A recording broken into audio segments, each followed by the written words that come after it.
Well, Baba Yaga is stuck. He's stuck in a winter snowstorm. Can you believe it? Can you believe it? He's in Detroit, stuck in a winter snowstorm. But that's not going to stop Baba Yaga from flying. Oh no, sir. That's not going to stop Baba Yaga from flying. Who is Baba Yaga? Baba Yaga 7-9er. You. If you don't know who Baba Yaga 7-9er is, don't even talk to me. Yo. If you don't know who Baba Yaga 7-9er is, don't even talk to me. Alright? We are in Detroit. Man, and it's snowing like you have never seen before. It is ridiculous.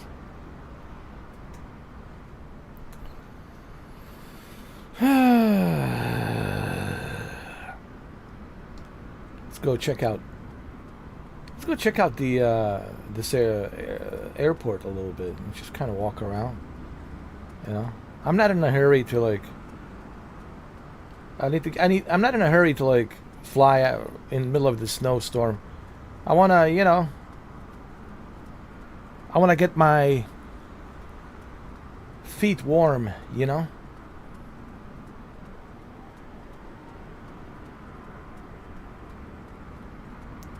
What kind of a private jet is? Though it's citation still. Latitude citation. It's a latitude citation. I was hoping maybe we can find some Pilatus PC-24. Pilatus PC-24 is real. Now you're talking. Now you're talking a real luxury. Pilatus PC-24. But look, I'm a poor schmuck. I'm a poor schmuck. The best I can afford is CJ4. And listen, this CJ4, I know it's old, but hey, it's still good. Don't laugh. Don't laugh at me. For my, schmuck poor ass. My schmuck poor ass.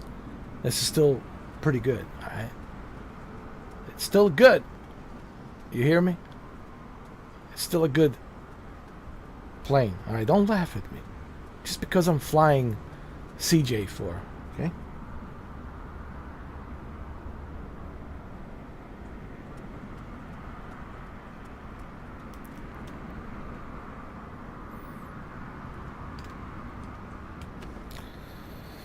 Alright, let's get ready.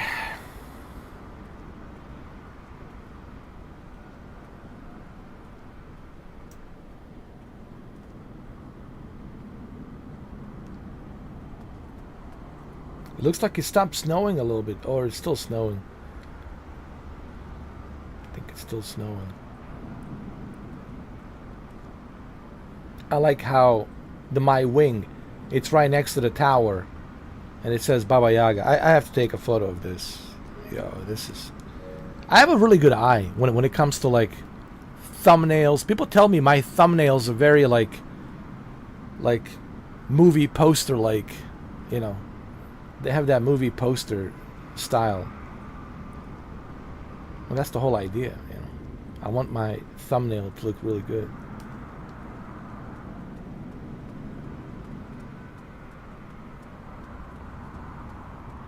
Let's just double check everything.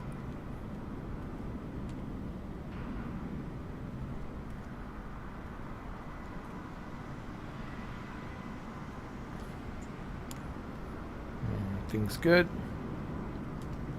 Close it.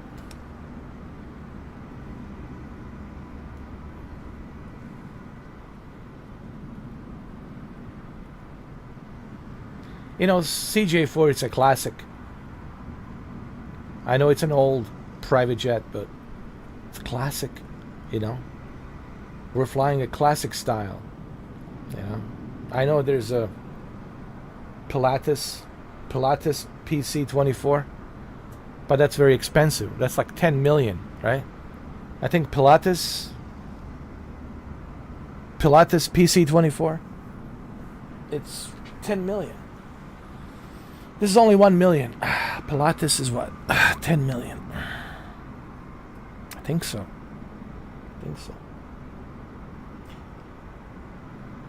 But you know, John Wick eventually will get Pilates PC24 eventually.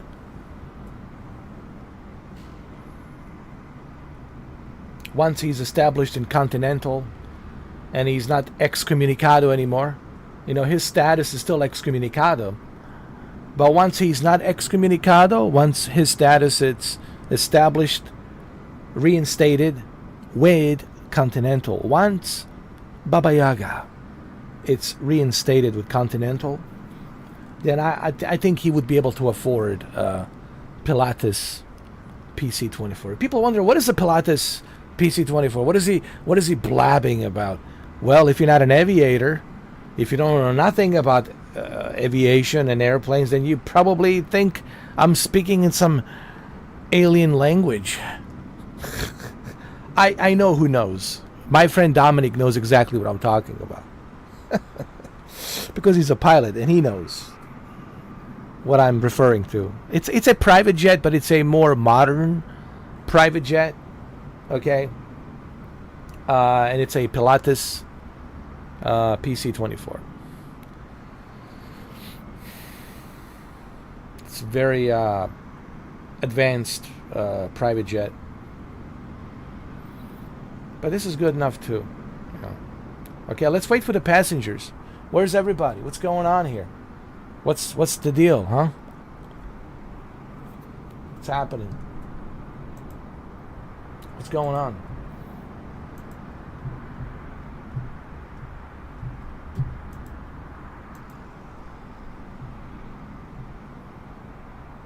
We have to wait for some more people to show up.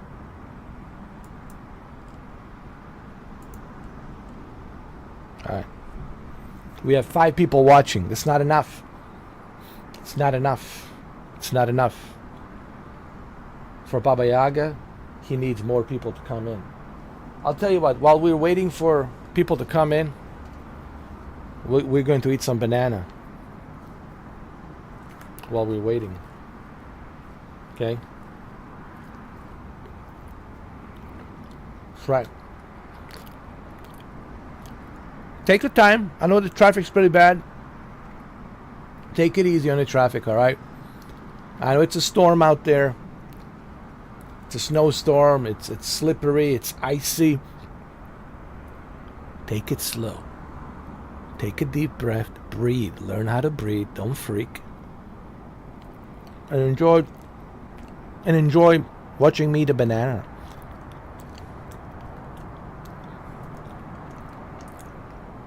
When you get here, you get here. Okay?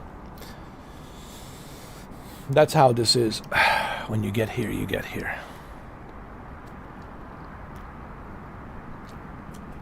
Take your time. Okay? I can wait. It's all good.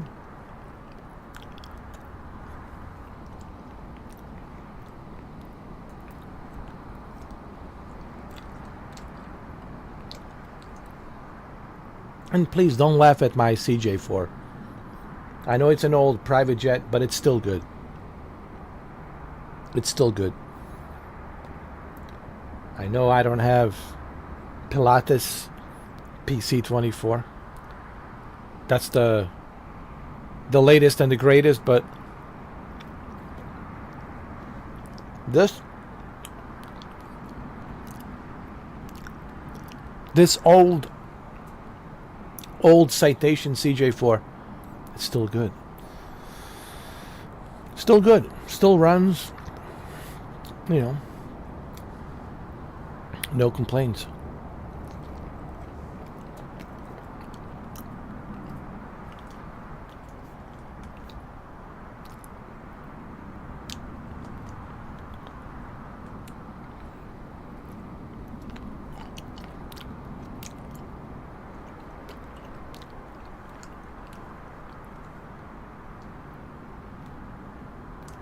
Let me see how bad it is out there. Jesus. It's really bad.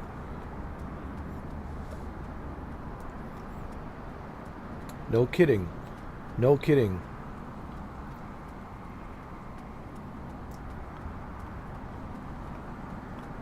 It's slippery slope out there, man.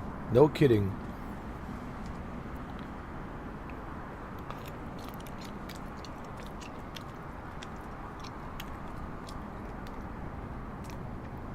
It is slippery slope. Come on. Let's take a photo here. There you go.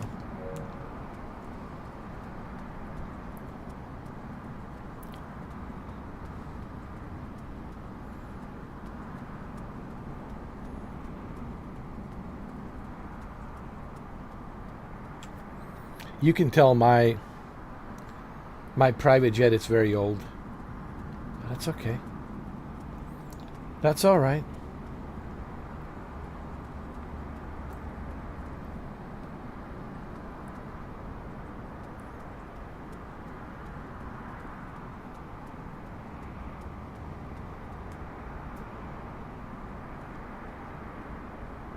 We're going to wait.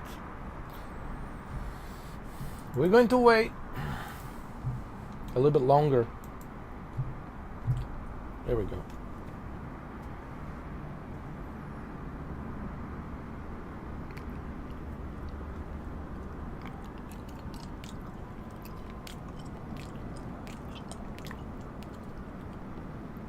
Well, let's at least start the plane, huh?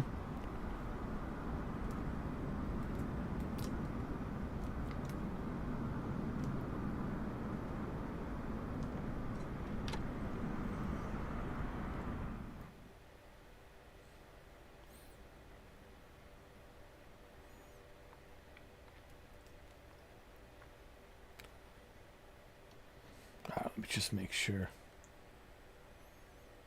everything's good. Everything's clean.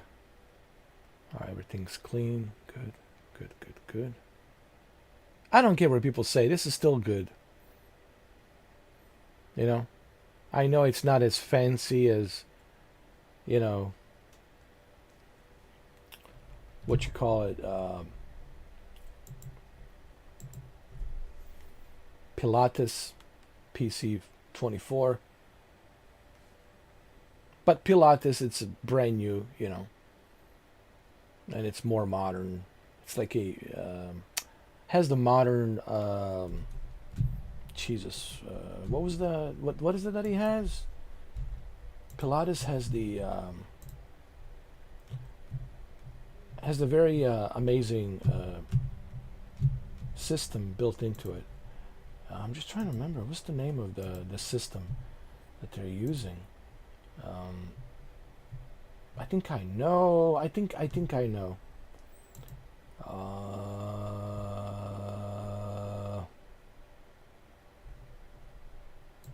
What was it called? Oh yeah, Honeywell. That's right. Honeywell. It was called Honeywell. It's a Honeywell. Honeywell Aerospace Technologies. And you know, Pilatus PC24 has that, you know, display control panel. It's a basically Honeywell Aerospace provides innovative products and services that improves the efficiency and safety of the air travel. The display reversion control panel on the Pilatus PC24. It's one such product, providing pilots with an efficient way to revert to a backup display in case of an emergency. Let me tell you something, guys. Pilatus PC24 is really good. But, you know, this is all I can afford at the moment. And I'm okay with this for now, you know. Still good. But, obviously, Pilatus PC24, it's really what I'm looking for. That's what I want.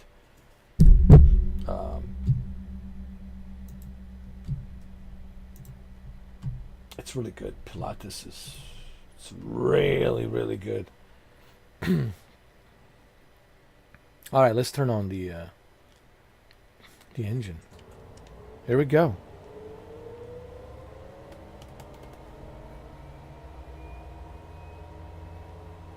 There we go.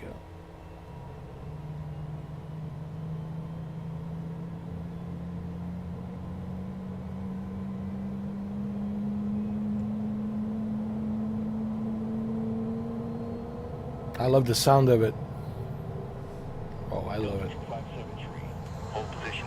Caution the Airbus A320 on the taxiway. Got it.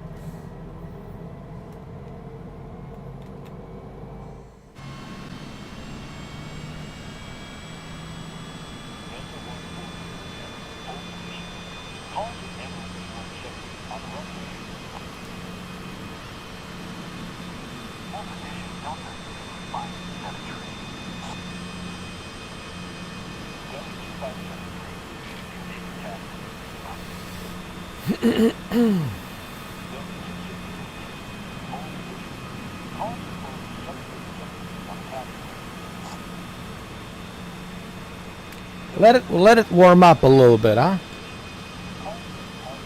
Let it warm up. I can finish my banana.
Good.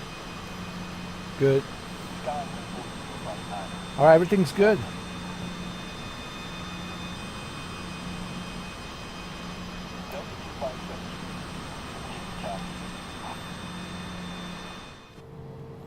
All right, let's get the passengers. Let's get the Roger. Delta 25. co-pilot ready. Delta 1407, hold position. Caution the Airbus A320 on the runway. Delta 2602, hold position. Caution the Airbus A320 on the runway. It's a very busy airport here in Detroit.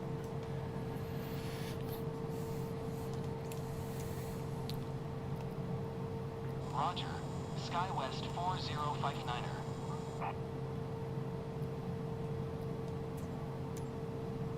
Detroit ground. Babiaga 79er. Ready to taxi. Close traffic with Quebec. Babiaga 79er. Taxi to and hold short runway 27. Right using taxiway uniform 8 uniform golf cross runway. 9er left golf Victor cross runway. Got it. Got it. Got it. Cross runway 21 left Victor Victor 1. Contact tower on 135.0 when ready. Got it. Don't worry. I got it. Taxiing. Hold short runway 27. Right using taxiway uniform 8 uniform golf cross runway. 9er left golf Victor cross runway. 21 right Victor cross runway. 21 left Victor Victor 1. Hold position Delta 1407. All right, we good.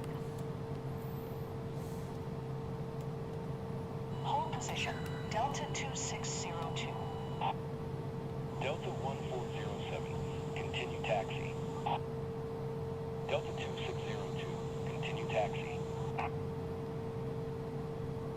All right, we got a clearance. We're good to go. Roger. Delta 1. Anybody in the bathroom? No? Roger. Good. Delta 2602.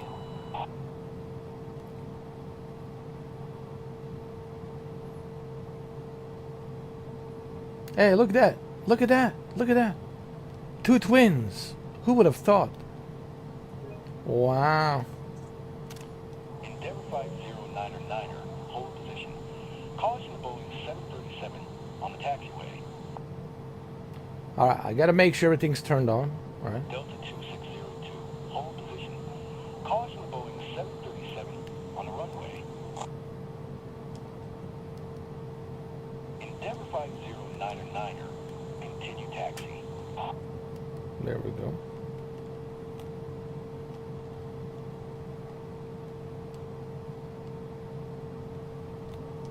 Roger, Endeavour 5099er.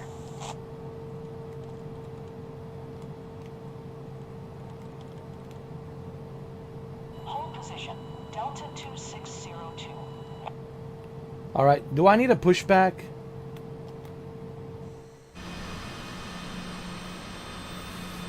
I believe I need a pushback. Do I?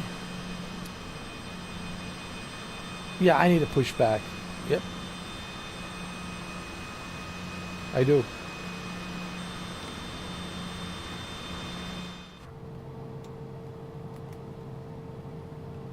Hold on.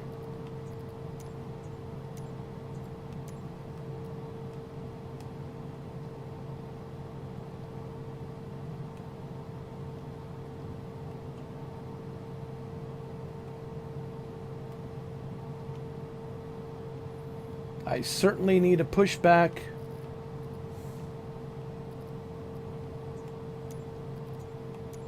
Delta 2602, continue taxi.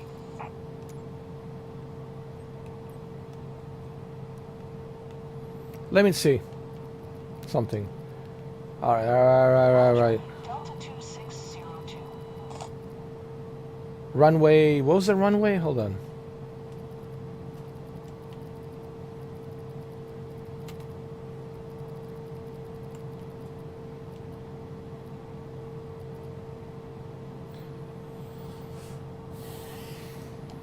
Okay.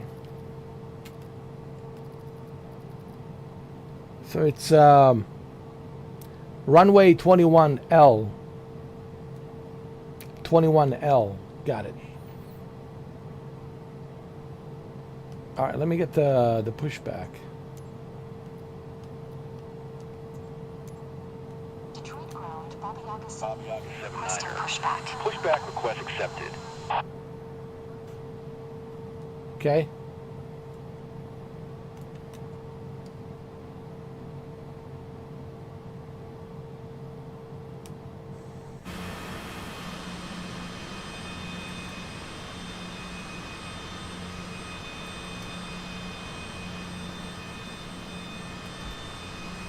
Okay, steer to the left. Steer to the left. Detroit ground, Bobby Yaga 79er. Requesting pushback type to steer the aircraft to the left. There you go. There you go. Your request has been transferred to operator. All right, you can stop the pushback. I think we're good here. I think we're good. Detroit ground, Bobby Yaga 79er. Requesting the end of pushback. You're the Bobby best. Yaga 79er. You're the best. Pushback received. You're the best. Simply the best. Better than all the rest. Better than anyone. Hold on. Even better than this banana.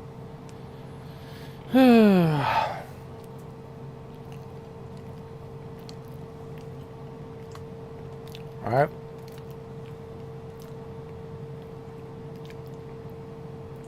Did I turn on the lights and everything? Yeah, I did. Pretty good. Alright, Baba Yaga. Alright, Baba Yaga.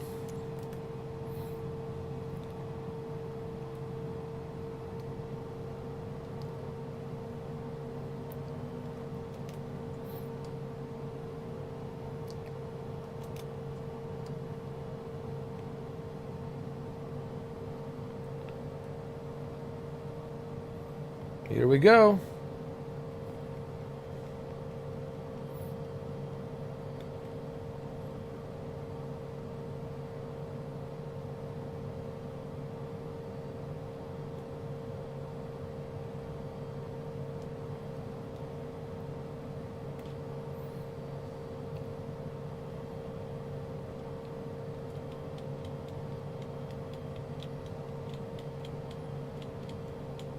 Detroit Metro Wayne Airport.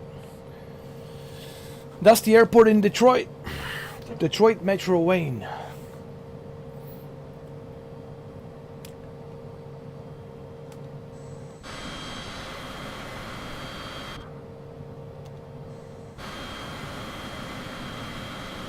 Whoa.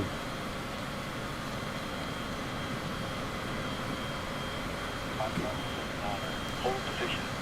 Caution Ember E-170 on the taxiway. Bobby Yaga 79er. Continue taxi. Okay. We'll. Roger, Bobby Yaga 79er. Baba Yaga 79er is ready to go.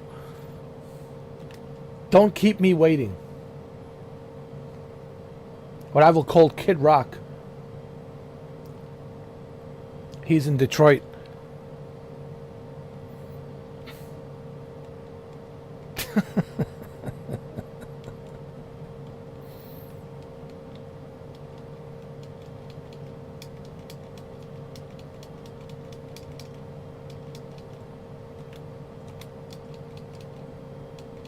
There we go.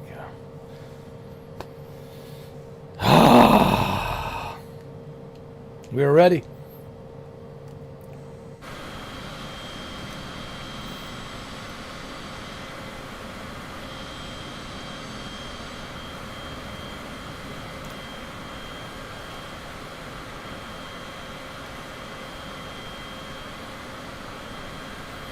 Baba Yaga. Baba Yaga. Are you ready, Baba Yaga? Baba Yaga. Baba Yaga. Here we go.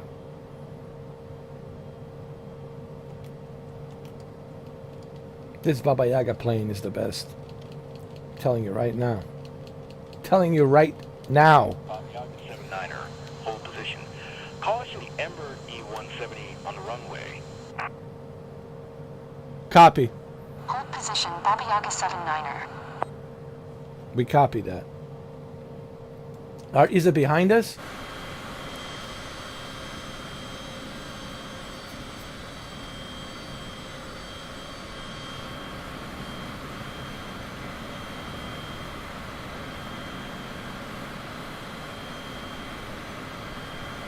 I see him, he's over there.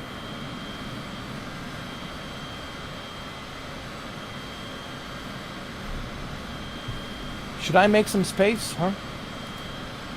Should Baba Yaga? Should Baba Yaga make some space? I think we should. Hold on. Bobby Yaga 79er. Hold position. Caution departing Cessna citation. Got it, got it, got it. Hold position, Bobby Yaga 79er. I got it. Don't worry. I see him.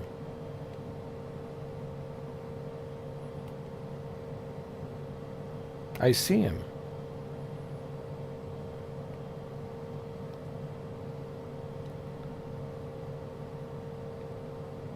I'm telling you, I see it.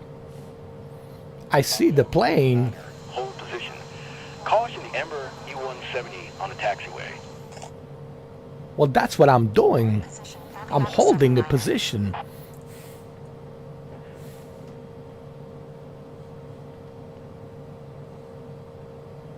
Oh, wait a minute. Why is he coming this way?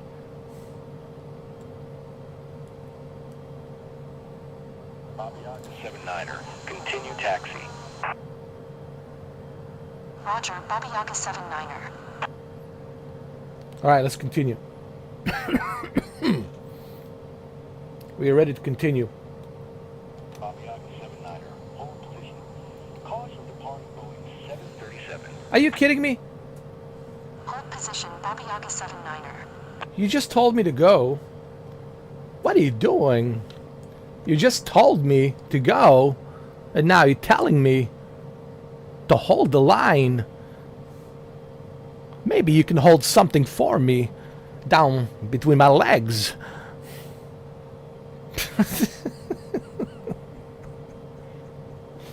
We gotta hold the line. It's a busy traffic in Detroit. Hold the line. Hold my beer. Jesus, this is a nightmare. It's just a nightmare, man. It's just a nightmare. Right now, this is why I don't like holidays. Holidays is just pain in. Taxi. Really, does anybody love traveling during holidays? No. Be honest. Do you really love traveling during holidays? I don't think so. I don't think so. My God. Imagine this nightmare on the holidays. 79er, hold position. Call for departing Ember E1. Are you kidding me? Already? Position Baba Yaga 79er. Jesus. Unbelievable. This is a pure nightmare. How long do I have to hold the line? I'm growing a beard over here. Jesus. Baba Yaga 79er, continue taxi. Finally. Roger, Baba Yaga 79er.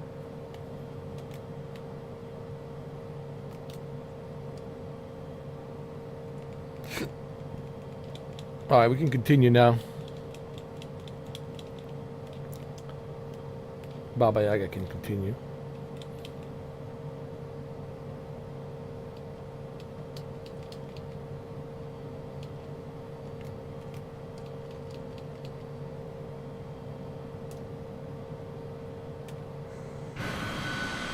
Wow.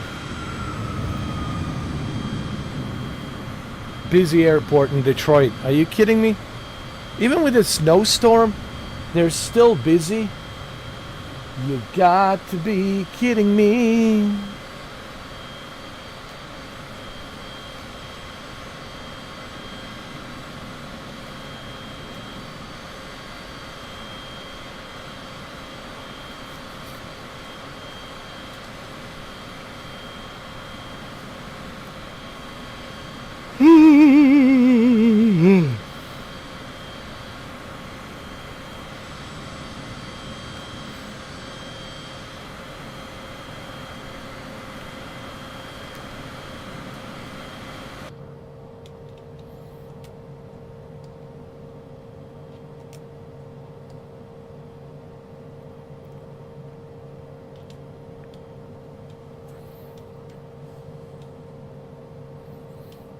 Come on, Baba Yaga.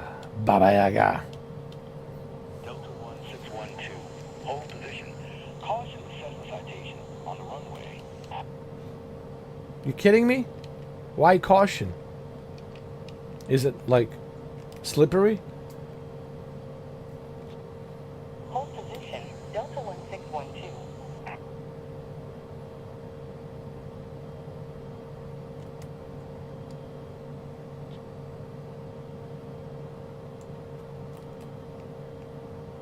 Hold on a second.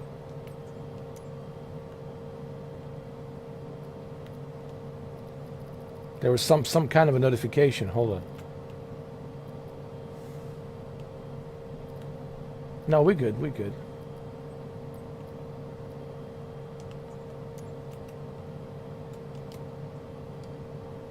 I think that was just a 1612. that was just a warning for me, like, to be careful, because it's icy. There's a lot of ice. Ice, ice, vanilla ice. Don't blink twice. Roger, Delta 1612.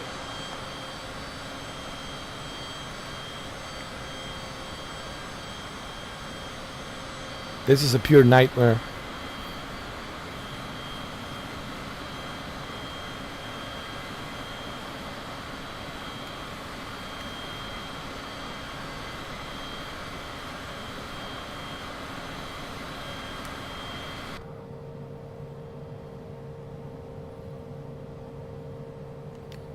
Hold on. How's my passengers doing? Everybody good? Everyone good, huh? Everyone good out there? Hey, close the door in the bathroom, alright? Who left the door open? Close the door. Alright? Give people some privacy, will you? Jesus. My goodness. You have no decency. None of you. Leave the bathroom door open.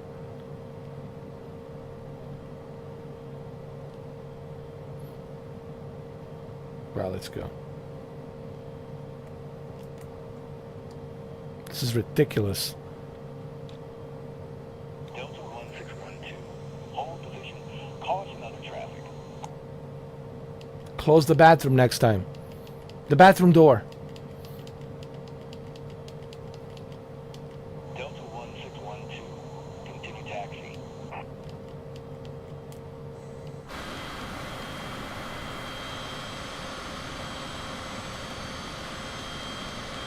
Roger, Delta 1612.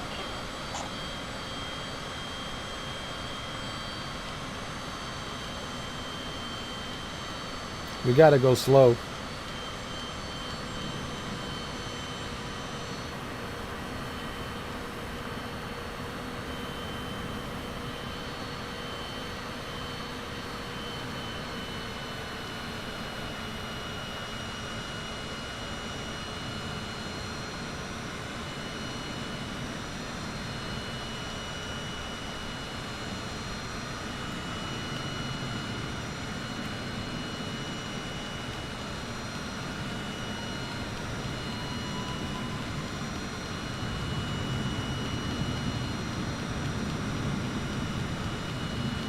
Jet flight 221 is not clear to take off.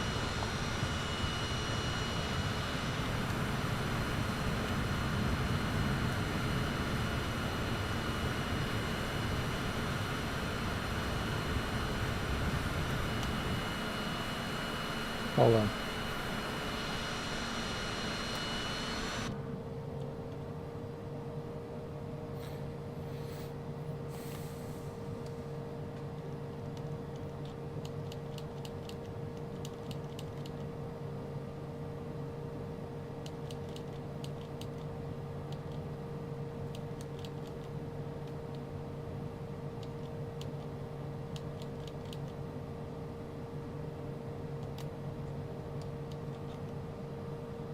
All right, let's get a clearance.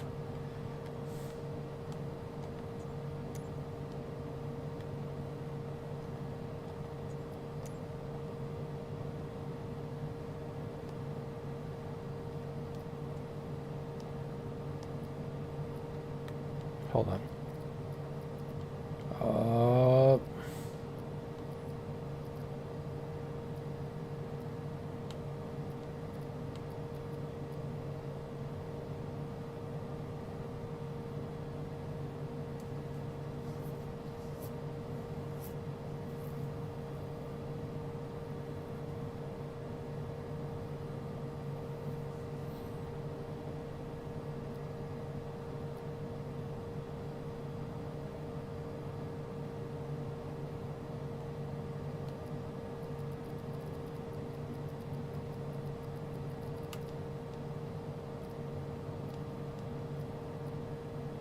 Delta 2852, turn next taxiway.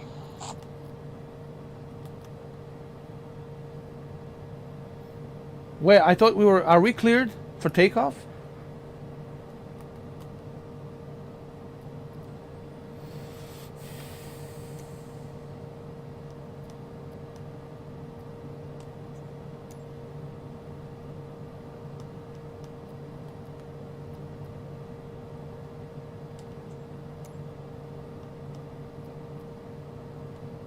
Wait a minute.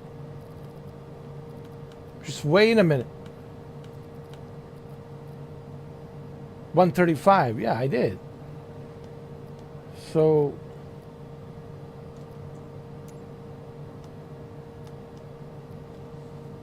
yeah, I think we're good, right?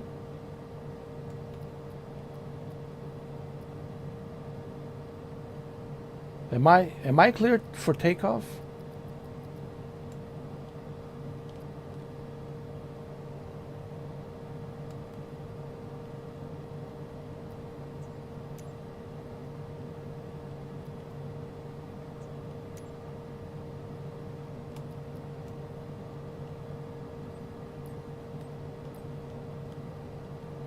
This is not right, man. Why am I not getting a clearance?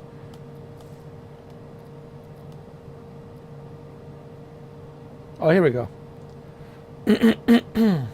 VFR clearance from Detroit Metro Tower. I got it. Detroit Metro Tower, Bobby Yaga 79 ready at runway 27 right, close traffic.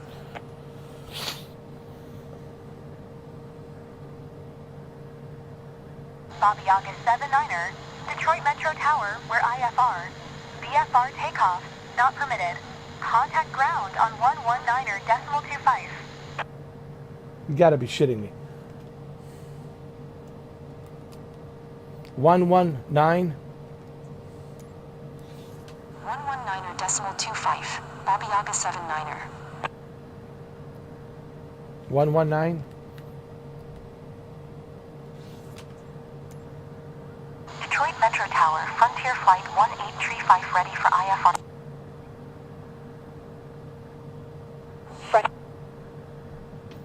Detroit Metro Tower, Delta 1171 at runway 27 right. Delta 1171, hold short runway 27. Delta. Hold. Detroit Metro Tower, Delta 1171 ready for IFR departure. Runway. Delta. Hold.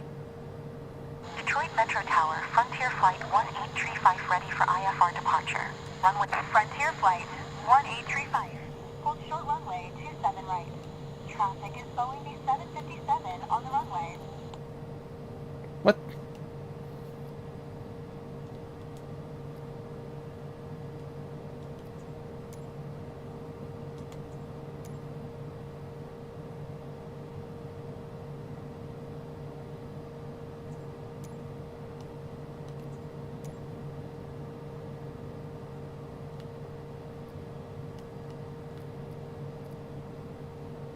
Are you kidding me? Am I not getting... Hold on. You gotta be shitting me. Wait a minute.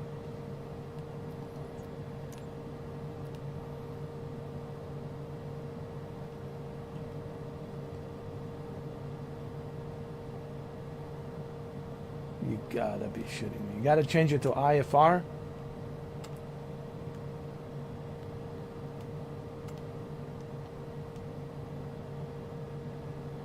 Why no one told me?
Do I have to change everything now? Oh my god. Oh Lord, oh Lord.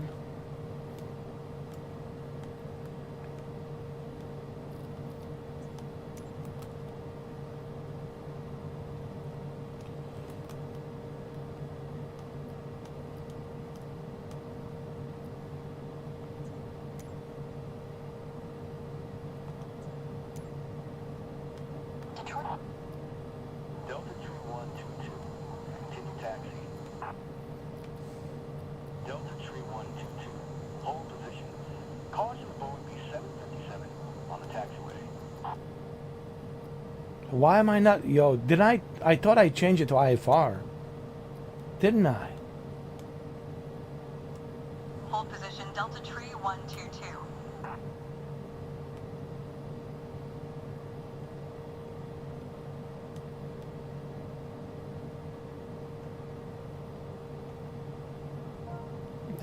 No, I don't want to do that.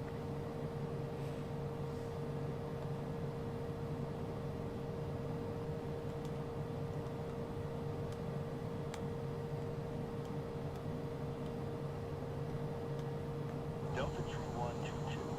Continue taxi.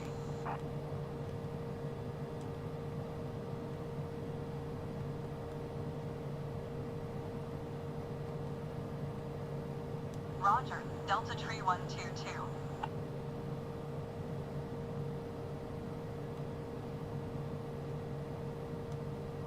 Delta Tree 122. Hold position. Caution MBRJ on the runway. So wait a minute. Am I? Hold position Delta Tree 122.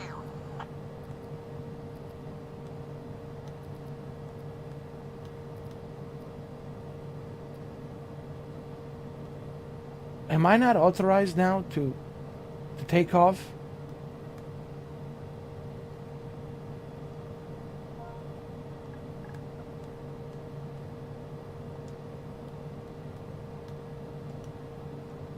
This is a nightmare. This is a nightmare. Apparently I'm not authorized.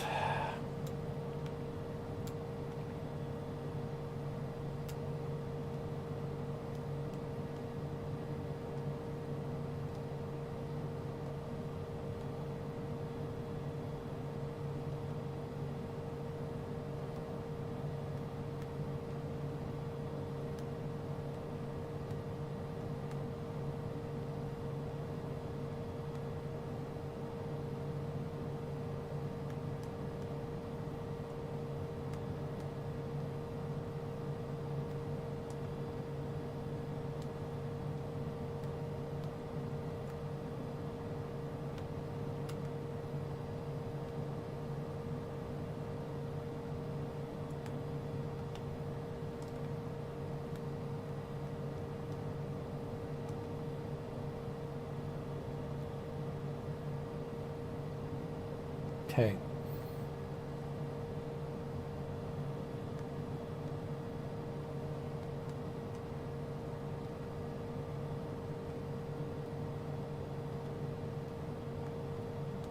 How do I change it to IFR? Jesus.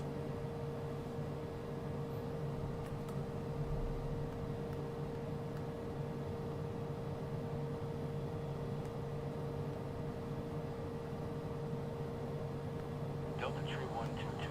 Hold position. Caution the Airbus A330 on the runway.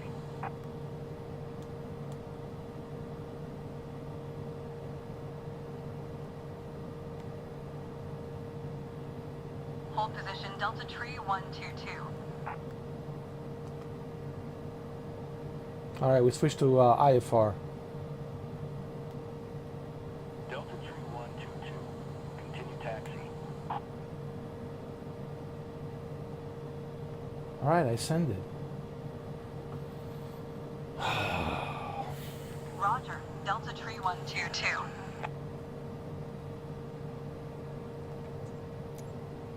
Detroit Metro Airport Information Romeo. 21.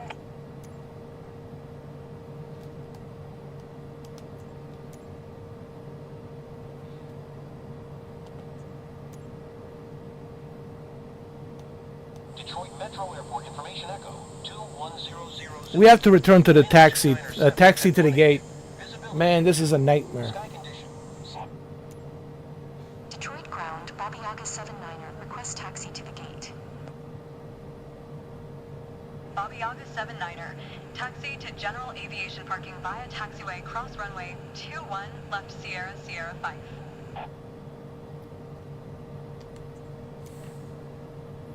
Taxiing to general aviation parking using taxiway cross runway 21 left Sierra Sierra 5. Bobby Yaga 79er. Oh my god, this is a nightmare. This is a nightmare.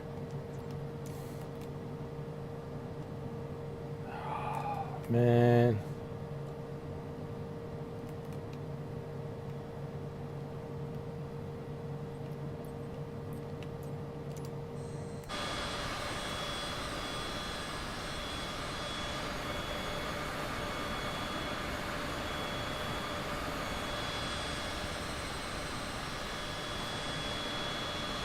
Am I clear for takeoff? I'm not.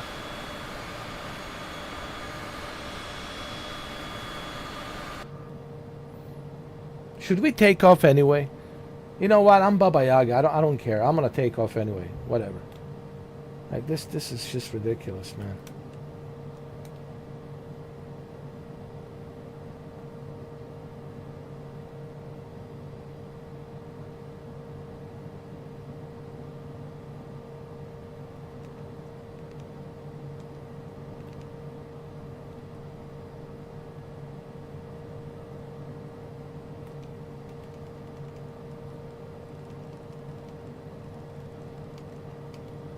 This is just ridiculous.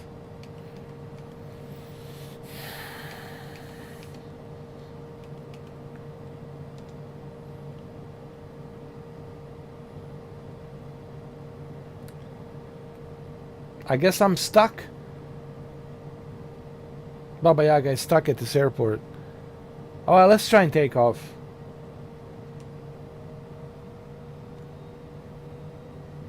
No, we don't have a clearance, man. We have to go back.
Hold on.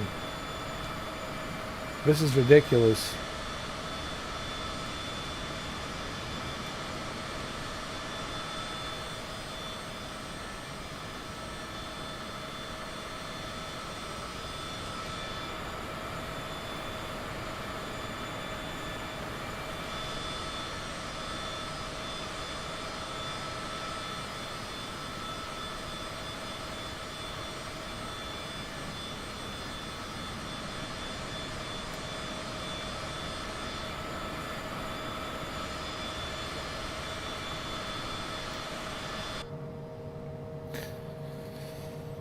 Man, oh man, oh man, oh man.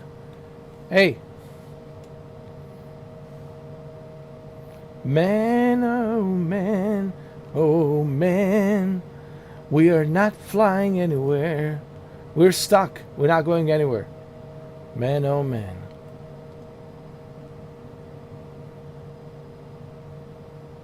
Unfortunately, Baba Yaga flight has been cancelled.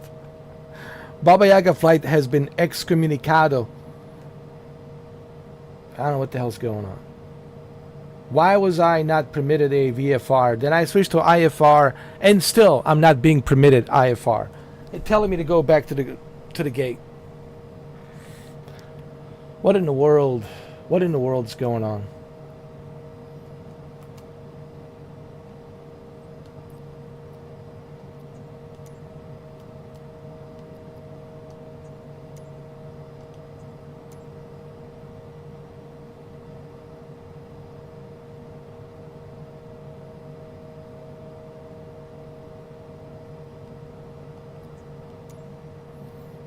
'21 LS. Oh my God. This is a nightmare. I'm telling you right now. This is the worst nightmare.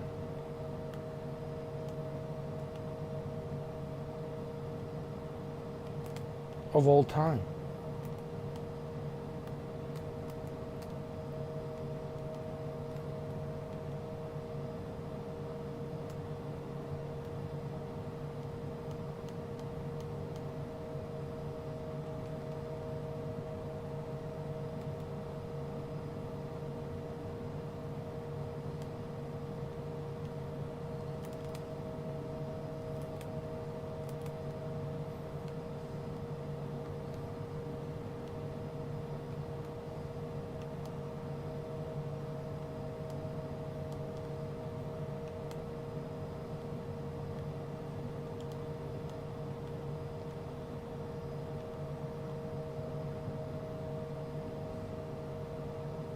I don't believe this.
We're really stuck. Baba Yaga is really stuck in this winter snowstorm in Detroit. Detroit Metro Wayne Airport. It's unbelievable.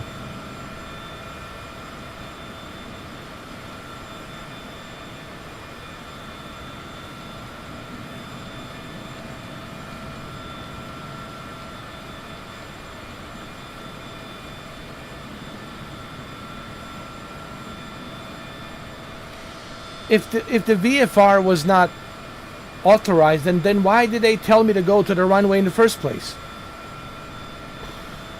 And then they told me switch to IFR. Then I switched to IFR, and on the IFR they're saying, well, you need to go back to the gate. Like what?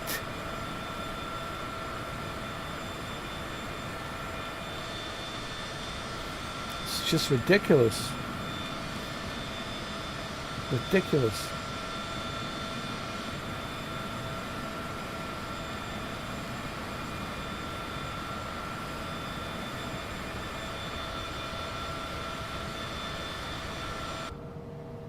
I don't believe it.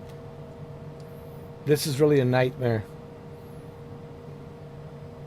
Sorry, passengers. I feel sorry for my passengers that they have to endure this nightmare.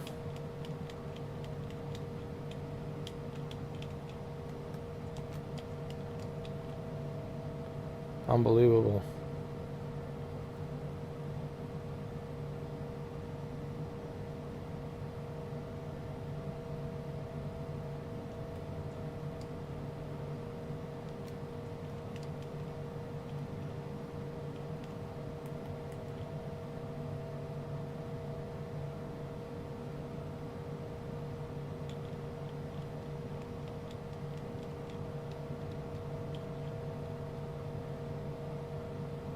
I mean, I'm really stuck.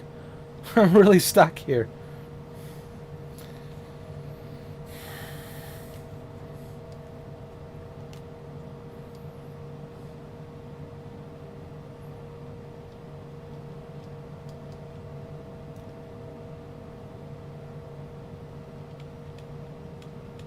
We'll take a shortcut.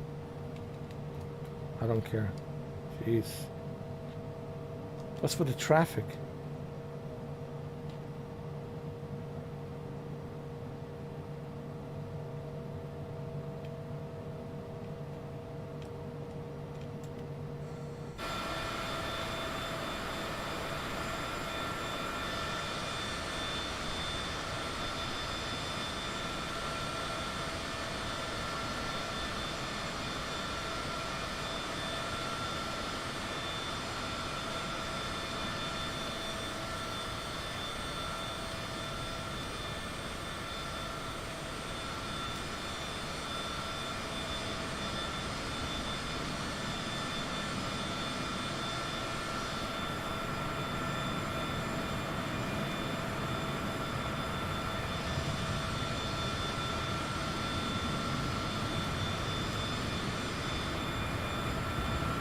This is ridiculous.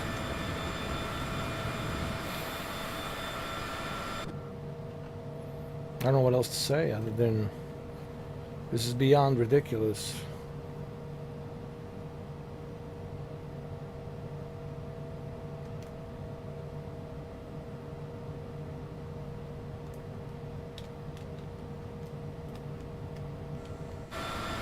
Whoa! Slow down.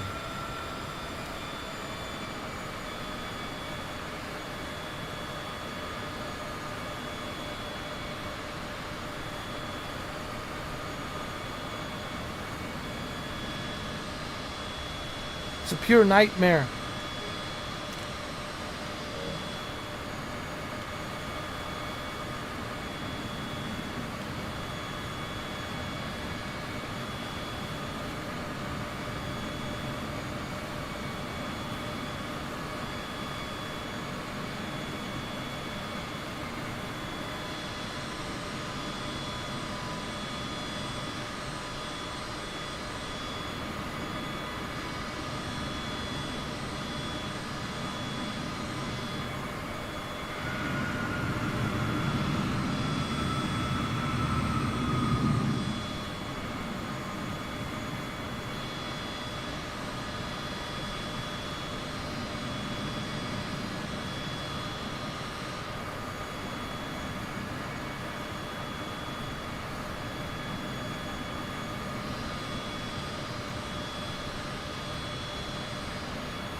This is ridiculous.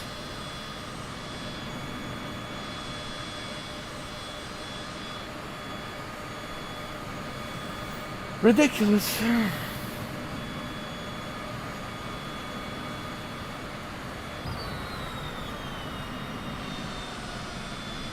What the?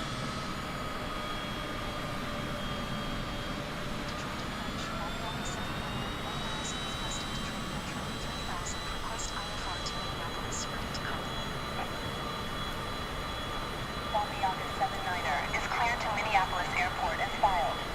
Squawk 2601. What in the world just happened?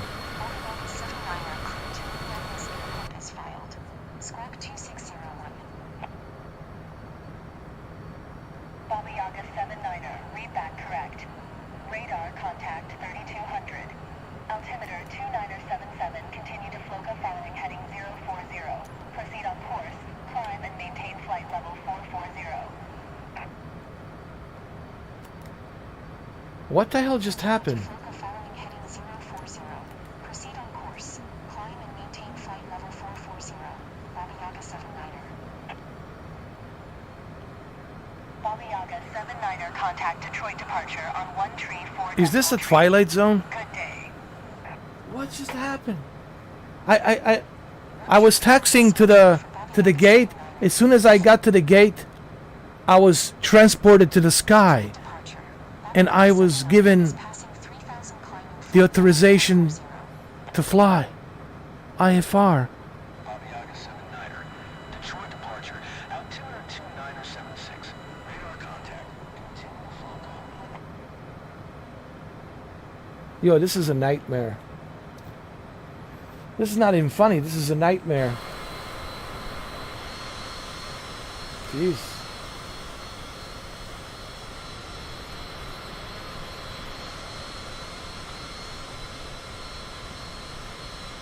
Are you kidding me?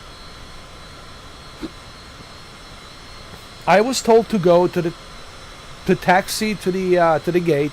Once I got to the gate, automatically I was transported up in the sky, and I was given the IFR authorization to continue with my flight with IFR.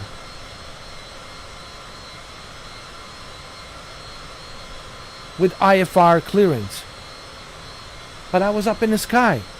How did that happen?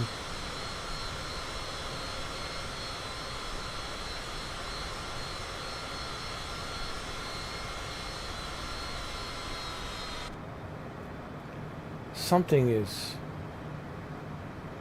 is wrong here. Jeez. And look at the visibility, yo. Can't even see nothing.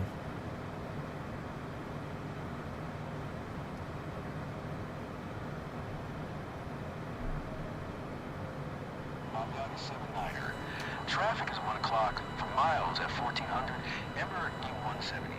Report in sight. Bobby August 79er, traffic in sight.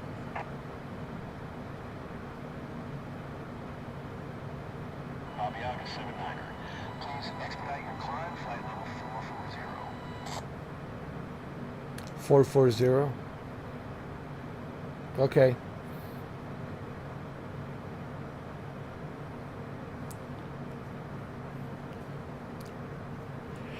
Brickyard 5671 is at 2,700, climbing flight level 360. Brickyard 5671, Detroit departure, altimeter 2977, radar contact, continue.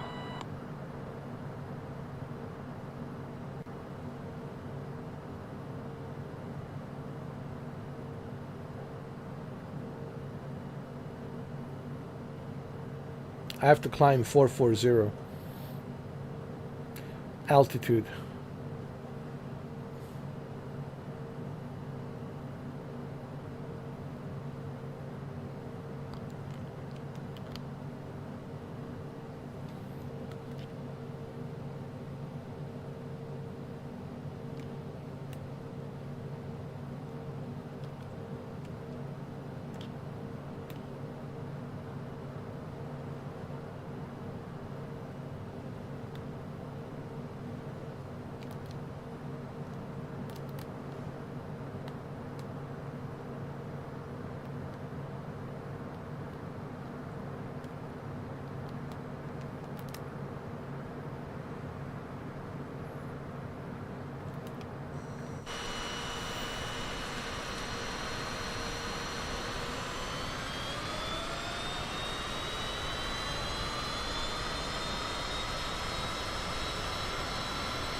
Oh my God.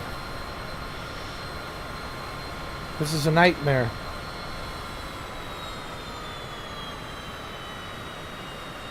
Oh no, no. No. Jeez.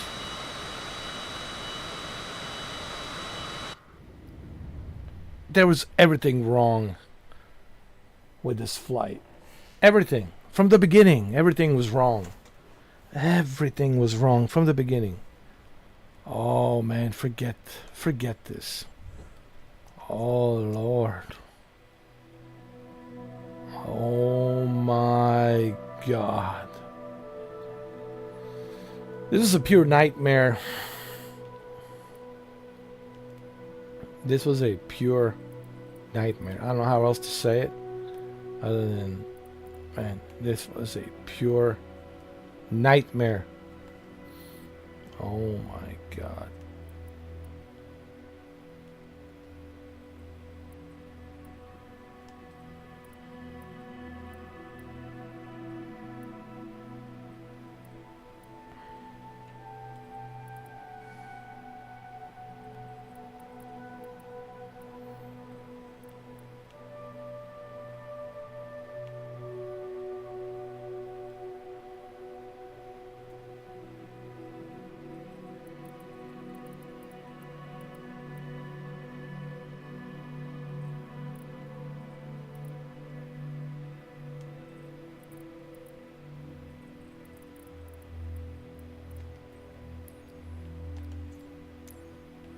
My God. Pure nightmare.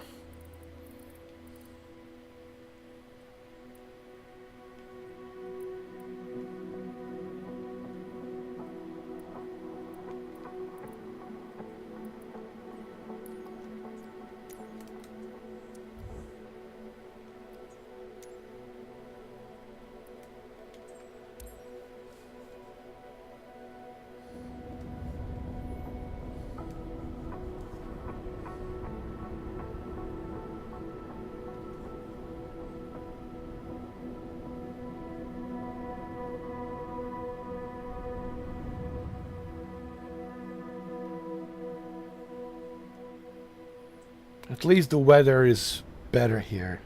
At least the weather, it's better. At least it's better.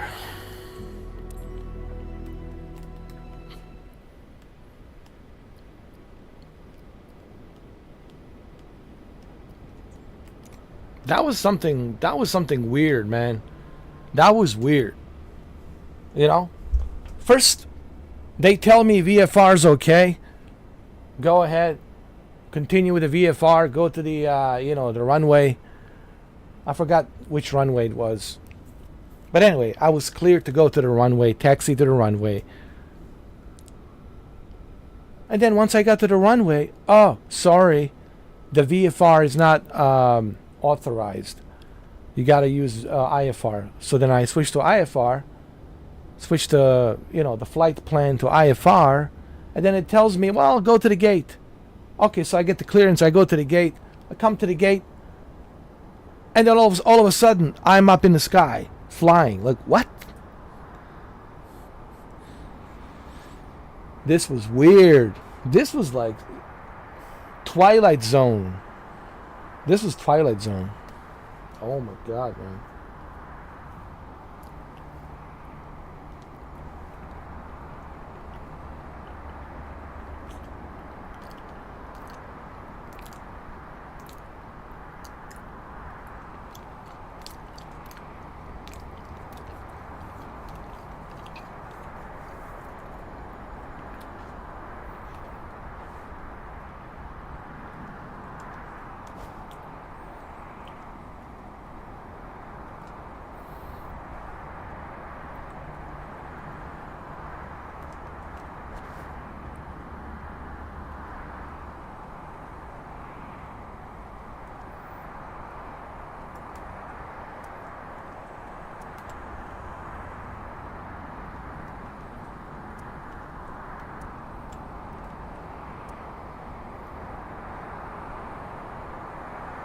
Oh, I just realized something.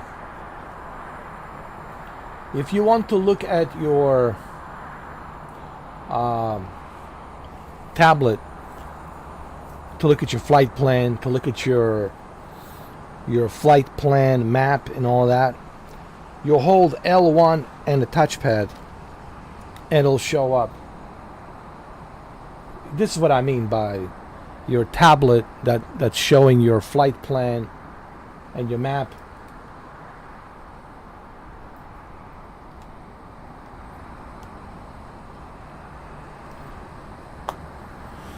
I just realized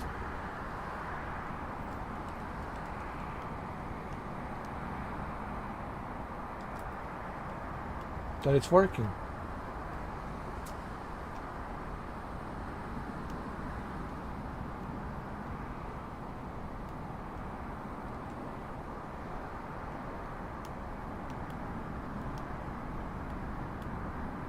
That's pretty cool. That you can just press L1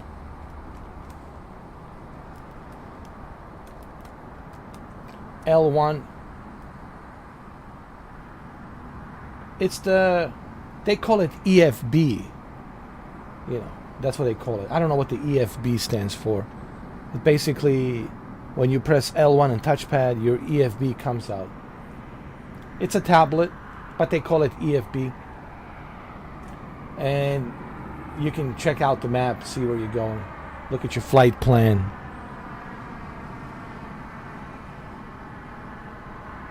That's good to know. That's good to know. It's a nice little shortcut to your EFB, your tablet. I didn't know that. Oh, that's cool.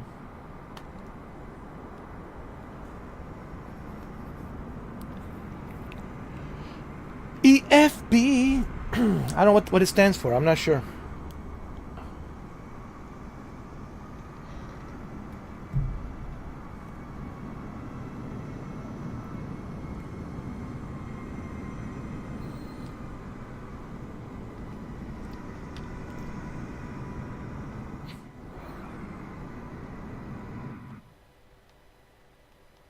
All right.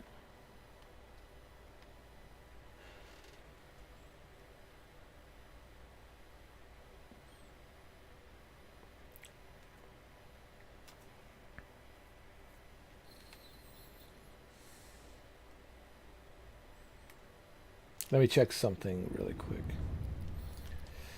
Let me look at the camera.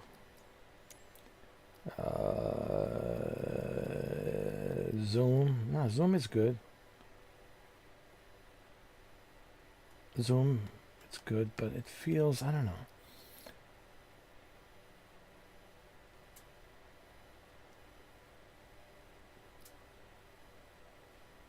Let's see. Let's keep it at 18. Yeah, I think that's better.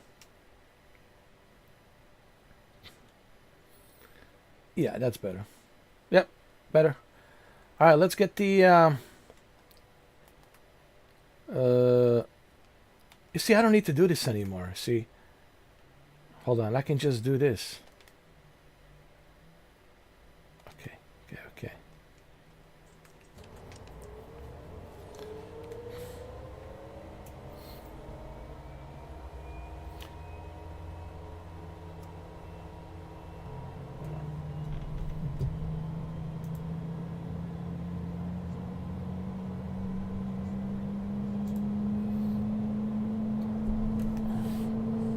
I really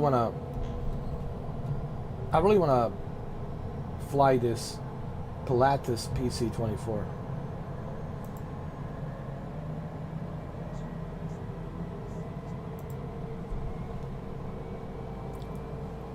But for now, I'm stuck with CJ4.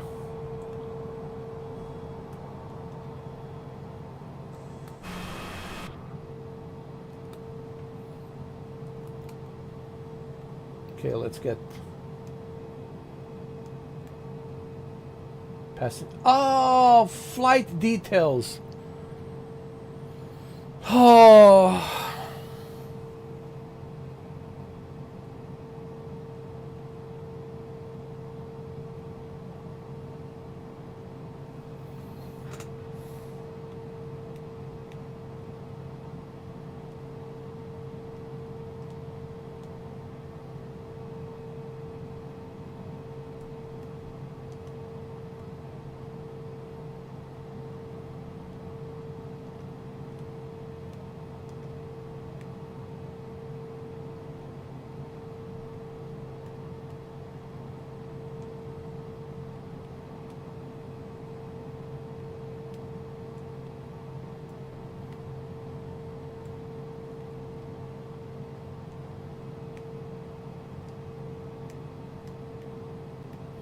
Hold on.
All right.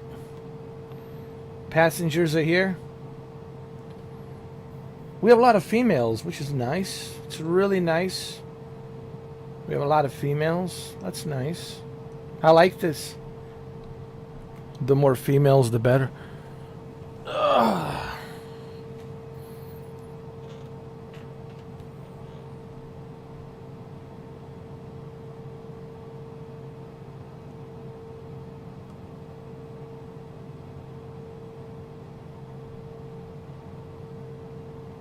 Okay. Time to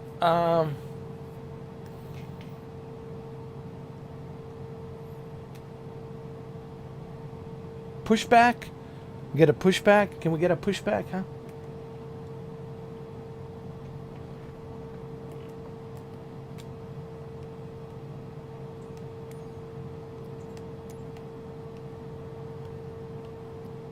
Request IFR clearance. Yes. See, this is what I was looking for. See, they didn't give me this, so it wasn't my fault. I thought, I don't know. You guys have to rewatch the live stream. Maybe I forgot to get the clearance for the IFR. Maybe that's what happened. Maybe it was my mistake. Maybe I didn't. I can't remember. I have to look back. But maybe I didn't get. Maybe I didn't select request for IFR on the previous flight in Detroit. I can't remember. But anyway, you guys can rewatch the live stream. You can see it for yourself. Whatever.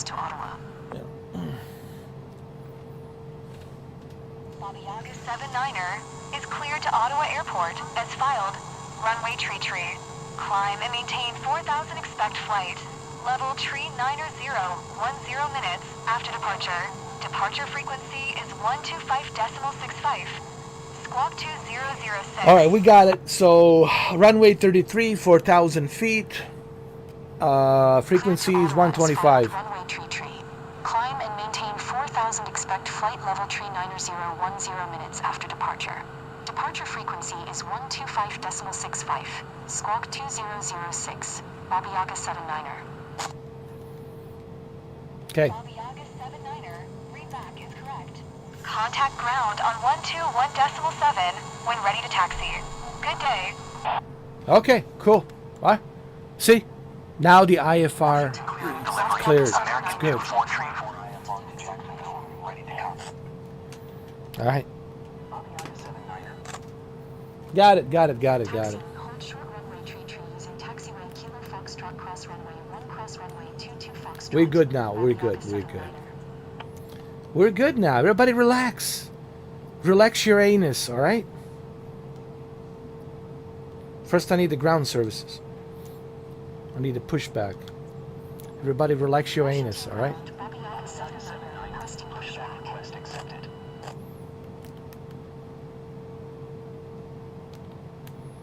Everyone need to relax their anus.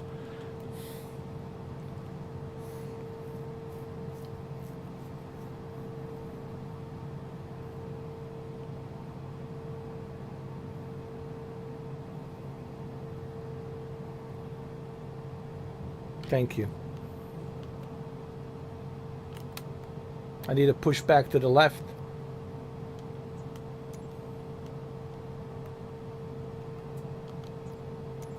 American 2434. Hold position. Caution. Washington ground, Bobby August 79er, requesting pushback tug to steer the aircraft to the left.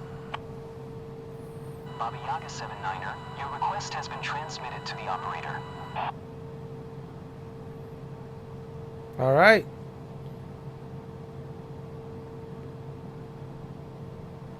All right, stop. Hold position. American 2434.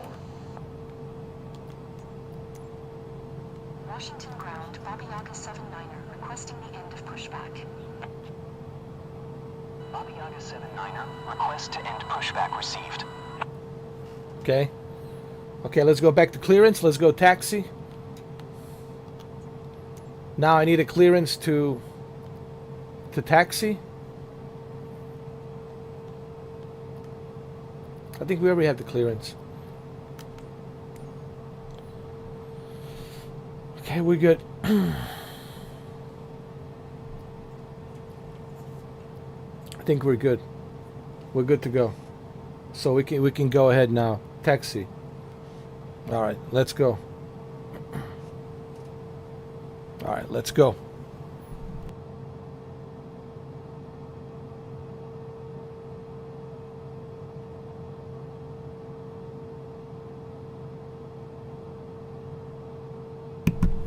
All right, we're good.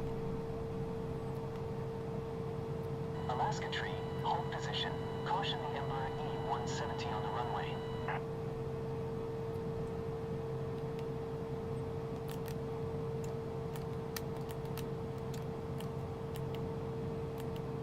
Hold position, Alaska Tree.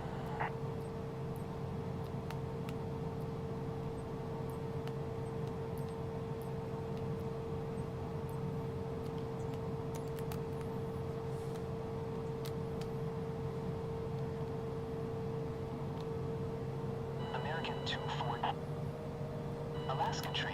Continue taxi. Roger. American 2434. Roger, Alaska Tree.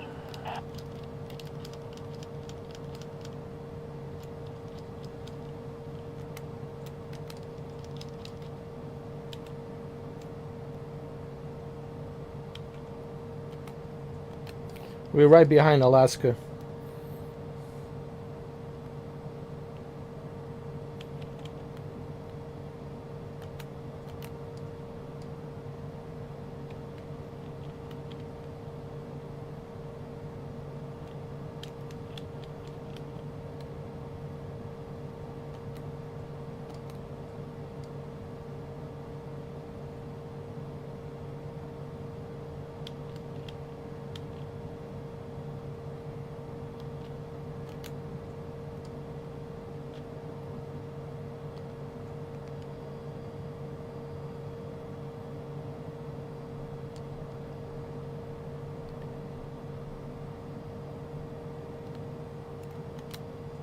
Hold on a second.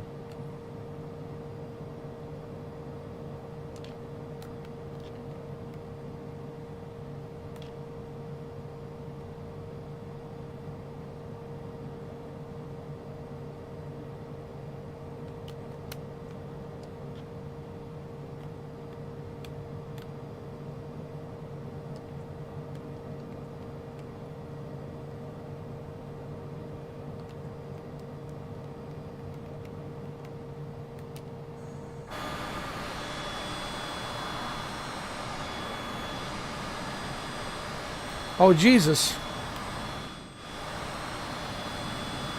Jesus. Oh, Lord. I knew I forgot something.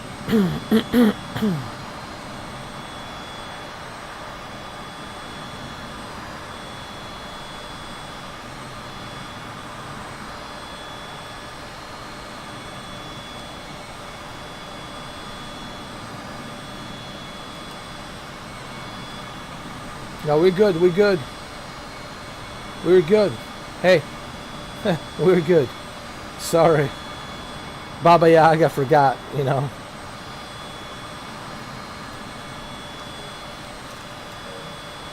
Baba Yaga forgot to, you know, check everything.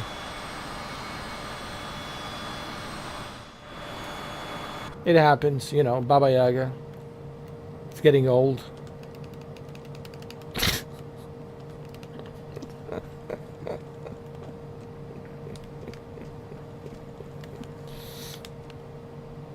All right. We're good now. We're good. I think we're good. Okay, we're good.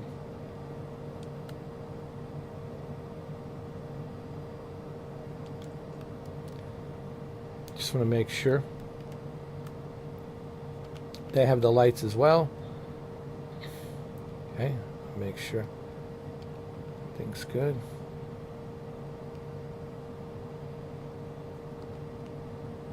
Okay.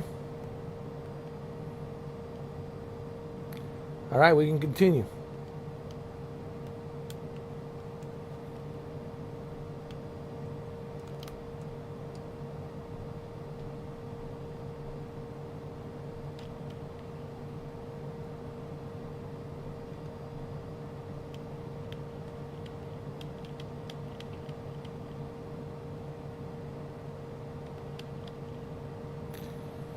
All right. Baba Yaga 79er, hold position. Caution the Cessna citation on the taxiway. Okay. See Baba it. Yaga 79er, continue taxi. Why? Why would you tell me that? Roger, Baba Yaga 79er. First you tell me to hold short and then continue. What are you doing?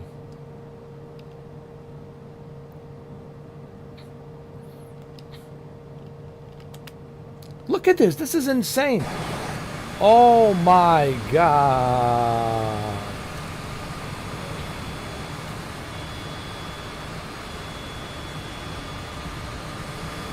Busy. Man.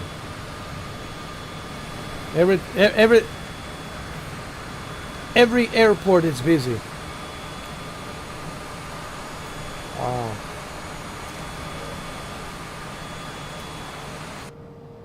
Unbelievable. Believe this? You believe this? You believe this? Oh, wait a minute. Oh! We are on Ronald Reagan Washington National Airport. Of course it's busy. Of course. Of course. Of course.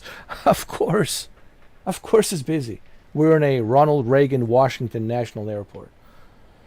Of course it's busy. It's the capital of America. It's Washington, D.C. Any airport on Washington, D.C., it's super busy. So, of course. Makes total sense.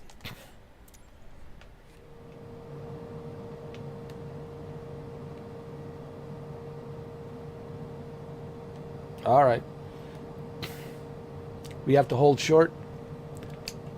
American 798, hold position. Caution upper traffic. Hold position. Well, I'm holding. Well, that wasn't for me. I'm Baba Yaga, Hold position. 7-9er. American 798, continue taxi. I'm Baba Yaga 7-9er. Baba Yaga 7-9er.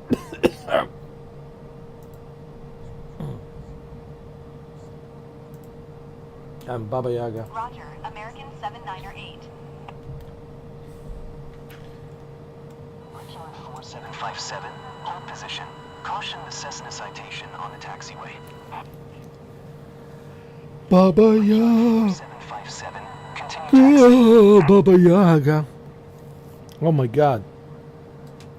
I love how you can hear the ATC coming from the speakers. Roger, Brickyard It's really cool. 4757.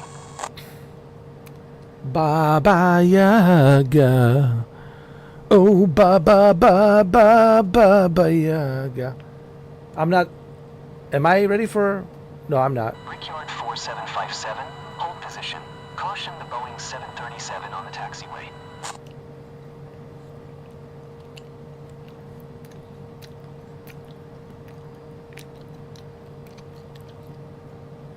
Hold position, Brickyard 4757.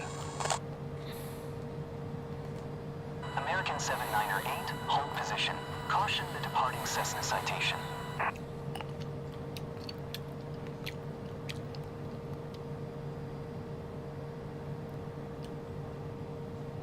Hold position, American 798. Baba Yaga. United 210, hold position. Caution the departing Cessna citation.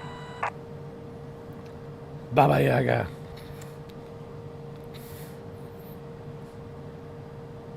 Come on, Baba Yaga. Hold position, United 210.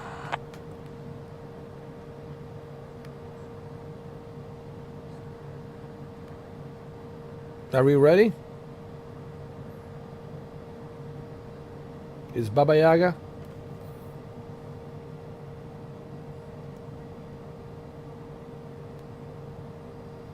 American 798, continue taxi. United 210, continue taxi. Roger, American 798. Roger, United 210. American 798, hold position. Caution the Cessna citation on the taxiway. Man, she's very pretty. 4757, continue taxi. Hold position, American 798. What about Baba Yaga? Brickyard 4757, hold position. Caution the Cessna citation on the taxiway. American 798, continue taxi.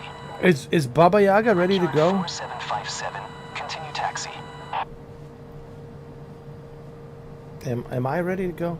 Roger, American 798. You, what happened to the, what happened to the lights? Didn't, Roger, Brickyard 4757.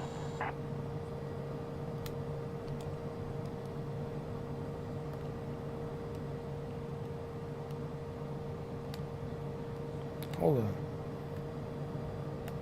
Delta 820, hold position. Caution the Boeing 737 on the taxiway. Brickyard 4379er, hold position. Caution the Cessna citation on the taxiway. Delta 820, hold position. Caution the Embraer E-170 on the taxiway. Brickyard 4757, hold position. Caution the Cessna citation on the taxiway. Hold position. Brickyard 4379er. Brickyard 4379er, continue taxi. What about me? Am I ready yet? Delta 820, hold position. Caution the Embraer E-170 on the runway. Roger. Jesus! 4379er. Hold position, Brickyard 4757.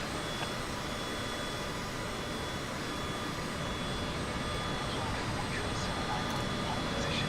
Caution the Embraer E-170 on the runway.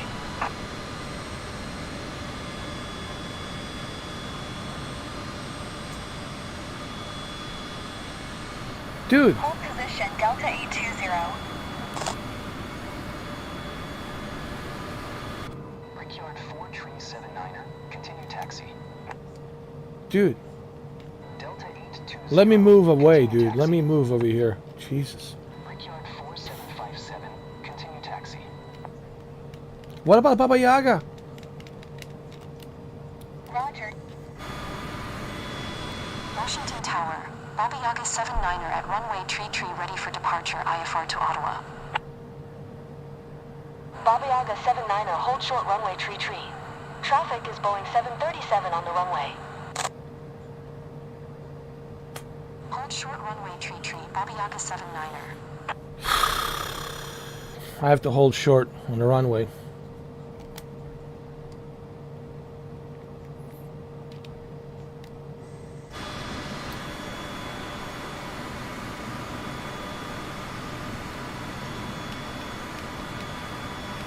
Washington Tower, American 798 ready for IFR departure. Runway Tree. American 798 hold short runway Tree.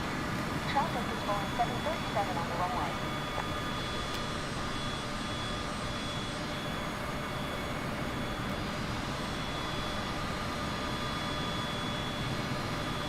What about me? Am I ready? Short runway Tree. American 798. Washington Tower, American 798 ready for IFR departure. Runway Tree. Baba Yaga 79er line up and wait. American 79er 8 hold short runway Tree. Traffic is Boeing 737 on the runway. Baba Yaga 79er. I have to wait? Washington Tower. Baba Yaga 7, American 79er 8, altimeter 2961. Cleared for takeoff runway Tree. Okay, I'm clear for takeoff? United 210 contact Potomac departure on 125.65. Good day.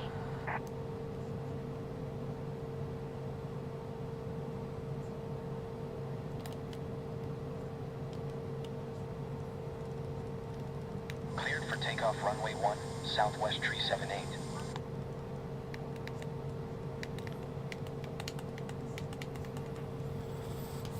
I guess I'm ready. All right, we can take off. Am I?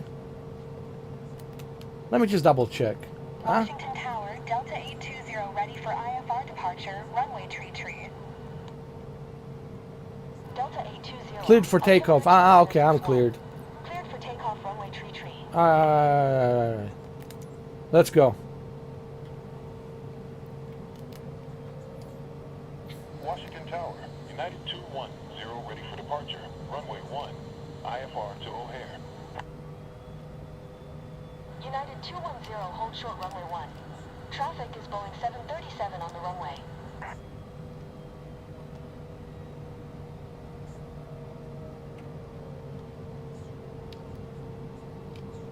Cleared for takeoff runway Tree, Delta 820.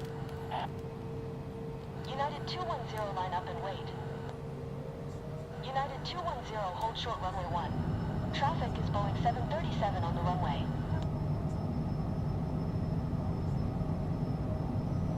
United 210 line up and wait.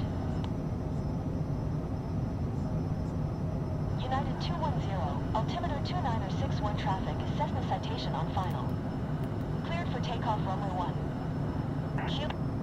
Southwest Tree 78 contact Potomac departure on 125.65. Good day. Baba Yaga 79er contact Potomac departure on 125.65. Good day.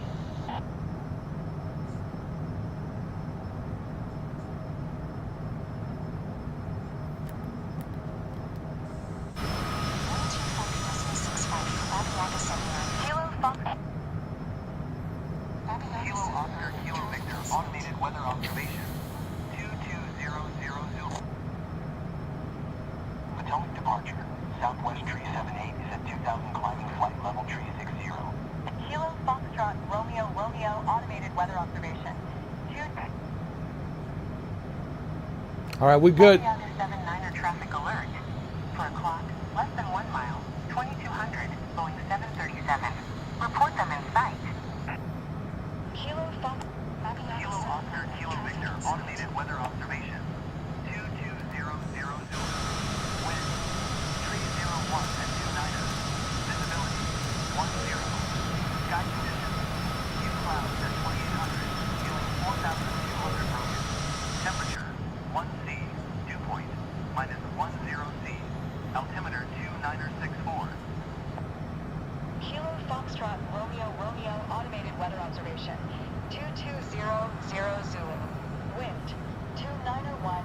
right, we good. We good. 10.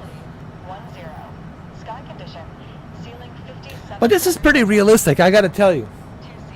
because -11. it is really busy. Like Washington D.C.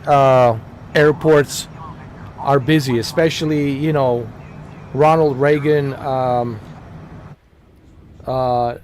Ronald Reagan Washington National Airport. Any airport in Washington D.C. it's super busy, but especially Ronald Reagan Washington National Airport. It's always busy. So it's pretty realistic. 301 at 29er. Visibility 10. Sky condition. Few clouds at 2800. Ceiling 4200 broken. Temperature 1C. Dew point -10C. Altimeter 2964. Kilo Foxtrot Romeo Romeo automated weather observation. 2200 Zulu. Wind 2901 at 18. Visibility 10. Sky condition. Ceiling 5700 broken. All right. Temperature 2C. Dew point -11C. Altimeter 2966. Kilo Oscar Kilo Victor automated weather observation. 2200 Zulu. Wind 301 at 29er. Visibility 10. Sky condition. Few clouds at 2800. Ceiling 4200 broken. Temperature 1C. Dew point -10C. Altimeter 2964. Kilo Foxtrot Romeo Romeo automated weather observation. All right, we good now. 2200 Zulu. Wind What's up, Shuki? 2901 How you doing, man? Visibility 10. Sky condition. Ceiling 5700 broken. Temperature 2C. Dew point -11C. Altimeter 2966. Kilo Oscar Kilo Victor. Man, finally get to finish my banana. Jesus.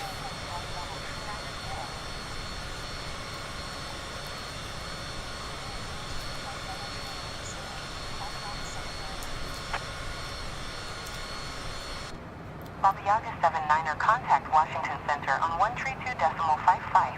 Good day. Okay.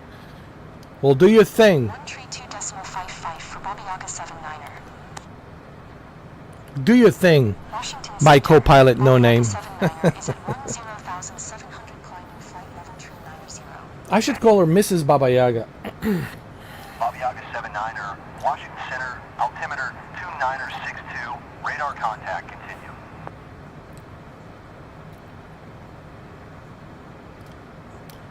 Dreamland. You talking about the Area 51? We don't talk about the Area 51, man. That's off limits.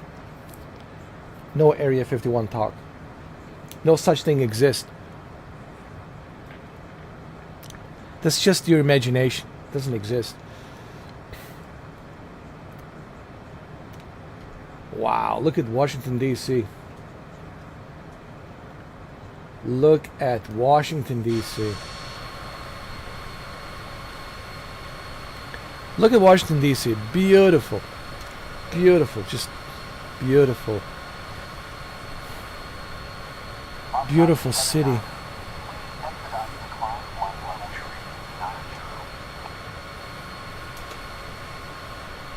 Well, dreams are dreams. They're not real.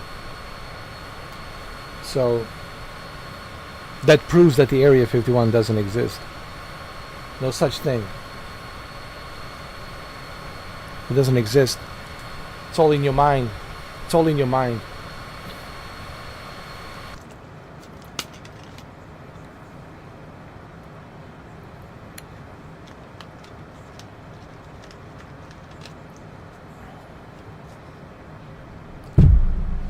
Oh yeah, man, it's a big city. It's the capital of the biggest country on the planet.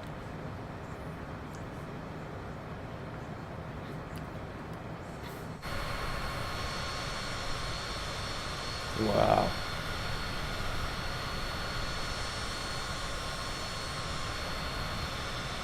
Wow, look at the Washington D.C. Wow. Wow.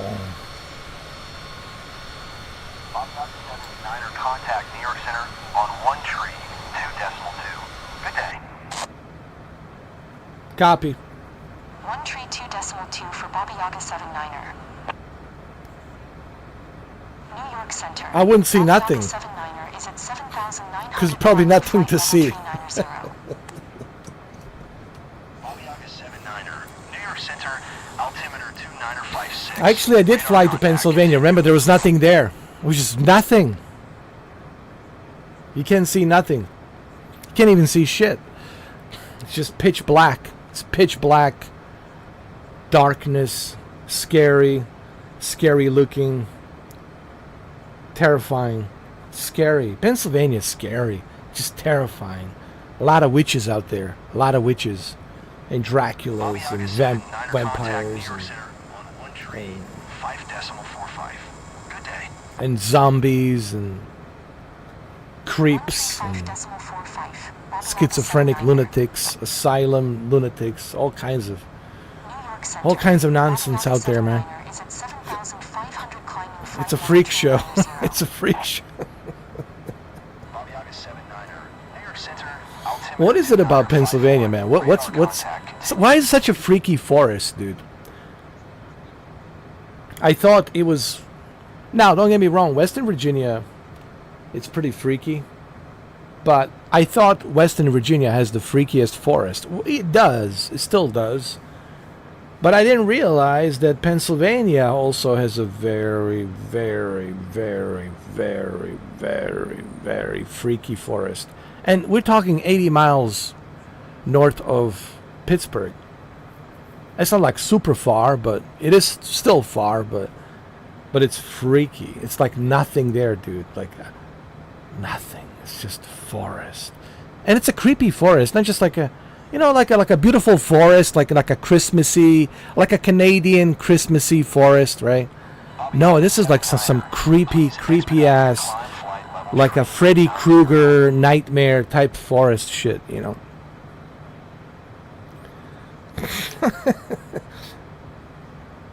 And did you notice like how creepy the trees are?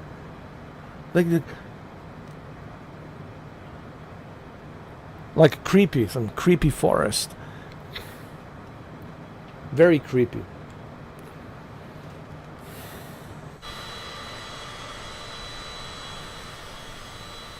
Wow.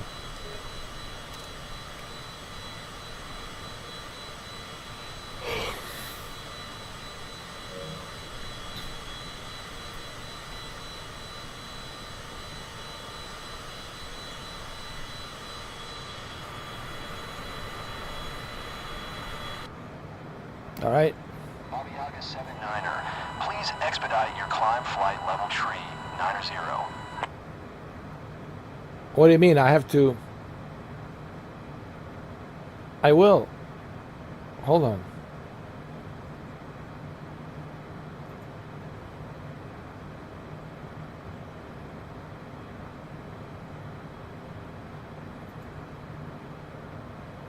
We're a little bit of. Bobby Yaga 79er, contact New York Center on 132.2. Good day.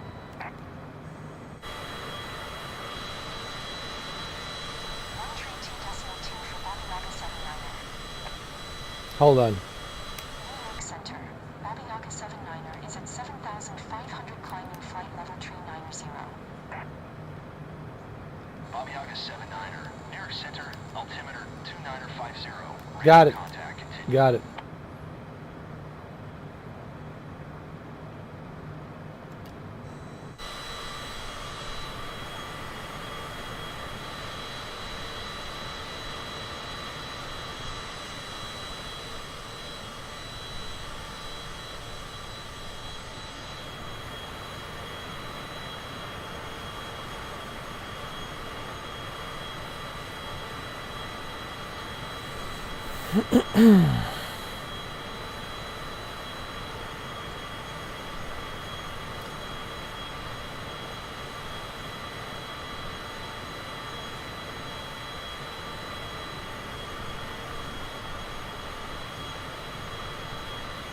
But Pittsburgh is a big city. Pittsburgh has like a huge downtown next to that river. Has that beautiful bridge. And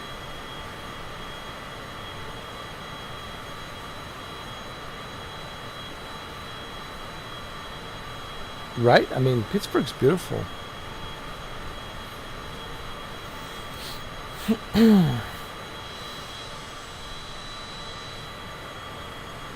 What's the name of that river? The river that goes around the city.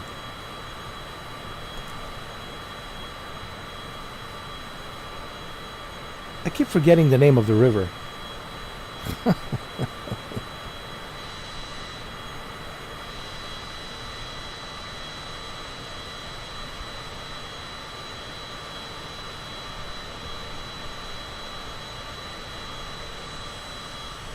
Bobby August 79er, please expedite your climb flight level tree 90. They want me to go a higher altitude?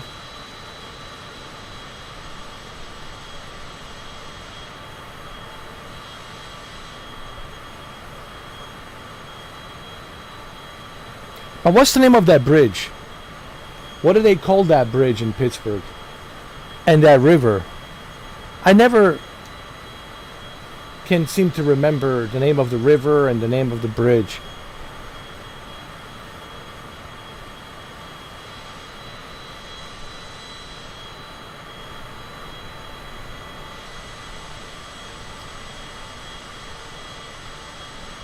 Has 3 rivers.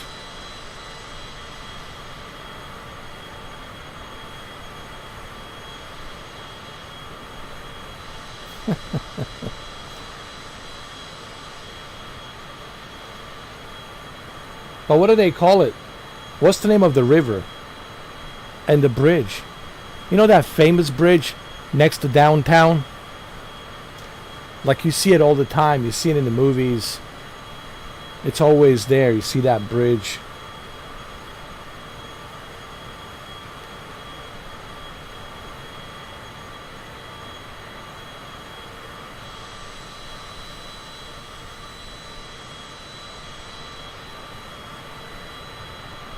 City of 3 Rivers. That's what they call it.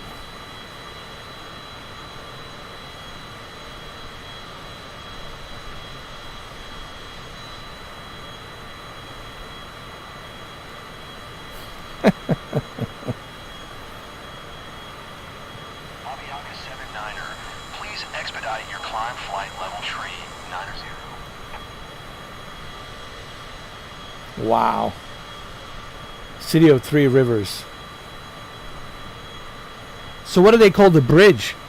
What about the bridge? You know that famous bridge that goes into downtown when you cross the river?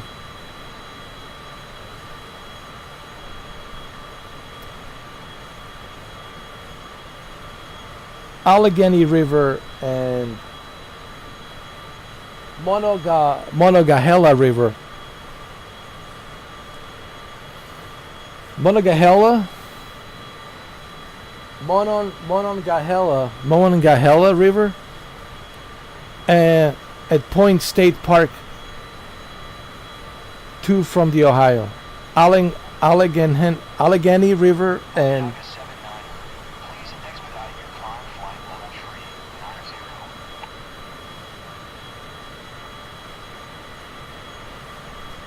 90. Roberto Clemente Bridge. Ah, Roberto Clemente. Roberto Clemente. It's actually kind of cool bridge. Because the way it kind of like fits in with the downtown, right? When you look at the downtown and you look at the bridge, it kind of connects nicely with the bridge. It kind of looks cool, you know. Roberto Clemente Bridge, Allegheny River and the Monongahela River. It almost doesn't sound American, does it? Right? It almost doesn't sound American. Bobby August 79er, please expedite your climb flight level tree 90. It sways. Oh, forget that. It's not good. That's not good. If it sways like that, that's not good, my friend.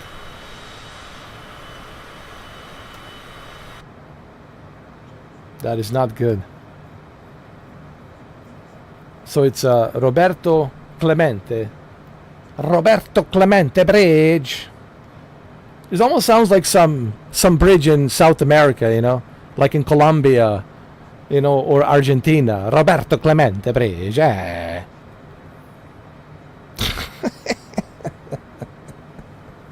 like Columbia Bridge or something.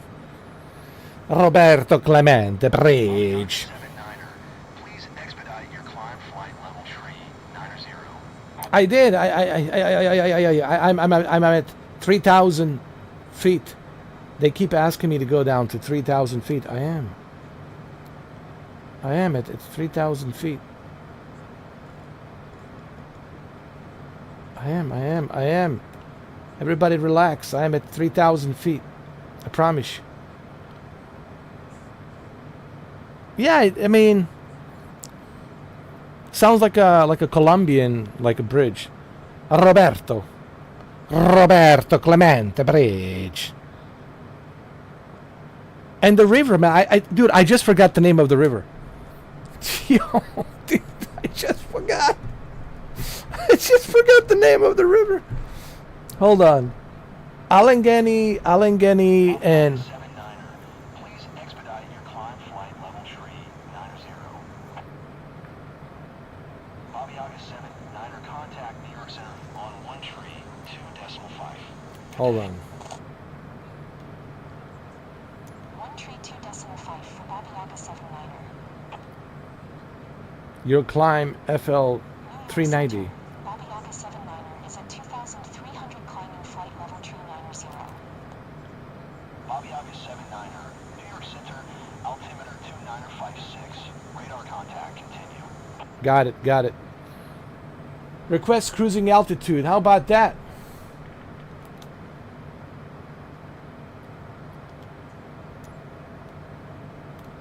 By like 4,000 feet, huh? New York Center, Bobby August 79er. Request Baba Yaga wants to go up to 4,000 feet. That's right. Can the Baba Yaga go? 79er, climb and maintain flight level tree 90. Expect flight level 430. All right. Let's hold the altitude. Climb and maintain flight level tree 90. Expect flight level 430. Bobby August 79er. All right, Baba Yaga, come on.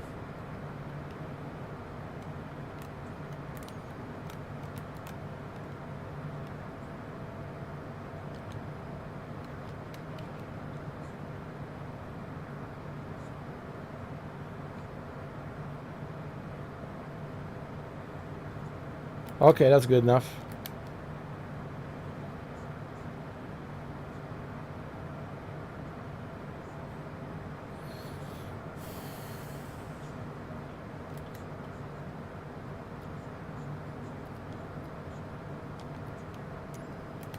New York Center, Bobby August 79er. Requesting vector to next waypoint. Bobby August 79er, turn right heading 030. Proceed on course. Turn right heading 030. Proceed on course. Bobby August 79er. Okay.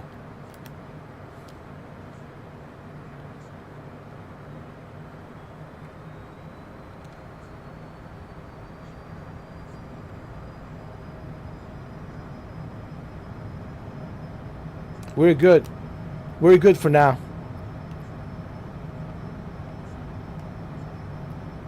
We're good.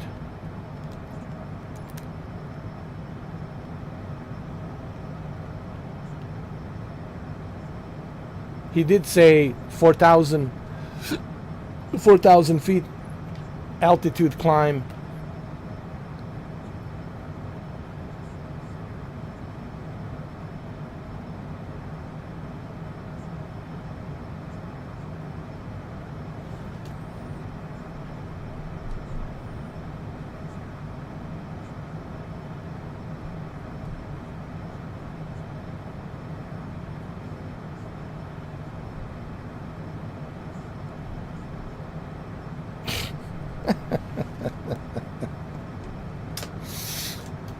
Well, isn't there like a snowstorm or something over there? There's like a winter storm especially for him living up there in the middle of nowhere where he knows there's going to be a huge snowstorm. Doesn't he know he's supposed to secure a super expensive Starlink dish, satellite internet? Oh, it's just wind. I'm sure you guys will have some snow pretty soon. Trust me, it's coming. You better believe it. Snow, it's coming. You'll see. Oh yeah.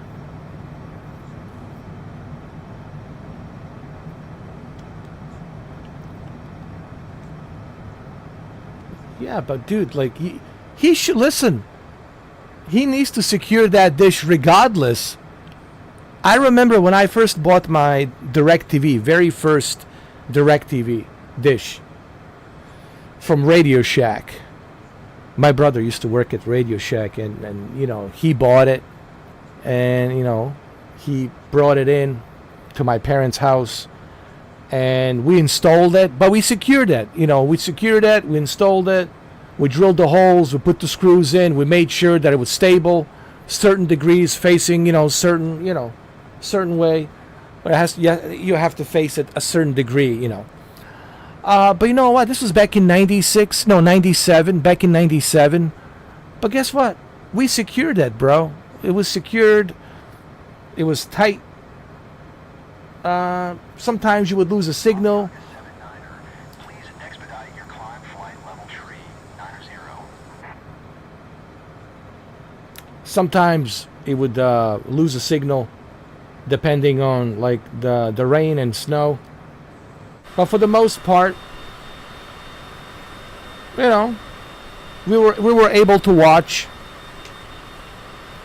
movies and TV shows, you know, sports.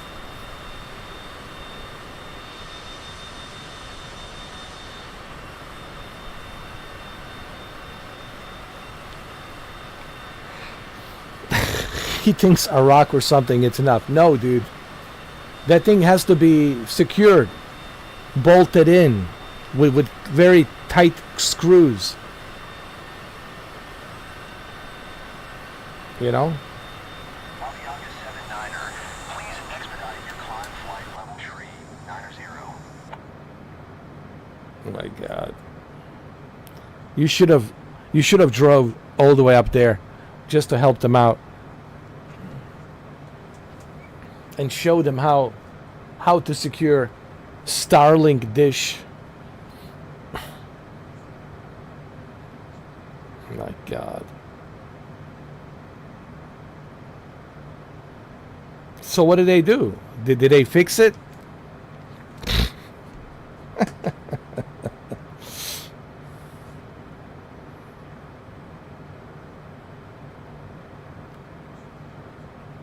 So they were asking you for the advice. What do you think we should do? Hey, Shuki, what should we do? What should we do? Wow.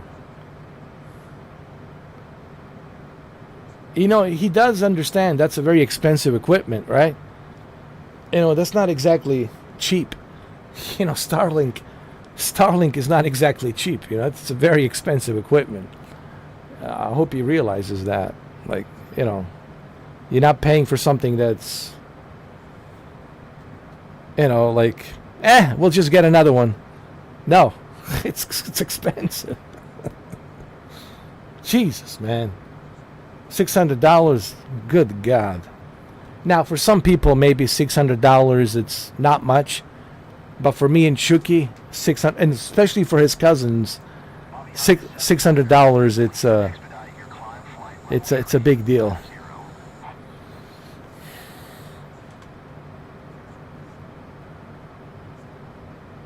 Jesus Christ. God. Oh, Lord.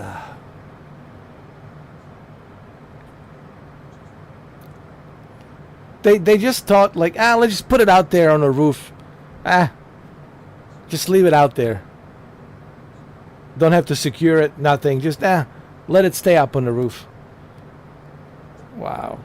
Wow, my God. I don't even know what to say, Shuki. It's just...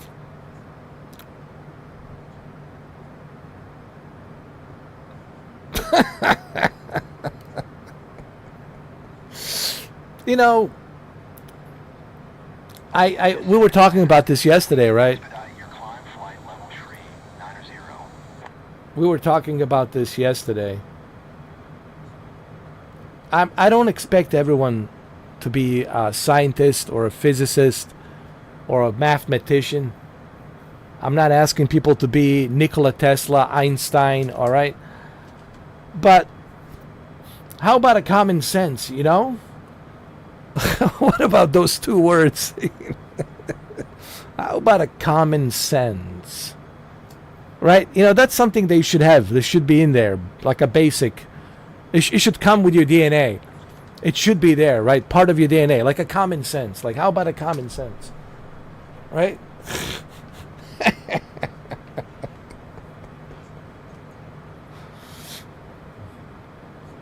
What happens if we don't secure this Starlink dish?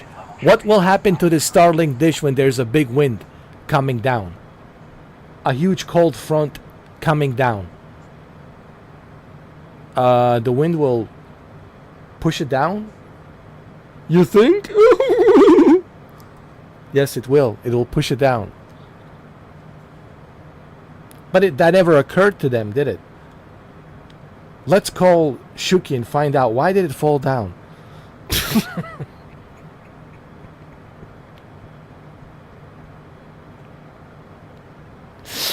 I'm sorry. Wow, that's your cousins are hilarious. They should do a reality show. I'm telling you, that would make a lot of money. People would watch. They would. I would watch. Like on Netflix, they can do like a reality show on Netflix called The Frozen Foot Cousins. The Frozen Foot Cousins. Oh my God.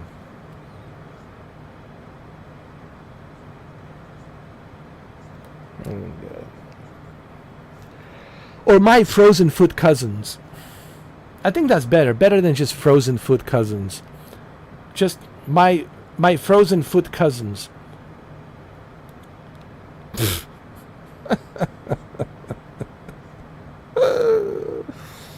Hey, did you ever tell them to watch my YouTube?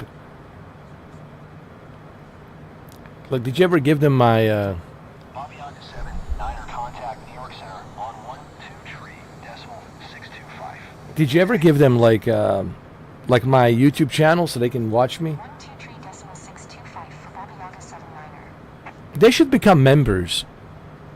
You should pay for their membership $2, Shuki, as a Christmas gift, so they can join the member chat. You should do that. That would be hilarious. Oh my God.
Dude, I would never ban them.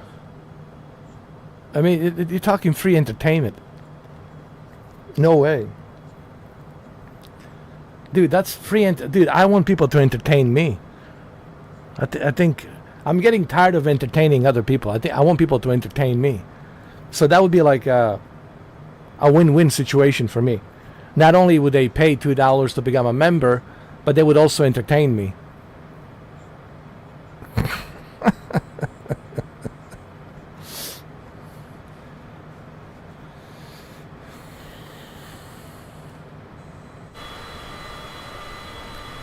I know.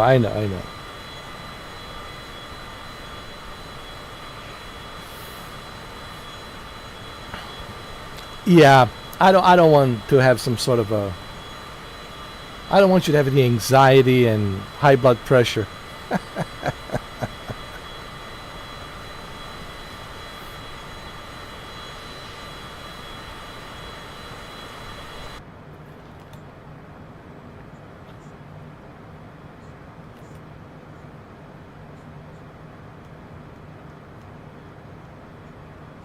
Bobby Yaga 79er, please expedite your climb flight level tree 90.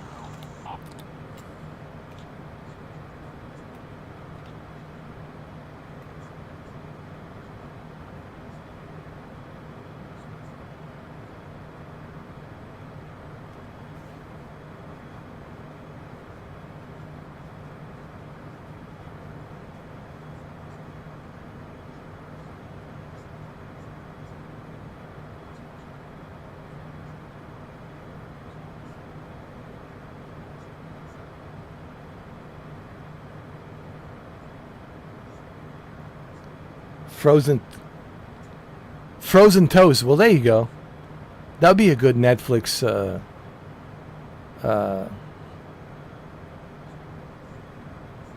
TV show, reality TV show. Frozen toes.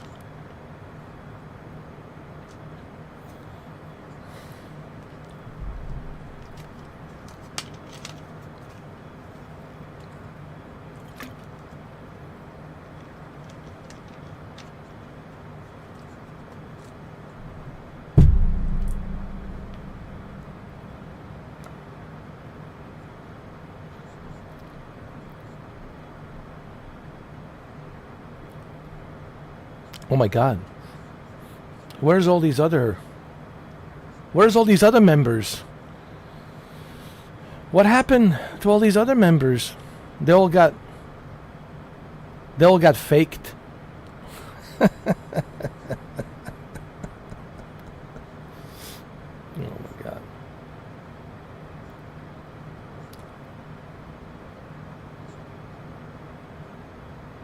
Bobby Yaga 79er, please expedite your climb flight level tree 90. Believe me, I prefer only Shuki to be here. Either Shuki or Jose. Dude, I really love it, man. I love when it's just me and you just chit-chatting.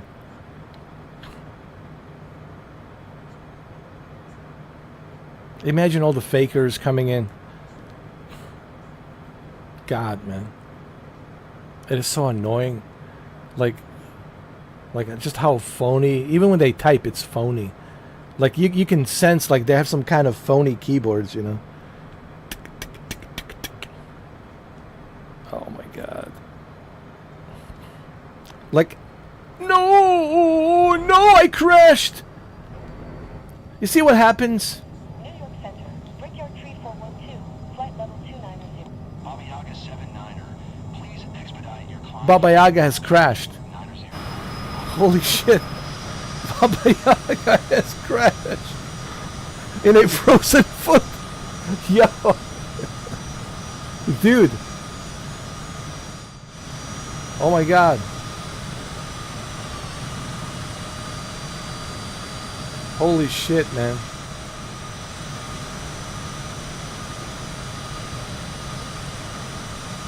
Holy shit. Oh my God. Holy mother of...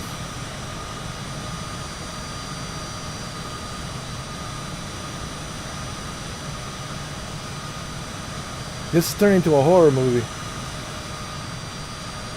Hold on. Jeez.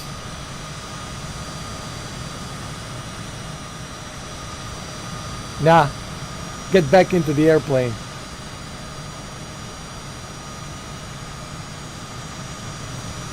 Wait, maybe there is a way.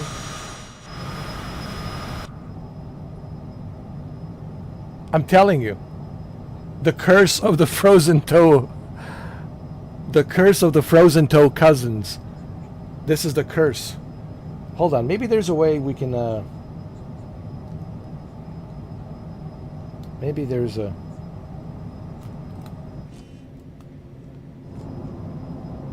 maybe we can figure something out. And listen, everybody, hold on. Everybody calm down, all right? Everybody chill, relax, all right? All right? We're going to be okay. Everybody calm down, all right? You're here with Baba Yaga, all right? Just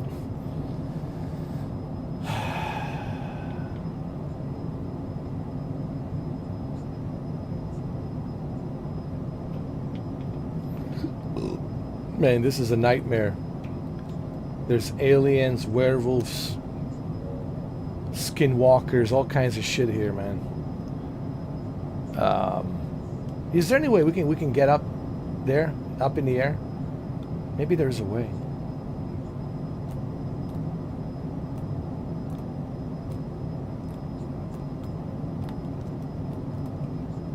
Maybe.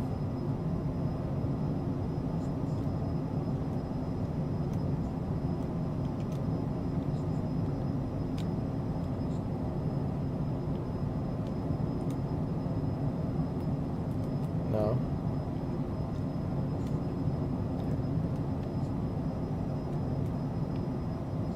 Maybe.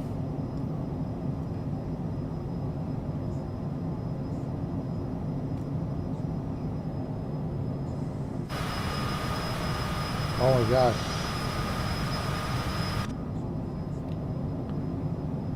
I don't know. What are we gonna do? No, there's gotta be. Hold on. There's gotta be a way. Let me look at the assistants. There has to be. There has to be a way.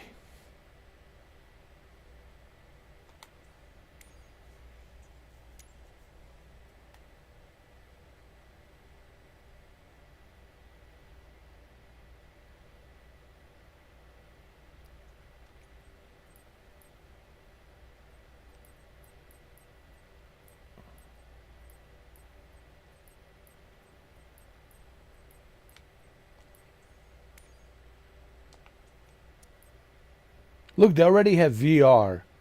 They already have VR ready. Yo, check it out. They already have VR ready. It's ready. Man. What do we do?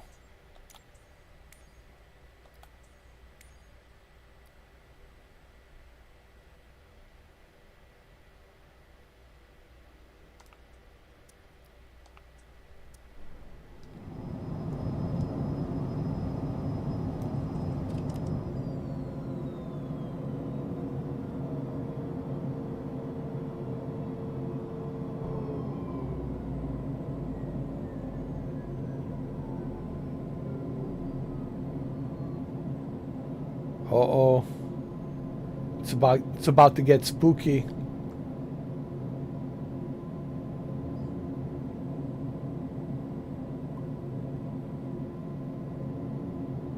Oh my God.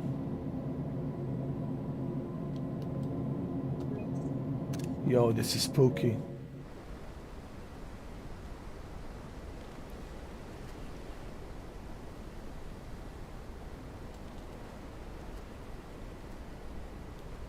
Holy crap.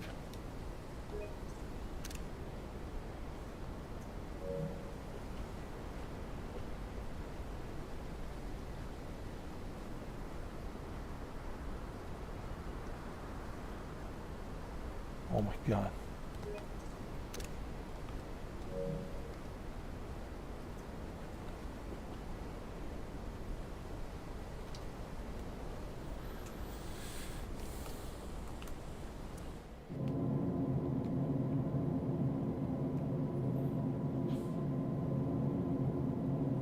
What are we gonna do?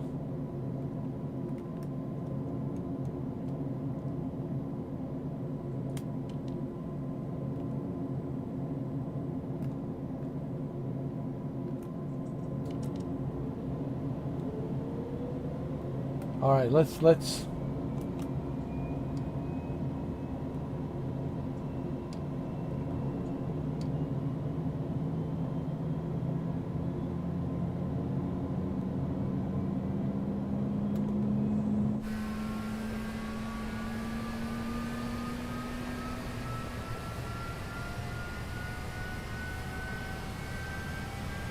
I have an idea.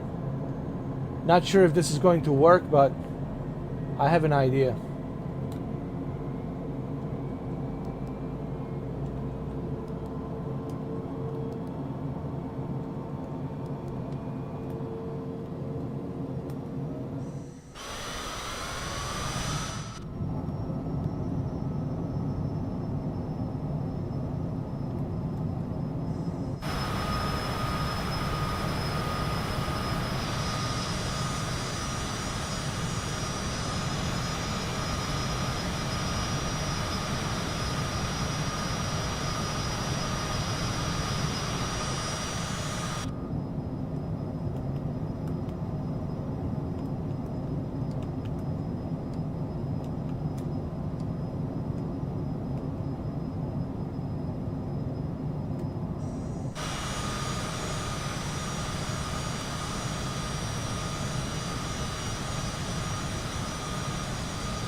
I don't know if this is going to work.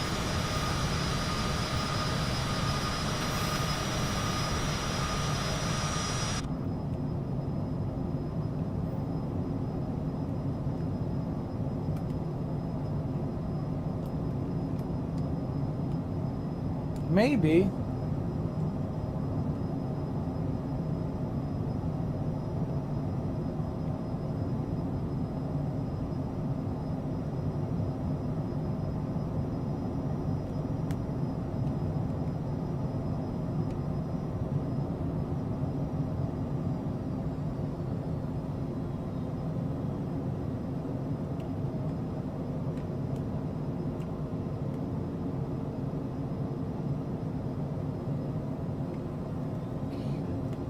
Maybe we can try this.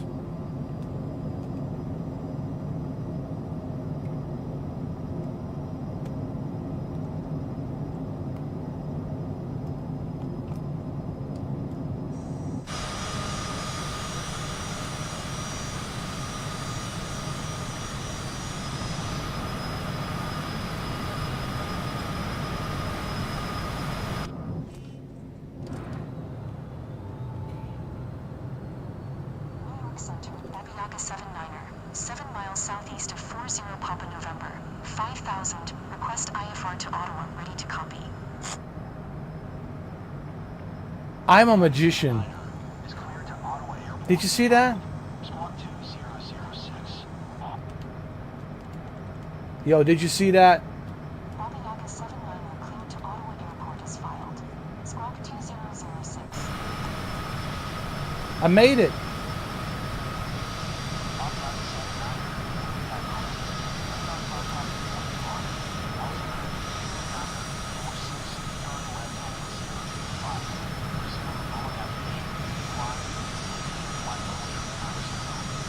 Yo, dude. I'm a magician.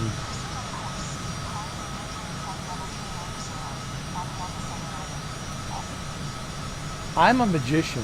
Listen. That's it.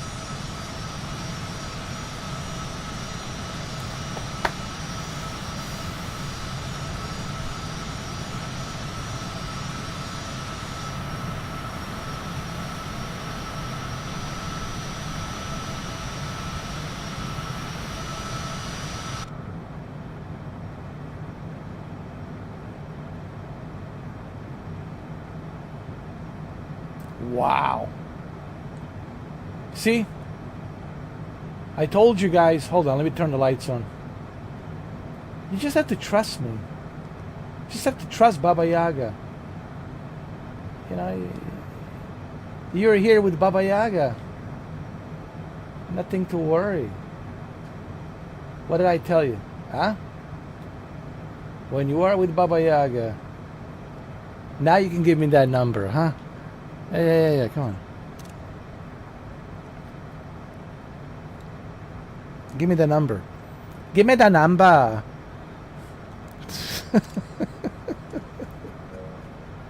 Yeah, just slide it down here. There you go. Right there. Ah, thank you. Appreciate it.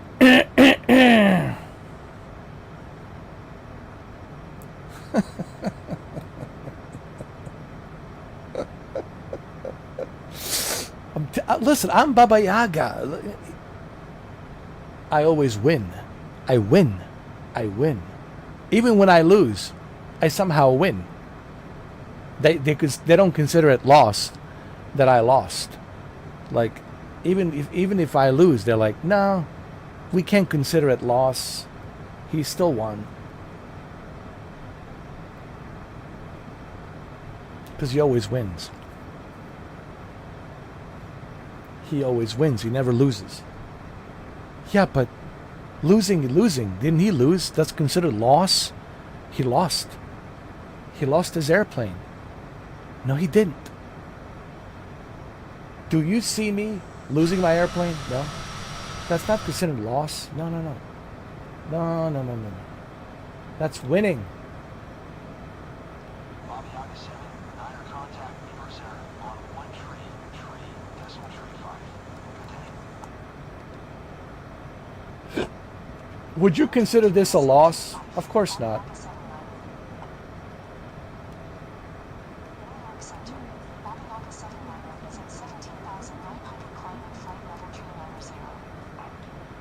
It's not a loss. I didn't lose anything. I didn't lose anything.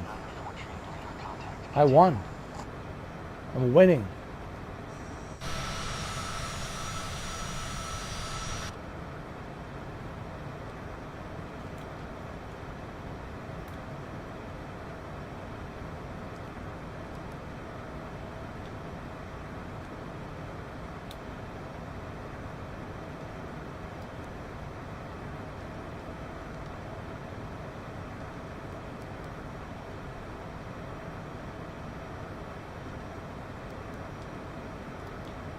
See? All good.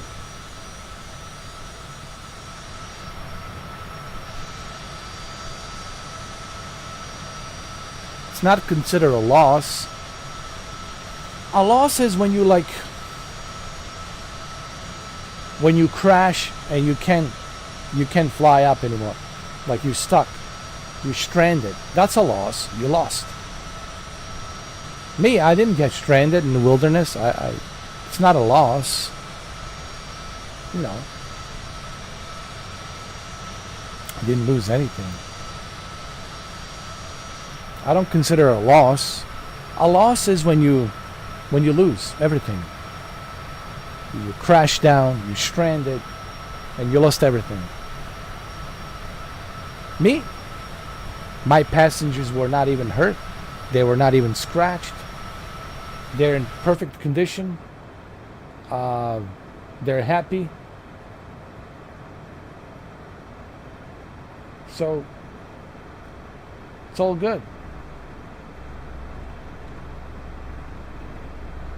Bobby Yaga 79er, please expedite your climb flight level 390. See?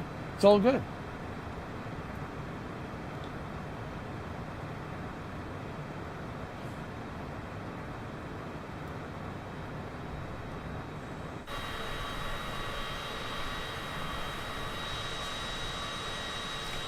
Yeah, the plane is a little bit frozen, but it's good. Again, it's no loss. We didn't, like I said, I don't consider this a loss. What did we lose? It's not a loss.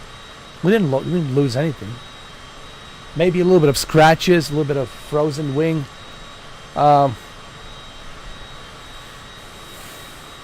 Passengers are not hurt. They're fine. Not even scratch. Yeah, this is winning. I call this winning. Exactly. Hold on, let me make sure that my exposure is a little bit better. My exposure, bring it to 4. No, bring it to 4. There we go. Like that. That's better. See?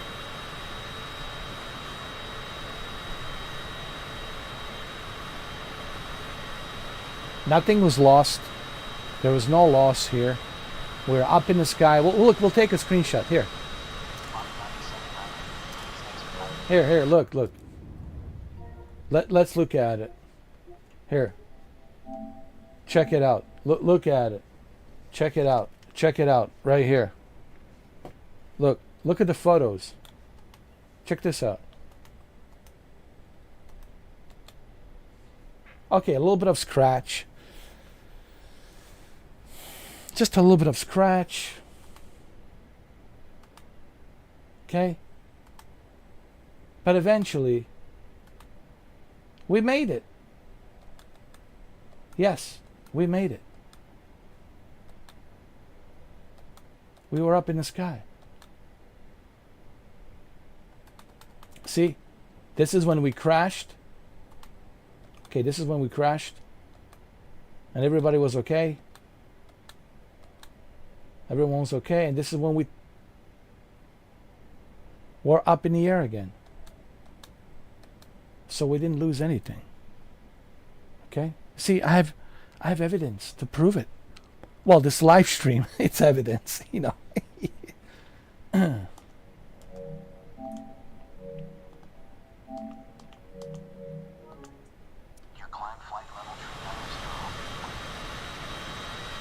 This is hilarious. This is hilarious. You know, this is what I like about my live streams, because you never know what you're gonna get. It's like a box of chocolates. You just don't know.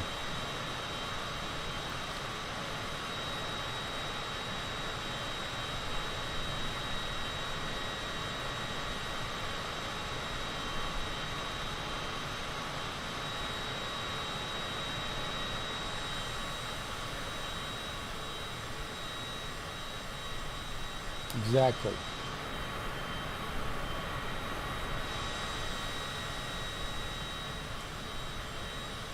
And I know some people say, well, we still consider this a loss.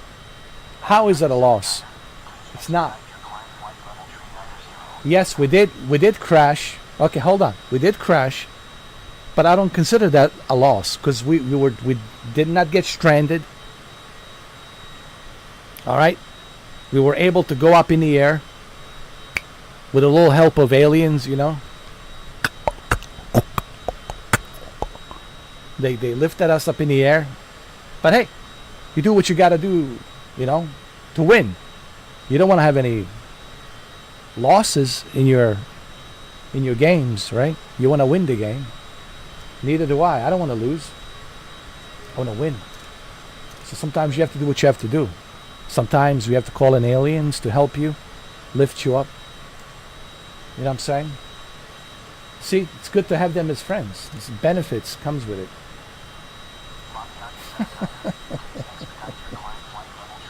There's benefits to that. Being friends with aliens. Certainly there's benefits. A lot of benefits.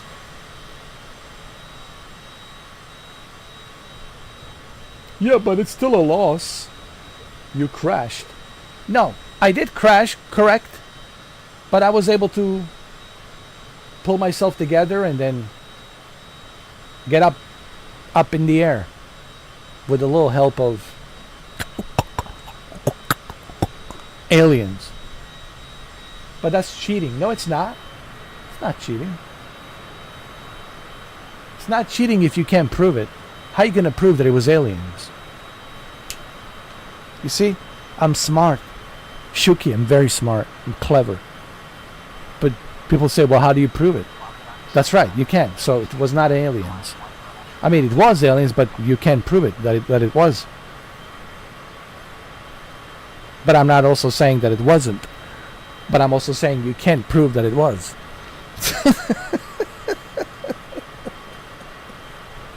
So it's not a loss. All right, we did not lose this game of flying. We won.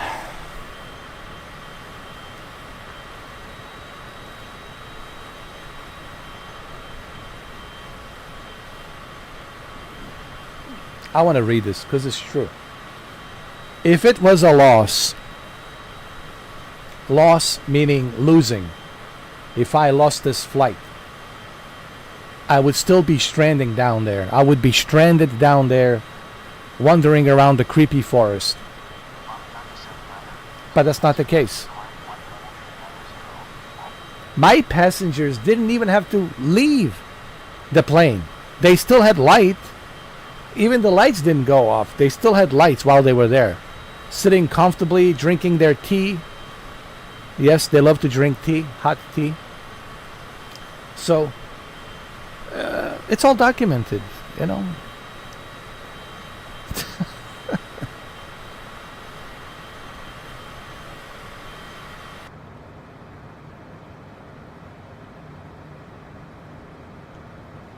Hey, by the way, Shuki, did you watch Frankenstein? The movie Frankenstein? It's so good, man.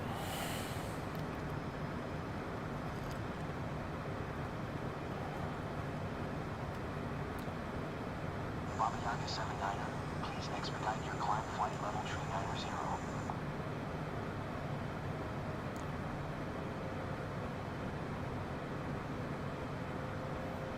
You know what? I think it's too late for that right now.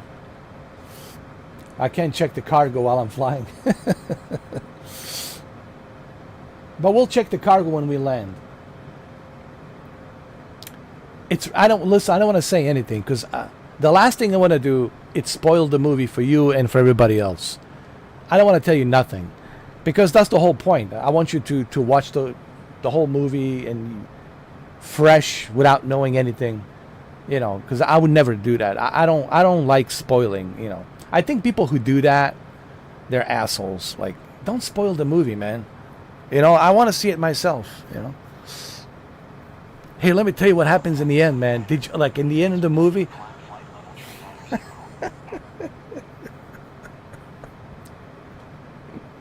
All right, thank you for telling me the end of the movie. I don't know. I'd have to watch it.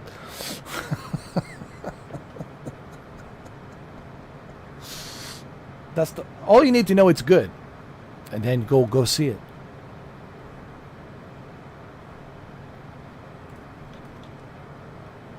I'll talk about it when you see it. You know, and we'll let everybody know it's spoilers. Yeah, spoilers warning. We'll let people know. Hey, it's spoilers warning. We're talking about the Frankenstein. What Frankenstein are you talking? No, we're not talking about the old Frankenstein movies. We're talking about the latest one on Netflix. Baba Yaga 79er, please expedite your climb flight level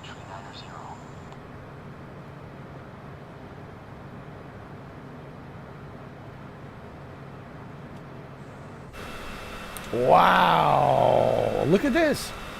Look at the graphics on a PlayStation 5.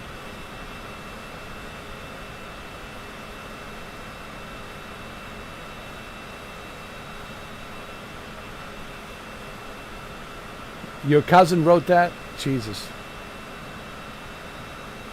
Oh my God. I went up there, tied up shirt around the kickstand. Put a brick on the back. I would like to tie it down, but I don't got anything right now.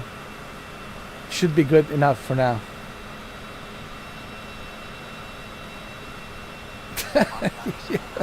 God.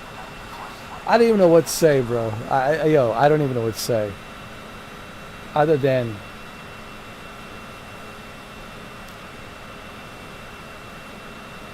shaking my head. Just shaking my head. Why don't they ask Sasquatch to hold the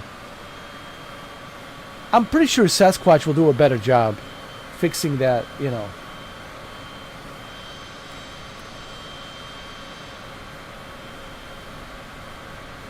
They need to just call a Sasquatch. Don't they have Sasquatches around there? Let them come in and, you know, give them some beef jerky and they'll fix that for you.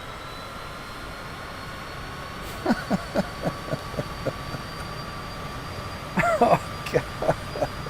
Yeah, just give them some beef jerky. They'll fix it for you. They, at least Sasquatches, they have more common sense, and like I guarantee you they have more common sense on how to fix it, you know? Oh shit.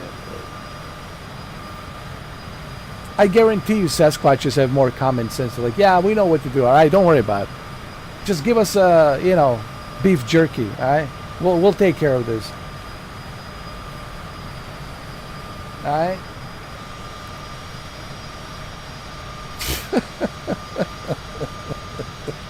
I'm surprised that the Starlink even made it this far with them, with your cousins. Seriously, I'm like surprised.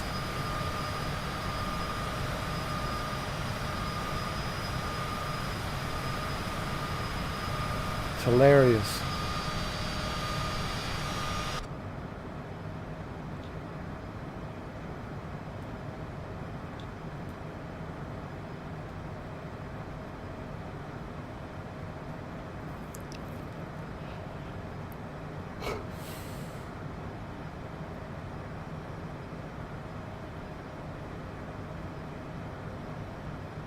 I can't believe tomorrow is December 30th. Can you believe it? Wow. That's it. We got, what, a couple of days? And it's 2026. Wow.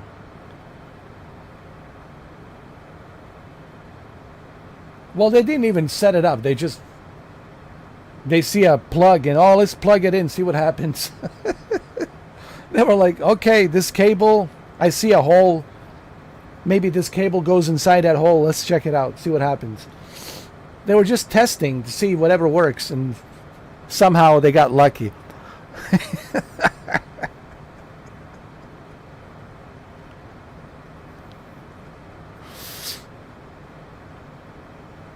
It's hilarious. I'm telling you.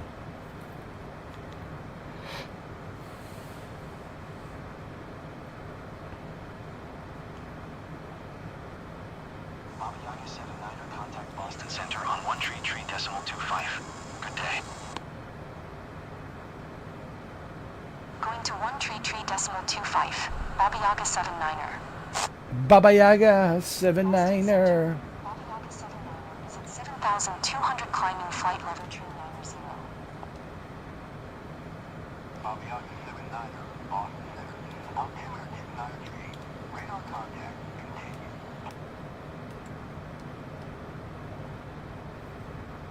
Wow.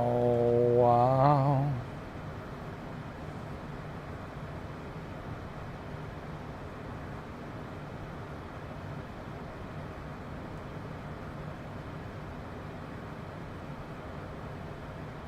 I wonder if the autopilot's working. Let me see.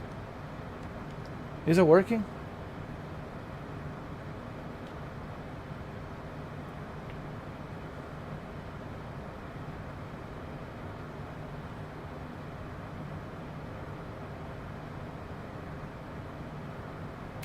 But you know, Starlink, it's a pretty good internet for them. You know, that's like, that's heaven. Bobby Yaga 79er. Please expedite your climb, flight level 390.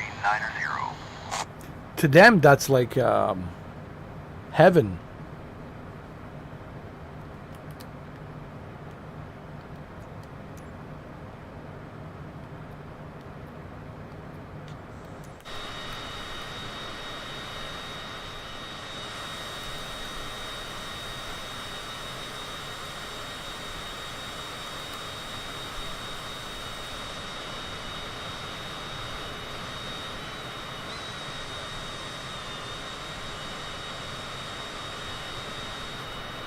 Baba Yaga.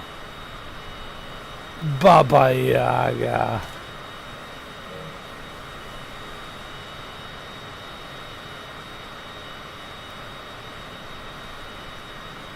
Aviata 79er, please expedite your climb by level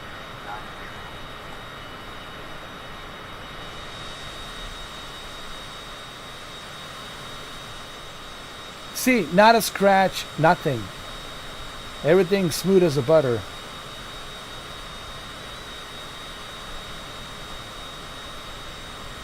Smooth as the butter.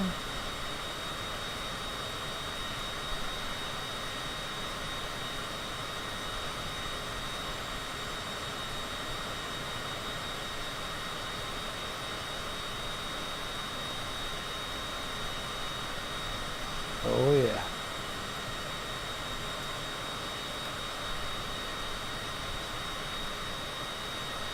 Oh wow. Oh wow, wow, wow.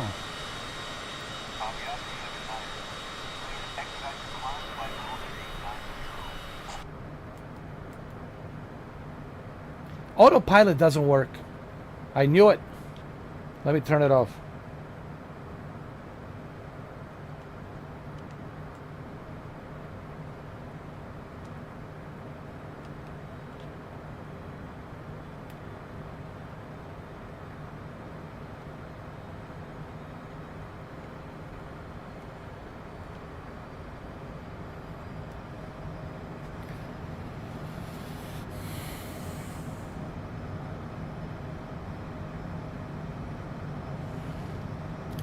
I think that's just the way they are, you know.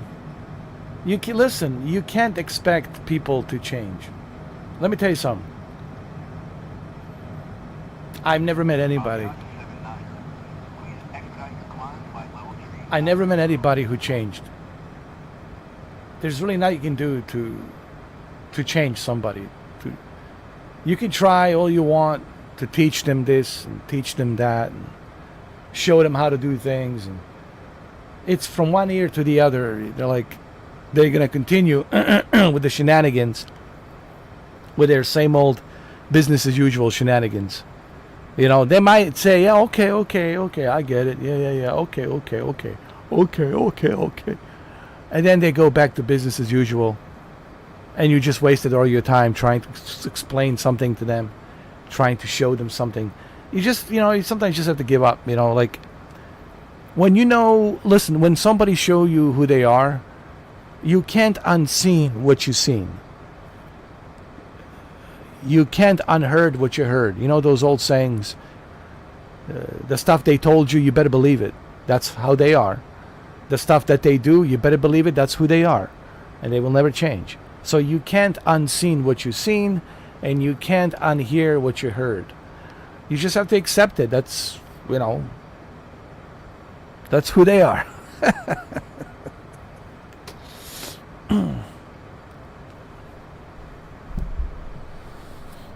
Yeah, it's people just you know what it is, man? People are just wired a certain way. They're just wired a certain way, and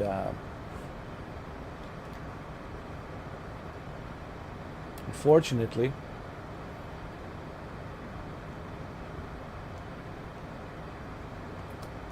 that's how they are.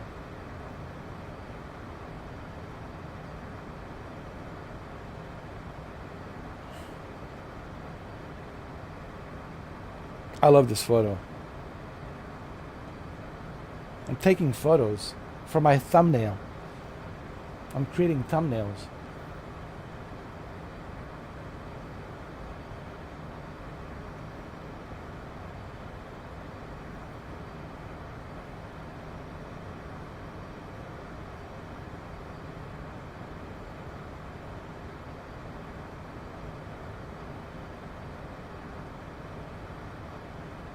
Aviata 79er, please expedite your climb by level 390.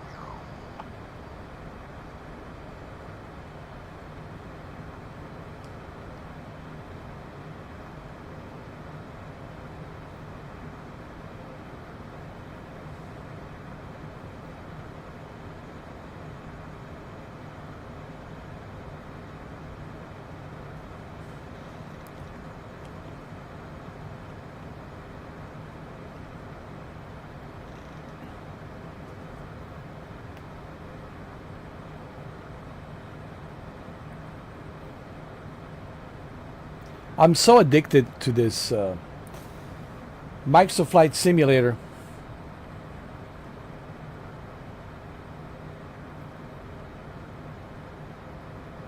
Seed No Evil with Kane.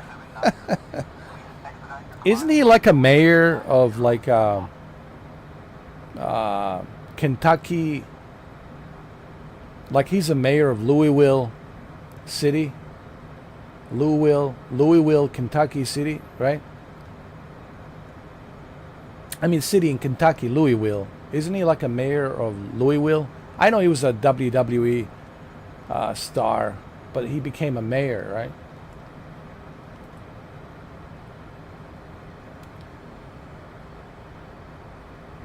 I'm pretty sure he's a mayor of Louisville. Yeah, Kentucky. Pretty sure.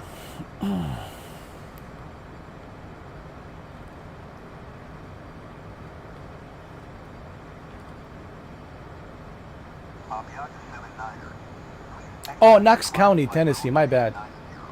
What's wrong with me? Oh, Knox County, Tennessee.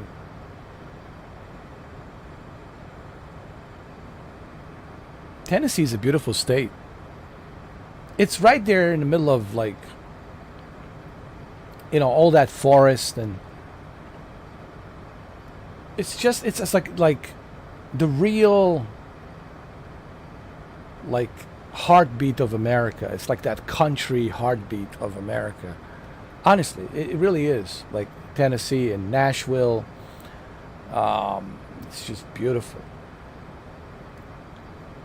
It really is beautiful. Nashville's a beautiful town. It really is.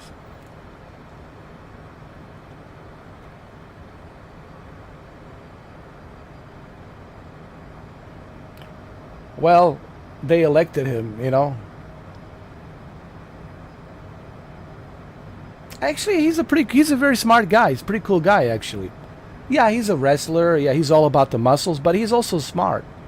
Like, I was watching interviews with him. He's very intelligent, man. He's very educated. Like, he knows a lot about the history. He knows a lot about a lot of things, man. Like, you know, people forget, man. These wrestlers, you know. You see, that's the thing, because people think of wrestlers like, oh, it's like, you know, that's all they do is like wrestle. They're just muscles. No, they're well educated, man. Well educated individuals, man. You know what I mean? You can't judge. Here's what I always tell people: you can't judge a book by its cover. All right, don't judge a book by its cover. I'm telling you right now. People who look smart actually are not smart. People who don't look smart, they're actually smart. It's the other way around. Believe me, it's the other way around. So don't ever judge the book by its cover. There's a reason for that. There's a reason. We have that saying. It's there for a reason. Don't judge a book by its cover. You know. Even Brock, he's very smart. He's like, he knows a lot of things, dude.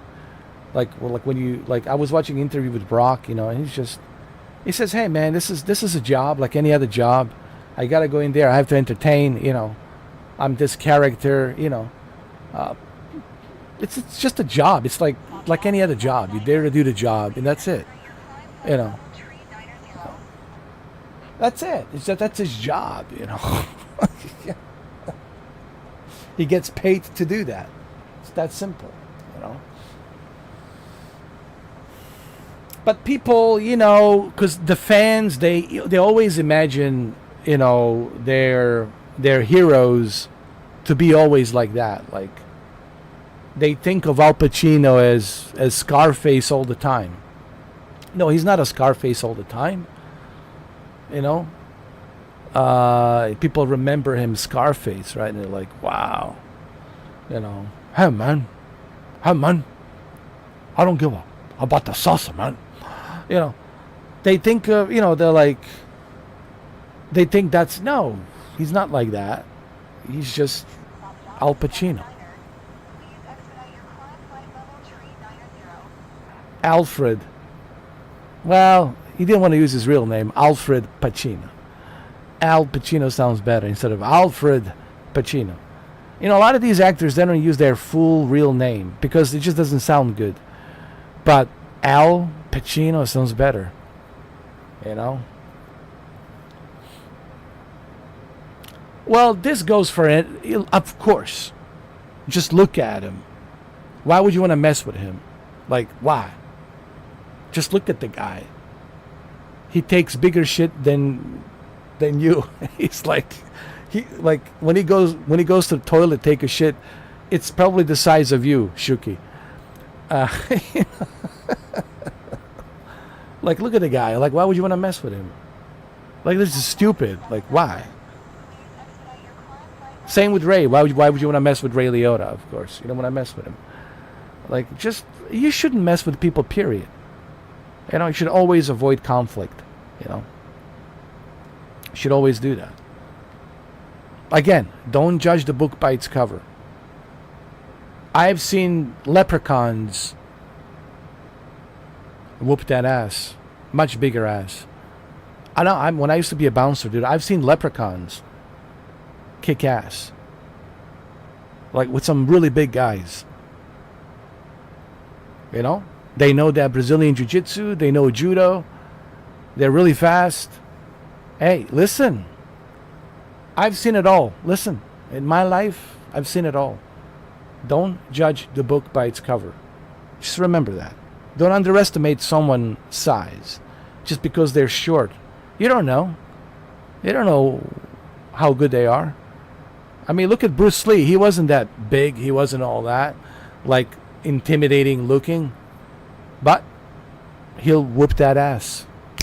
Just like that. He'll whoop that ass just like that.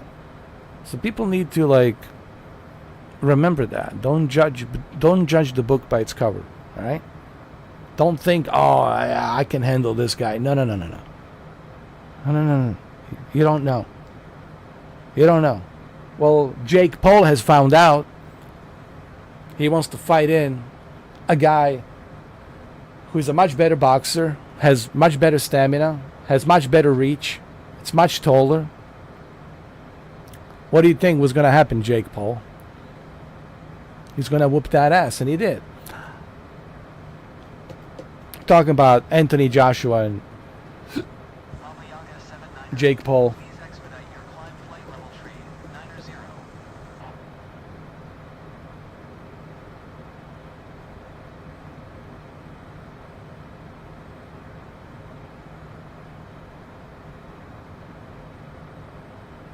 Never underestimate someone and what their capabilities are. Because you don't, see, that's the thing. You do not know what their capabilities are. You don't know nothing, right? Maybe they're special forces or ex-special forces. Maybe they are, the best of the best. Right? That's all they did their entire life. Special forces, dealing with all kinds of, evil bastards out there that they had to deal with. And then you come across someone like that and you know nothing about them. They just look regular individuals, right? And then you find out. One good example is that movie Equalizer, right? Ex-CIA, special forces, everything, right? So much experience under his belt. I'm talking about Denzel Washington in The Equalizer, right? And, you look at him, you don't think much of him. You think, some old man, we can whip his ass. And then you find out. So, what's the golden rule? Well, golden rule I have learned, it's don't underestimate anybody. Simply because of their size, their height. Because you don't know, dude.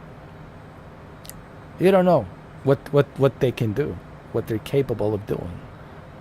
But why do you want to find out? Why you want to find out? Yeah. And some people find out the hard way. And then, hopefully you learn, right? Now, if you really have no choice and you can't avoid, then you got to do what you got to do to defend yourself. It is what it is, But you should always try to avoid, I mean, the conflict at any given time. You know. Unless you really have no choice. It's like, all right, man, I have to defend myself. I got to do what I got to do. You know. But if you have a choice, don't always pick the choice of let me just walk away. You know. Take your pride and just walk away. You know, whatever. Or was it no? Swallow your pride. What was it? Take your pride. Swallow your pride. Baba Yaga 79er, please expedite your climb flight level 3, enter 0. Because your pride and ego will get you in trouble. As it did, believe me, I've seen so many people out there, man, act tough and this and that, puffing their chest, oh, look at me, flexing their muscles, yeah.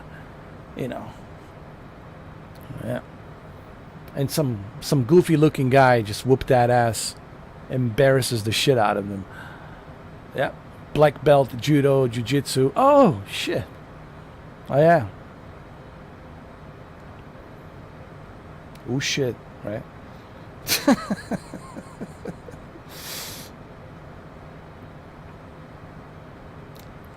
Baba Yaga 79er, please expedite your climb flight level 3, 90.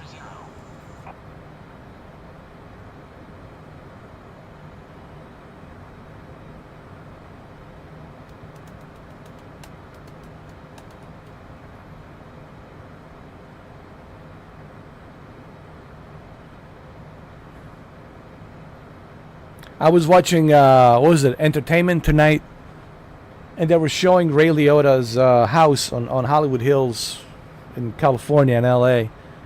And of course, they all moved out because, they want to sell the house. Enough, cost a lot of money to maintenance a house like that. And of course, after Ray Liotta passed away, the family moved out and all that. And now you look at the house, it's run down. The grass is growing all over the house. Everything's overgrown because apparently they don't have enough money to maintenance the house. And it's really sad what happened to Ray, man. It's just,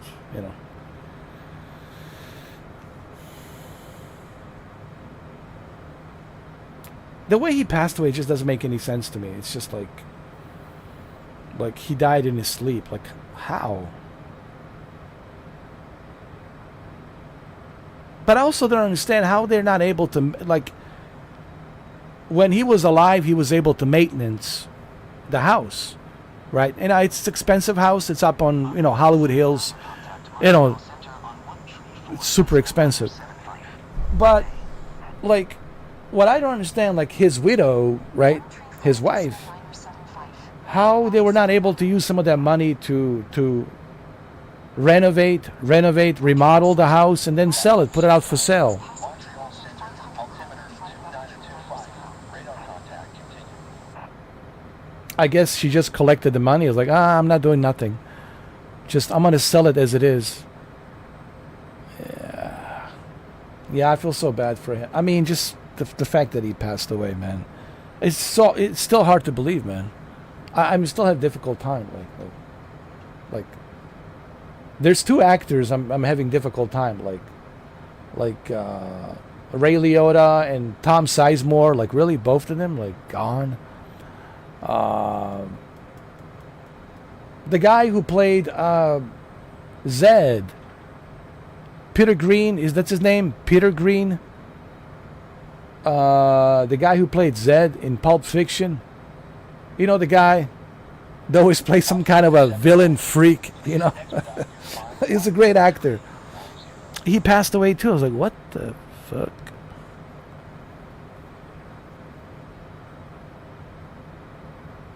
Hey, what's with all these YouTubers passing away? What's going on, dude? Did you hear this shit? They're dropping like flies. Like, what the fuck is going on? Yeah, and Bill Paxton. It's crazy. Have you heard about this shit? Baba Yaga 79er,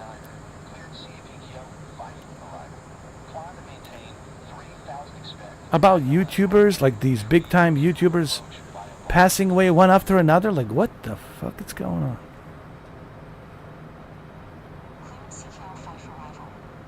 Dude, but yeah, I'm telling you, man, there's something weird going on, man. Like, damn, man. Something is off, man. Something just, it feels like a simulation or something. I don't know. Maybe, maybe that guy was right. I don't know. I'm starting to, maybe he was right. I don't know. Nah. I don't know. I don't know. Maybe he's right. Maybe it's all some sort of a simulation. It's just something doesn't. It's just, I don't know.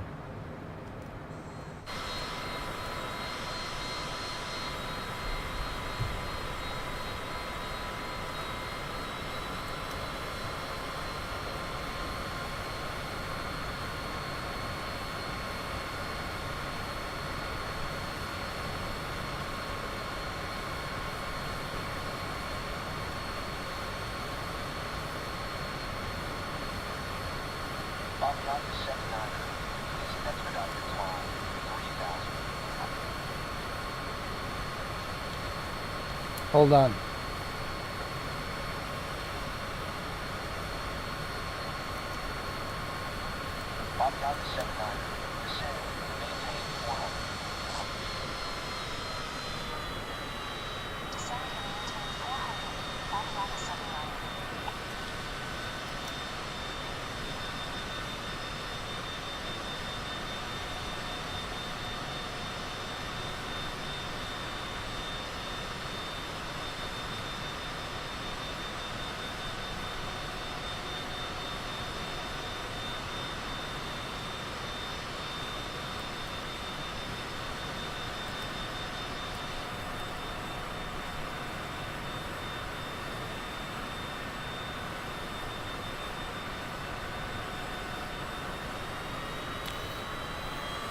Yeah, but this is like one after another. Like, what are the odds that like one after another that they're passing away like one after another within the same week? Okay, if they die like, unexpectedly within like few months or a year apart or 2 years apart, fine. But in the same week, one after another.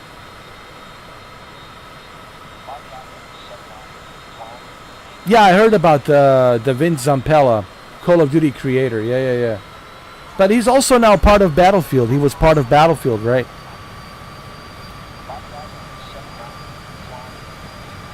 Yeah, he died too in a Ferrari.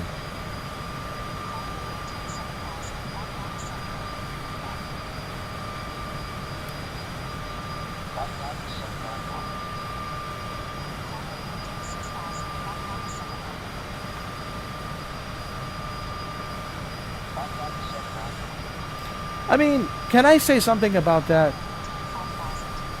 Haven't people learned anything from Paul Walker tragedy? Especially in California. California roads on the hills are very dangerous, dude. If you've ever been to California, then you know what I'm talking about. Especially on the Mulholland Hills, Hollywood Hills, right? Those hills, man, are very dangerous, man. And you can't be driving, these fast cars are not meant to be. You're not supposed to drive a Ferrari, man. It's like on these California hills, man, in LA County.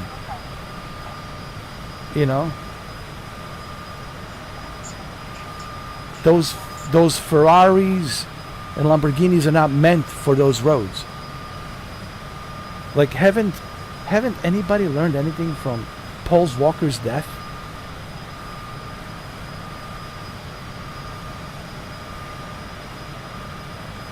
I mean, I feel bad that he died, but it's like, come on, you should know better. What do you should know the risk.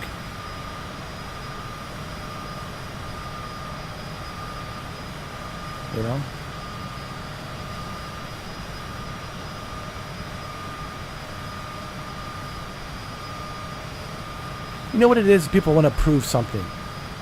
You know, this is exactly what happens when people want to prove. Oh, I want to prove. Look at me. You know, like look what I can do.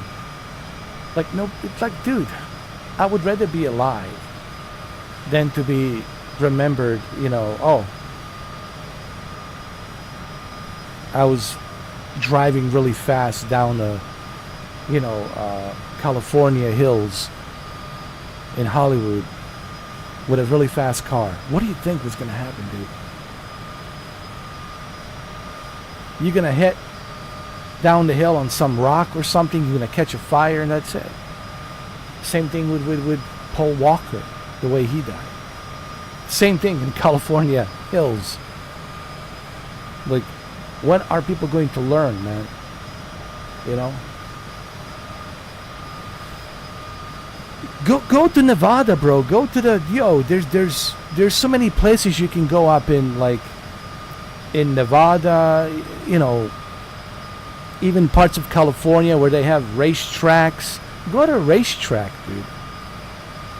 Dude, there's so many racetracks in it's really sad. It really is.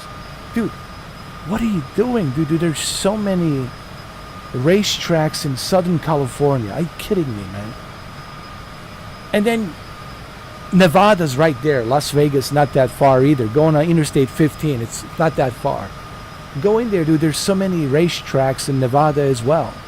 Between Southern California and Nevada, there's so many racetracks that you can go to, and then spin around, drive fast with your Ferrari and your Lamborghini and whatever you have. Not on the California hills, bro. Especially when you know someone who was really famous from the Fast and the Furious movies made that. But see, he didn't drive, but the person that was driving made a terrible mistake, driving really fast around the hills on these very steep corners. People who live in California, you know what I'm talking about. You know how steep and narrow those corners are. Uphill, downhill. I don't need to tell you. You know. So it's tragic. It's tragic. But at the same time, when are people going to learn? Like, dude, yeah, I want to drive a Ferrari. I want to drive a Lamborghini. But if I'm going to drive it, I'll drive it safely. You know, something Tom Cruise was saying not too long ago. He was asked about, do you have any fear? And he says, yeah, of course, I have fear. What are you talking about? But what I do is, he says, I do a lot of studying. I study. I practice. I look at this. Is this safe? Is this safe? Should we do this? Is this really safe? Let's talk to the professionals. He spends months and months and years of research before he actually does any of these stunts to make sure that it's safe. What are the odds? Okay, let's look at this, right?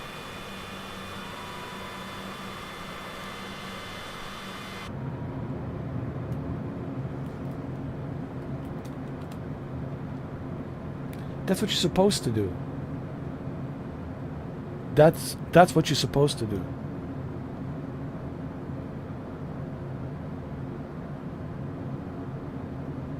I mean, Paul Walker should have known better too, let's be honest. Paul Walker should have known, hey man, let me drive at least. Let me drive. He should have at least said, hey, let me drive. But first of all, he should have never gone behind that car. He should have told him, no, dude, we're doing charity work. We'll go to the racetrack. No, dude, we're not doing that here. We're doing charity work, because you used to do a charity work at that time. And he should have probably said, hey, we're doing charity work. Let's not do this here. Let's go to the racetrack where it's safe. All right? That's what he should have done. But I don't know what happened. I don't know.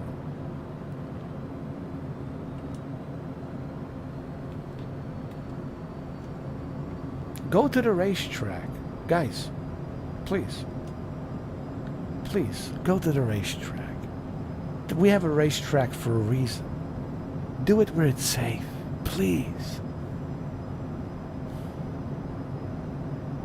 Do it where it's safe, alright?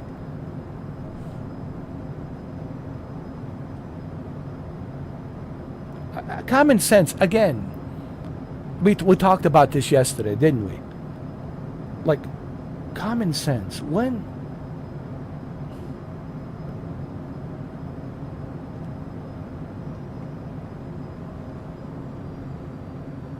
Look, I don't expect anyone to be a scientist or physicist or, you know, Einstein. But what I do expect that everyone should have, it's common sense. Right? I don't think that's like something that should be difficult to acquire. It should be part of your DNA. Like, hey, let's use common sense. Let's not be idiots. Let's not be stupid, all right? I know what it is about people doing things that they know they shouldn't be doing. What is it about that? I don't understand that.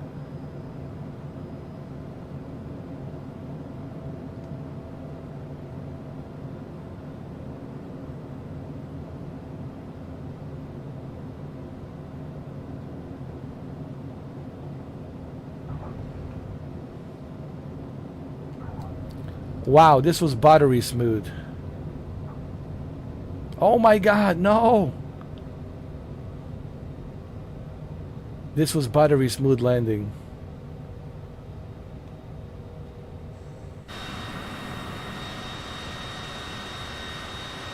This was buttery smooth.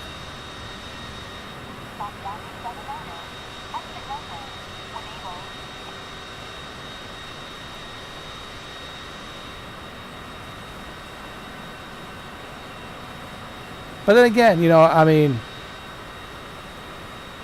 I you know, I'm saddened and sorry to hear that, you know, I mean, he certainly has contributed a lot to Call of Duty, and I'm saddened to hear that, you know, that's what happened, you know.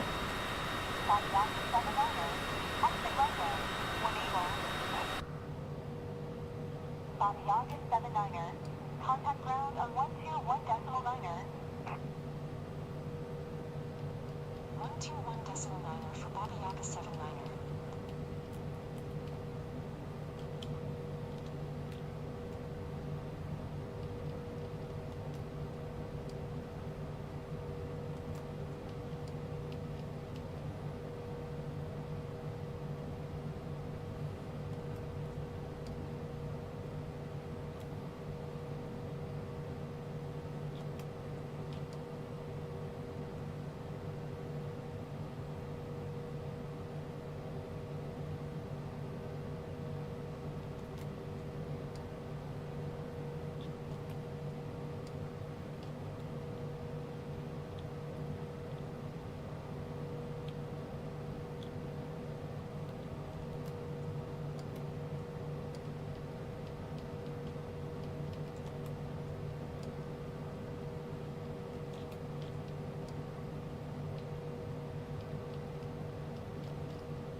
Hold on, I think this is it.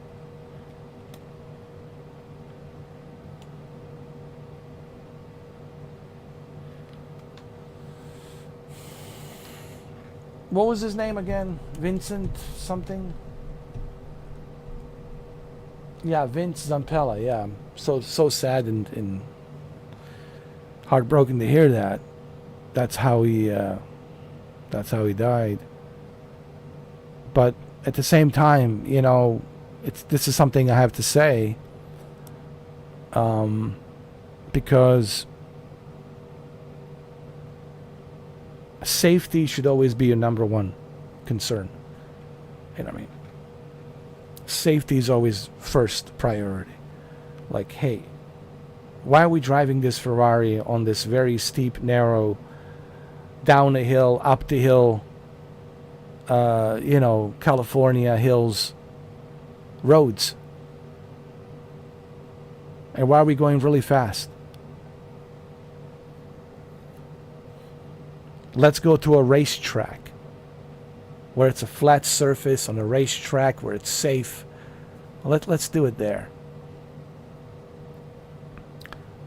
I'm not against people enjoying racing cars, but it's like Dale Jr. Like Dale Jr. said it the best, Like Dale Jr., right? Dale Jr. said, just go on a racetrack, man. What are you doing? Just go on a racetrack and race there.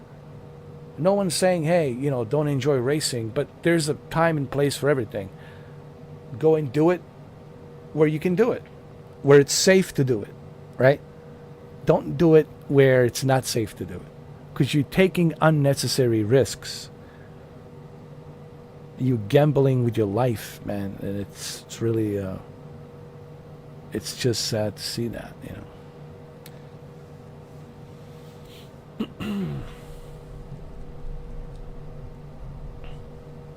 Well,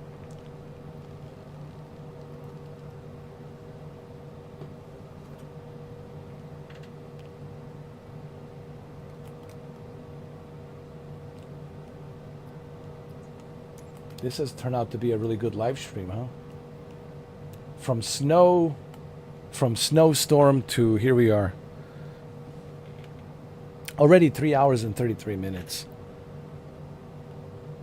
Amazing.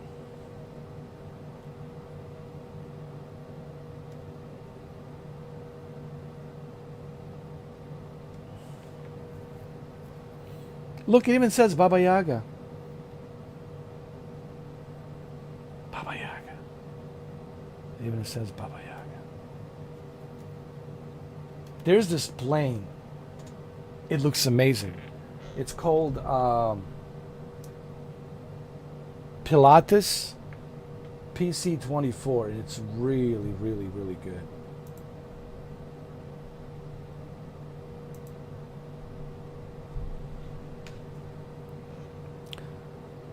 Wow. Where's all the members? Where all the super hardcore fanboys of Mr. 4K? Where are they? Oh my God. Only Shuki is here. That's right. I think I'm proving my point. I think yesterday and today I'm proving my point that I was right. There's phonies out there, and I don't need phonies. And this is the proof right here. Yeah. This is the test. This is how you test. Well, that's why we do this test, to see if I was right or to see if I was wrong. And once again, I was right. Because why am I right? Because it's so easy for me to read people. It's like so obvious to read who is who they are. So I knew you were going to show up, and I know Jose shows up, but he only shows up when he has time, usually at night. And if he has a day off, then he might show up during the day.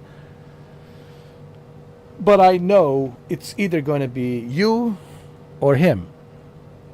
Obviously, it's not going to be all the other guys. All the other guys are just, blah, blah, blah, blah, blah, blah, blah, blah, blah, blah, blah, blah. Yeah. Small talk for free. Yeah. Not interested in that. Yeah. So I think we have proven the point. That's what this is about. I mean, to me, it doesn't matter. I mean, I still get paid regardless. I still get the same amount of views. The only difference is we don't have to read the phonies for free,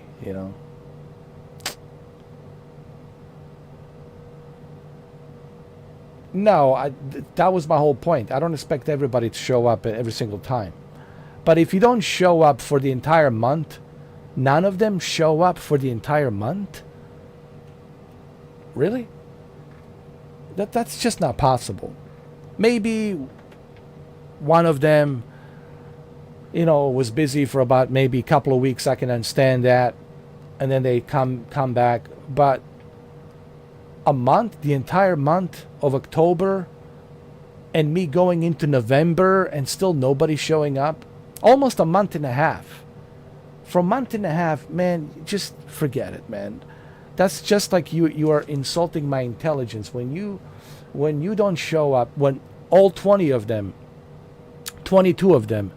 don't show up for a month and a half. And I know where they go and which channels they watch. I have all the evidence I need. Okay. So that's fine by me. I just don't like wasting time with phonies. If you're phony, dude, just don't waste my time. To me, it's really a waste of time. Like, you're going in there and the person's being phony and they're having the small talk, phony talk. Like, dude, just don't. You're not impressing me. You're annoying me.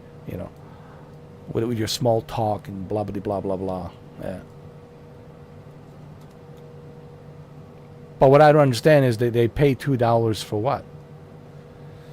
What did you pay $2 for? Like, what's the point?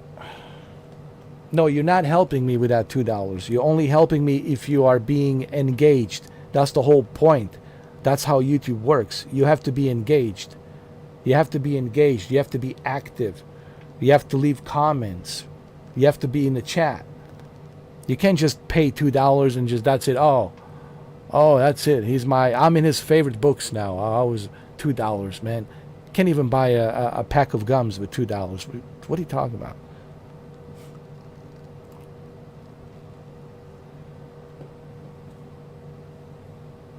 Dude, I always check. That's how you know people are, full of themselves. Full of themselves. Because they're saying that, I didn't have a chance to check my phone. People can't even wake up in the morning without checking their phone, or without checking their application, without checking their YouTube. It's just a flat out lie. And for a month and a half, nobody was watching my Nintendo. How many Nintendo Switch 2 videos did I make? God knows. Like, I even called myself Mr. Nintendo. Even my logo, look at my logo. Mr. 4K. What does it look like? It looks like Nintendo. Not one of them came in to say, hey, interesting game, whatever. Really? I had to make that video. A lot of people criticize me. Well, it wasn't fair. It is fair. I'm exposing phonies. Don't be phony. Be phony somewhere else, not here. I don't need phonies. I don't. Phonies don't do nothing for me. They're just kind of annoying. Really, it's like fleas, All right, small talk.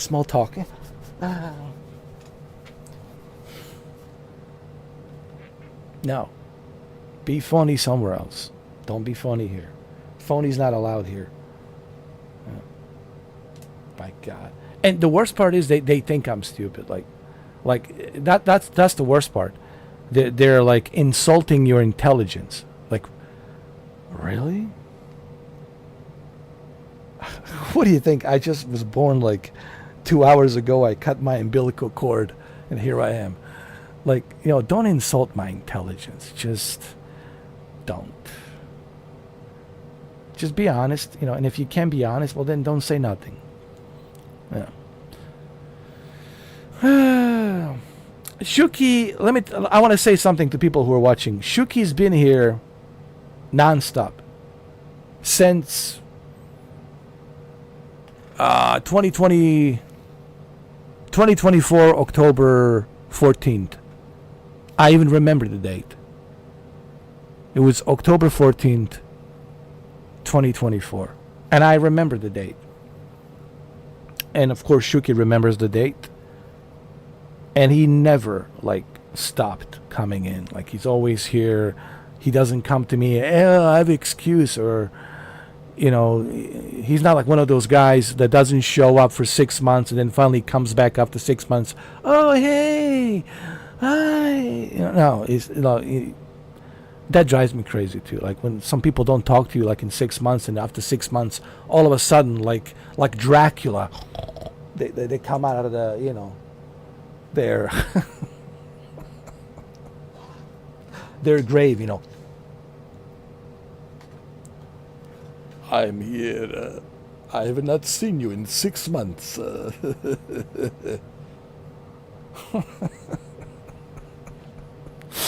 It's so insulting, man. You know, and I'm trying to be nice. I really am. But sometimes you can be nice. Sometimes you just gotta say it. You know. You know what I mean, Shuki? It's just like.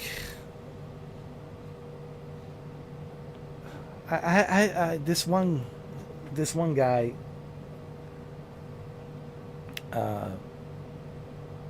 sent me an email. I used to watch your channel like back in 2017. I was like, what? That's an ancient history. You used to. 2017 is a long time ago. We are in almost 2026 and now you're coming back. Man, you're a great YouTube channel. So where were you after 2017?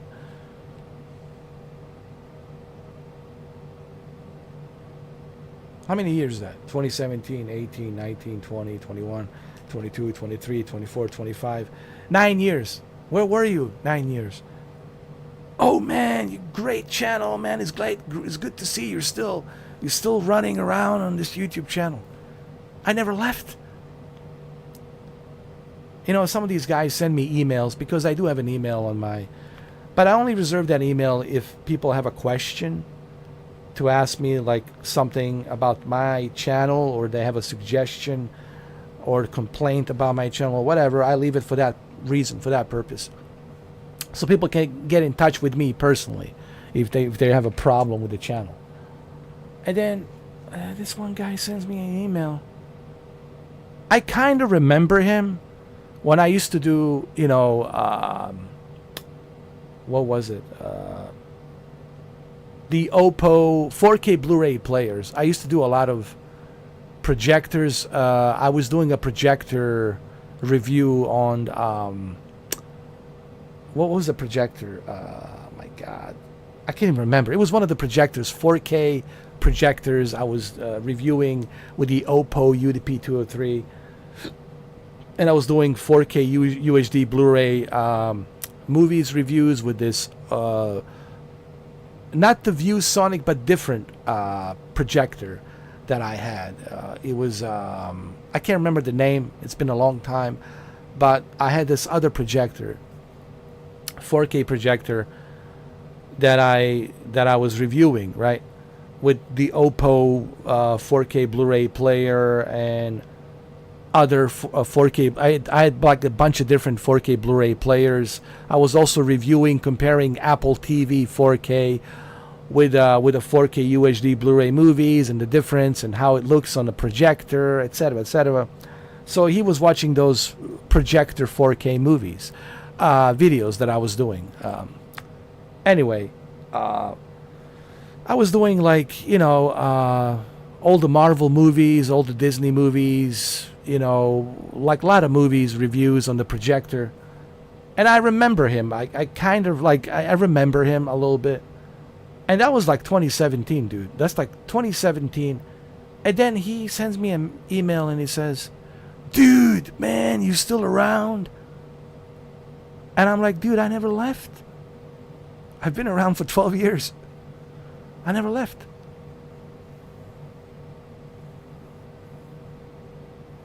Since 2015, I never left.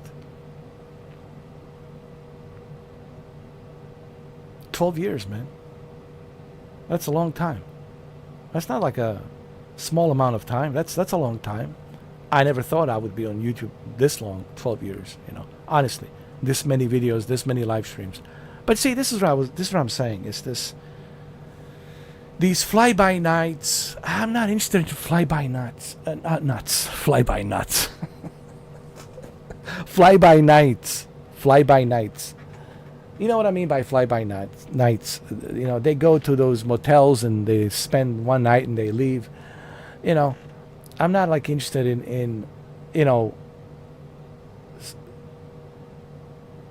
subscribers and supporters who are like fly-by-nights. Like you come in once in 7, 8, 9 years, and then you no, don't even bother subscribing, because I don't need that. See, the only way that you can help the channel grow is if you are active. And they all know how it works. If everybody knows how YouTube works.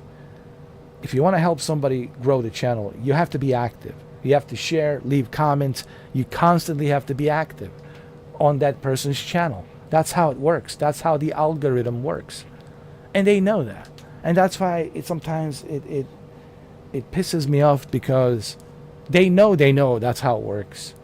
And then, they have the audacity to send me those emails to tell me, hey man, I have seen you since 2017, 9 years ago. And after 9 years, you're coming back and so after 9 years, where are you now? I don't see you here. You can't even become a member for $2. I judge people not based on what they say. I judge people based on what they do. Based on your behavior. I watch what you do, not what you say. Just remember that. This is the most valuable lesson that you can learn about other people. Watch what they do, not what they say. Watch what they do, not what they say. Anybody can blah, blah, blah. Watch what they do. Yeah.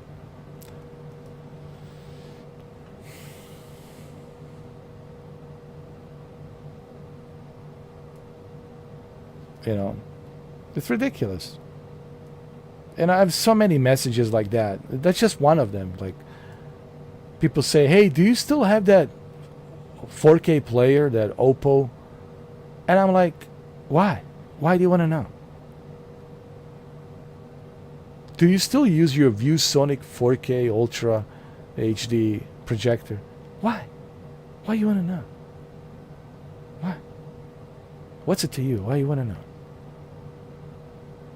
It's like stupid questions. Hey, do you still what was it? So many. It's always about the projector, man. Hey, do you still use your Apple 4K TV? Why? What's it to you? Hey, do you still use your ultra wide screen? Why? What's it to you?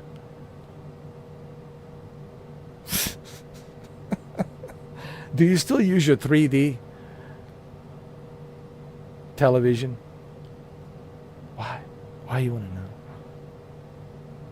Do you still use your Oppo 4K UHD Blu-ray player? The legendary Oppo? Why? What's it to you? Why you want to know?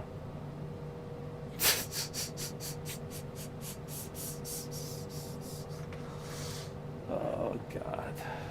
And then you have these individuals telling me that the projectors that I have, they're not native 4K. And I'm like, hold on. Let's calm down. Like, settle down. You're telling me it's not native 4K. Okay. All right. So, we're reaching a resolution of 3840 by 2160 with 8.3 million pixels, and you're trying to tell me that we're not at 4K. Yeah, but it's not a native 4K. I said, well, define to me what is native 4K. That each pixel, well, guess what? That's what the projector is doing. It's projecting every and each pixel.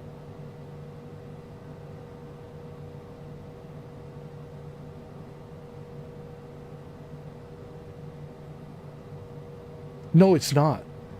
It's not projecting every and each pixel. Okay, so what would you call it then?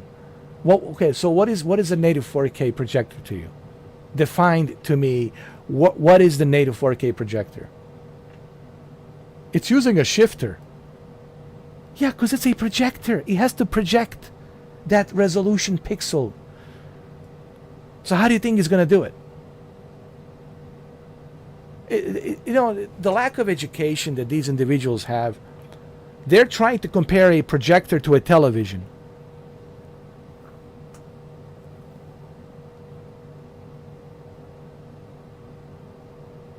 That's one of the reasons why I quit, honestly. I just couldn't handle it anymore. Like stupidity, uneducated stupidity out there. Like, at least try to learn something. Yeah, but it's not a 4K projector. Okay, so what would you call it? 1080p projector? No, it's not a native 4K projector. But what is native? When it's a natively representing the resolution. And what do you think it's doing? What do you think the pixel shifter is doing? It's shifting every and each of that pixel to fill in 8.3 million pixels. What do you think that is? Is that native to you?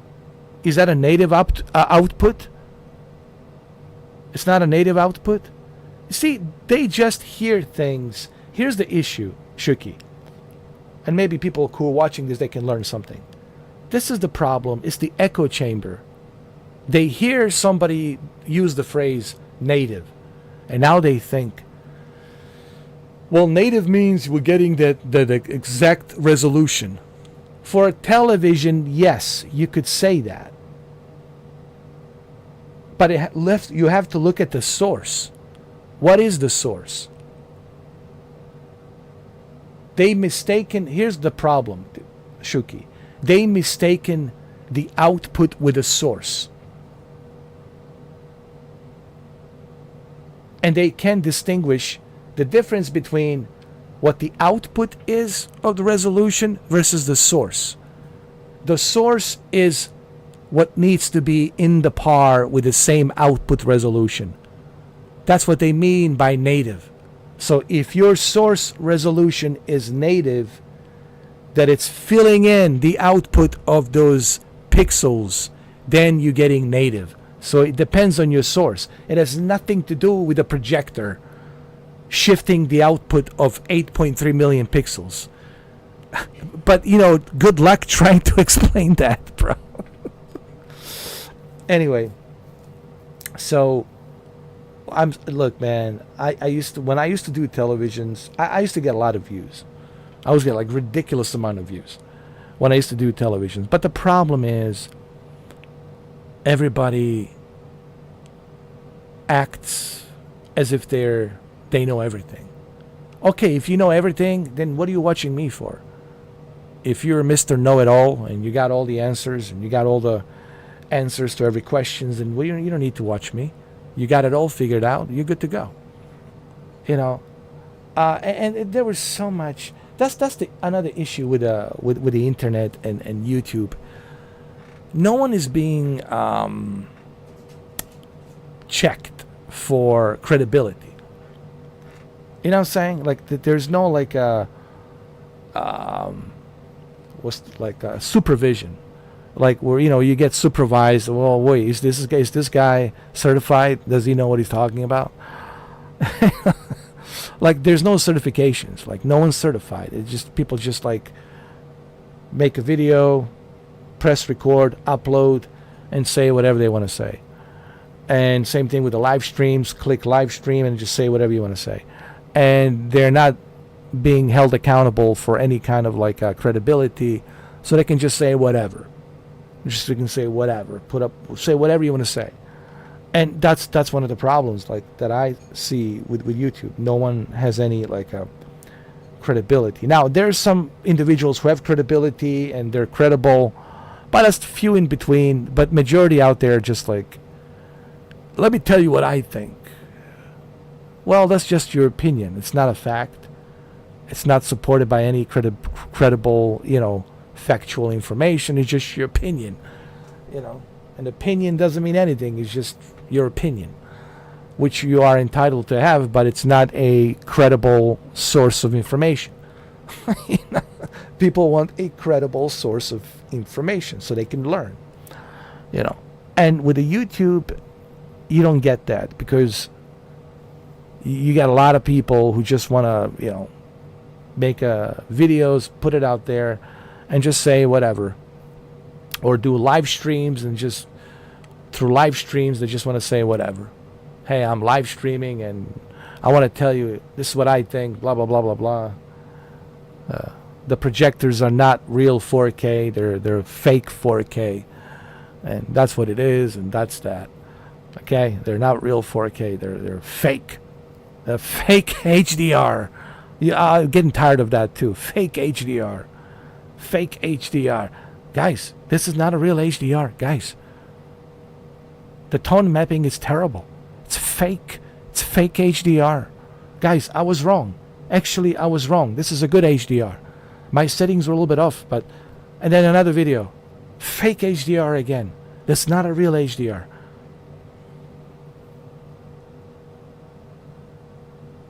Am I glad I quit? That stupid nonsense, man. And I started the whole thing, man. Yeah, I can brag about that. I was the first one that started the whole 4K thing. Everybody else was just copying me and just following me. I was the one who was doing the videos about the 4K television. No, everybody was still in 1080p, HD, and 3D, right? Or their plasma TVs. I was the very first one who actually started doing legitimate 4K stuff, And it's all there for people to watch. It's all there. You can go watch those videos. Go back 12 years. It's all there. And I think I earned the right to brag about that. Everybody else just started copying me, following in my footsteps, and they're just trying to be like me. The video angle, just like copying me, like everything, like just. Sometimes I'm thinking, wow, they're just copying my videos. They're just straight up, and that's fine if people get inspired by my videos and they want to, copy my videos and just, make those videos and to look like mine. Go ahead, have fun with it. I don't care. But just remember, I was the first one who started doing the whole thing. About the 4K. That's why I am the Mr. 4K. I'm the OG, the original OG of 4K. I am. It is what it is. But I'm retired, I don't do televisions. I don't do 4K. I'm retired, you know what I mean? Now I'm Baba Yaga. I'm John Wick. Baba Yaga. Yeah. What about the passengers? You passengers, are you going to stay here the whole night? Huh? I think they're going to stay here the whole night. Yeah, the passengers are going to stay here. Actually, the hotel is not that far away. Come on, let's go. Let's go. Hold my hand. Let's go.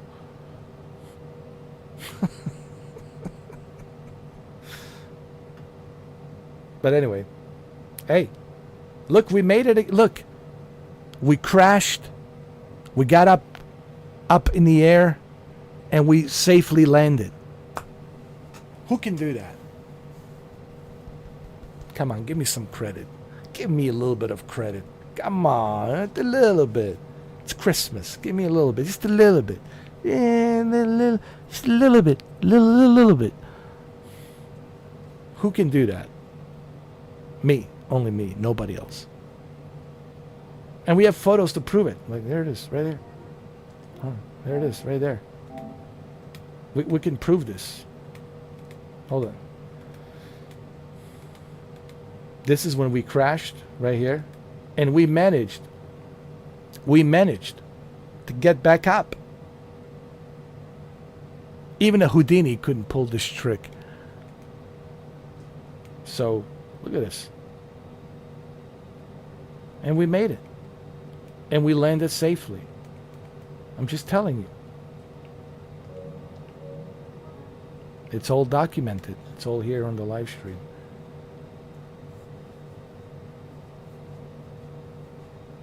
Well, I think that's it. I think we're done. We're done for tonight. We're done. It's almost 8 o'clock. I can't believe it. It's almost 8 o'clock. No, it's getting darker, like at 5:30. No, actually earlier, like 5:30. It gets dark. Yeah.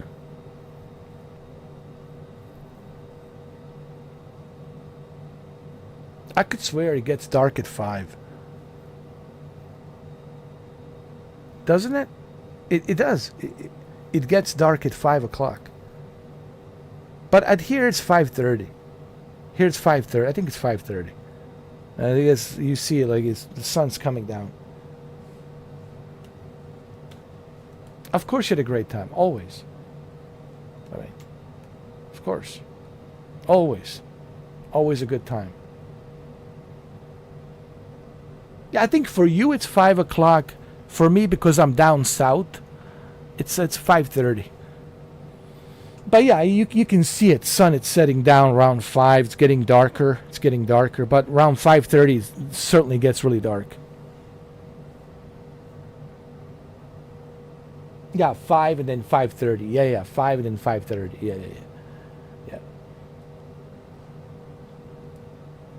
Well, Shuki, we got a couple more days left. Can you? Listen. Let me tell you before I go. I still can't believe tomorrow's 30th. It's December 30th. Yo, it's wild. It's wild. Like Thursday is going to be 2026. I can't believe it. Tomorrow's the 30th. Couple of more days, man. That's it. New Year's Eve. I know. It's almost hard to believe tomorrow's the 30th. Because today's 29th, tomorrow's 30th. It's hard to believe it.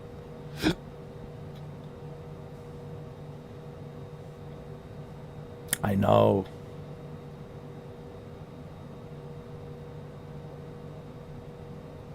'26 Thursday.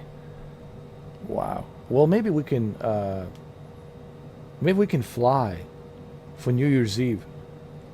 Where should we fly for New Year's Eve? Where?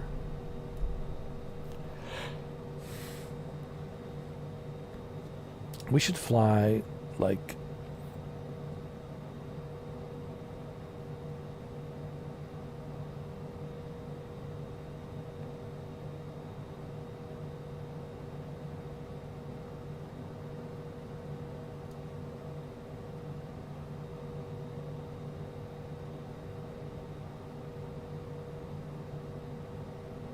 June 6th, 26, 6/6/26. Well, for when 2006, when we were in 2006, then 666 was there. But this is still, it would be 6/6/26. It would be 6/6/26.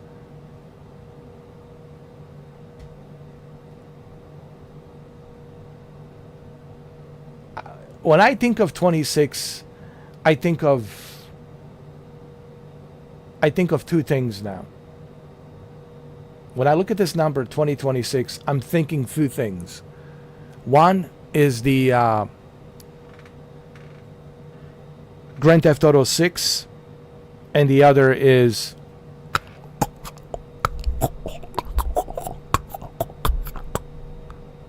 Disclosure Day. Steven Spielberg movie Disclosure Day, which is on a June 12th, 2026. So I'm thinking two things. I'm thinking Grand Theft Auto 6 and Disclosure Day. Yeah, such a secretive movie. Disclosure Day. Like, we can't really say much about the movie. I love it, actually. I love that the movie's so secretive, because that's the whole point. You want to see it. You see what it's all about. What is this all about?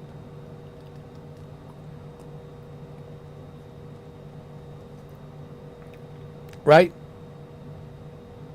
That's what makes you want to see the movie. I think the biggest problem with today's trailers, they tell you the entire movie. Oh yeah, and Flight Simulator VR. PlayStation VR 2. So 3 things. Yeah, 3 things. And I'm also thinking,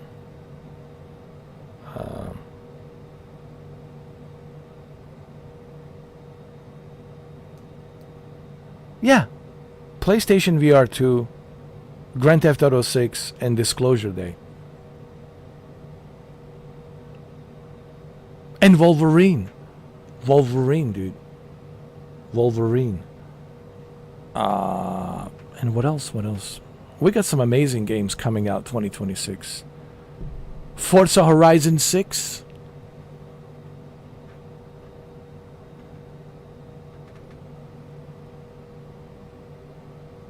You know it's going to be a 30 FPS. Let's be honest. There's too many rumors. Look, here's why it's going to be 30 FPS. And you know it, I know it. Because there's so many moving parts in that game. There's so much stuff happening in that world of, Vice City, in GTA 6, because it's set in Vice City. There's so much going on. There's so many moving parts. It's just not possible. It's just not possible, we'll have to wait till PlayStation 6, or maybe some more powerful GPUs out there on the market, on a PC. Yeah, don't expect 60 FPS. No. Look, I just want to be honest with you. I know. It is what it is, I mean, you can always wait for the PC version. But then by the time PC version comes out, you'll see everything. You already know what the story is in the game. It will not be interesting. Because everything will be spoiled. You'll see all the videos and everything, all the important, scenes in the game, the important spoilers in the game of the characters, and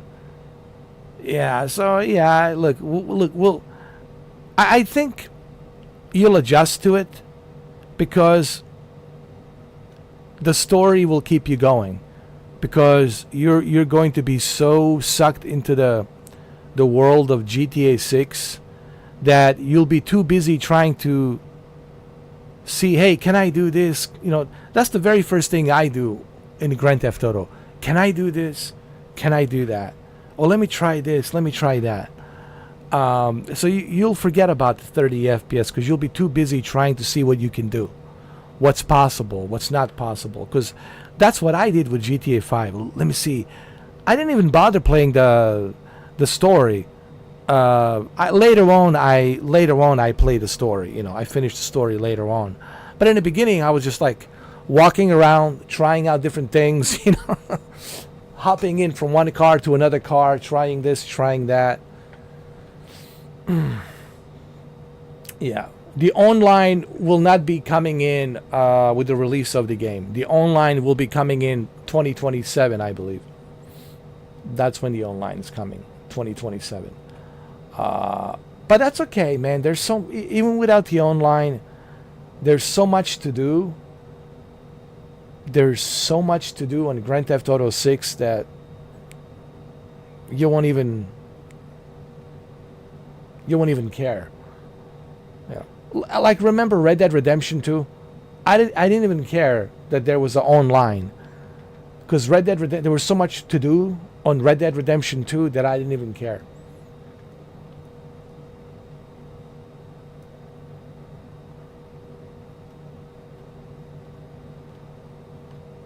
But there will be online, but it's not going to come in on November 19th. It'll come in later in 2027, which makes total sense.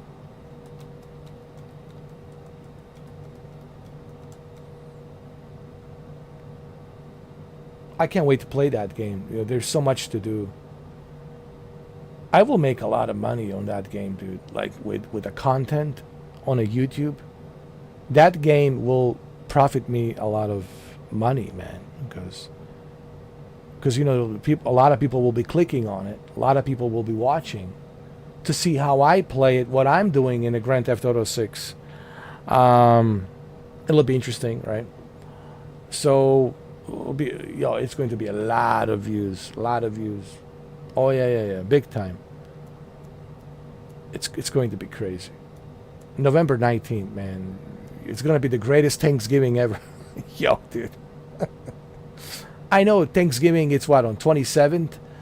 But, you know, the game, it's right, like, a week before Thanksgiving. It's right there, yeah. Mind's Eye. Yo. Mind's Eye. I don't even bother. Maybe I should re-download it. I can't. Well, yeah, the Mind's Eye is pretty big. I still get a lot of views on Mind's Eye. I still do. There's, you know, it's kind of hard. You know what it is, man? It's like a roll of a dice, man. The videos that I don't expect to do well actually do well. Like the video where I was talking about something feels off, something's not right. I didn't expect that video to do well because I didn't think people would really care what I think. But strangely enough, that video is doing good. I already got like over 1,000 views. My Nintendo unboxing, already over 2,000 views. And keep climbing. I didn't expect that to reach that much of, you know, people watching me unboxing Nintendo Switch 2, you know. It's always the videos like Mind's Eye. Mind's Eye was like surprising to me, like how many people tune in on Mind's Eye. But I think that has to do because they already were following me, because I was a little bit critical about the game, and I said, well, I don't know, if I'm not so sure, you know, there's so many things going on here that I'm not so sure, you know. And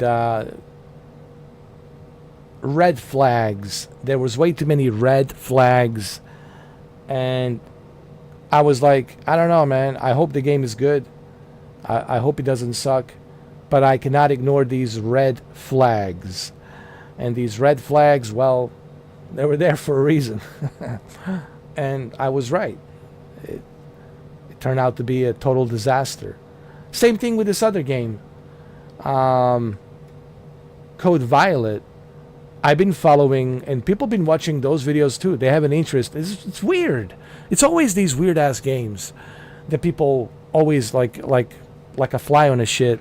They wanna watch those videos that I make. I don't know what it is. It's like same thing with the Mind's Eye. And same thing with the Code Violet. It's like, I think it's going to be a great game. And I'm like, I don't know, dude. Like, you know, these developers, they have not a good track record. Like their previous project, Quantum Error, was a total disaster. It was released on a PlayStation 5. It was like 3 years ago. It was a total disaster. And what makes you think that this is going to be anything better, you know? So I have to be cautious, especially after Mind's Eye, and especially when you see these red flags. What do I mean by red flags? Red flags, like, they're not giving you much of like an open beta or a demo. They're not doing any promotions. They're not doing any interviews. They're not doing any showcasing. They're not showcasing the game to the public. Or in the game shows, they're keeping it very secretive, and they're constantly delaying it, and they're making these excuses. Oh, we don't want to release the game on the same date as Call of Duty. there's too many red flags, and then you connect the dot and you look at their previous work, and what was their previous work? Quantum Error. No pun intended, but the game was Quantum Error. It was a total disaster. So you have to be skeptical about certain games. So that's the way I look at it with the Code Violet. But I'm pretty sure if I was to purchase the Code Violet, and if I was to live stream it and make videos about it, I guarantee you, Shuki, a lot of people would show up.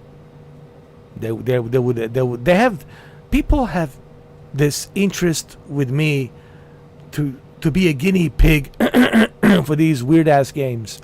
Like, I don't know what it is though. They want me to test these weird ass games. They want me to be a guinea pig to test these weird ass games. For some reason, I don't know why. So look, I hope that Code Violet. Well, it's coming, January 10th, right? That's the official release date. If they don't push it back again, right? But I hope it's good. I hope it's great. I want to. Look, I don't want to see games fail.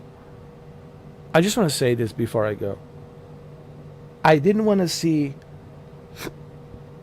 And you know me, Shuki. You watched all my videos. Jose knows. He's watched all my videos. He knows. Even with the Mind's Eye, I always said, I hope that I'm wrong. I hope that the Mind's Eye turns out to be great. I'm not like one of those guys who's like, oh, I hope the game fails. Oh, I hope it fails. I'm not one of those dudes. I don't want to see a video game fail. I want to see a game be successful. Honestly. Because if the game is successful, then that's good for us, for gamers. Then we get to enjoy it. We get to have a good time. Same thing with the Test Drive Unlimited. I had high hopes. Here we go, Solar Crown. Test Drive Unlimited Solar Crown. I had high hopes for Test Drive Unlimited Solar Crown. I dedicated the entire month of September, didn't I? The entire month of September for Test Drive Unlimited Solar Crown. But, it didn't turn out to be what I was hoping it to be. It was mediocre. I didn't want to see Concord fail. But it failed. I didn't want to see Mind's Eye fail, but the Mind's Eye did fail. So, you know what I mean? It's like, I'm not one of those guys who's like, ooh, I hope that the game fails. I really do. I'm not one of those, assholes. I don't do that. I love video games as much as I love movies. If a movie is successful, that's awesome. That means that I get to enjoy a great piece of entertainment. Or if the video game is great, then I get to enjoy a great video game experience. I'm not one of those dudes that's like, oh, I hope it fails. No. So, but you have to, you have to be honest. You have to be reasonable. Look at Project Motor Racing.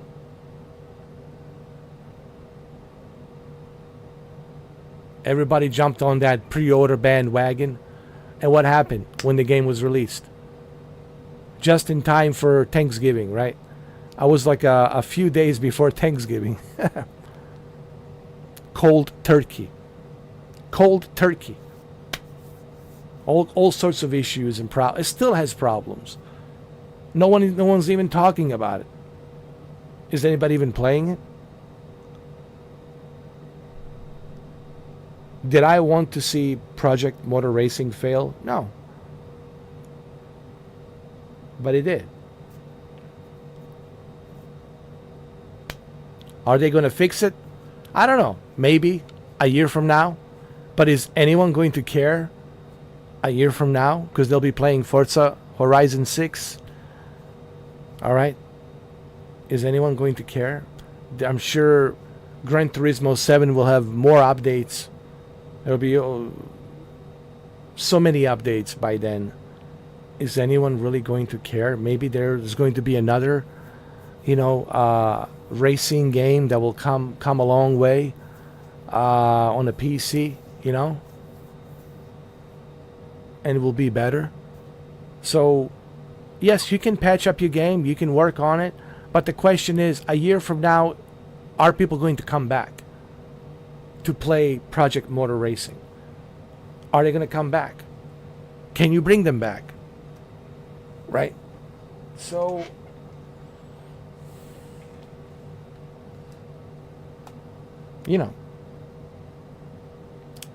there's been a lot of failures, man. 2025 Expedition 33 was great. Death Stranding 2 was great, but besides Expedition 33 and Death Stranding 2, I can't think of anything else.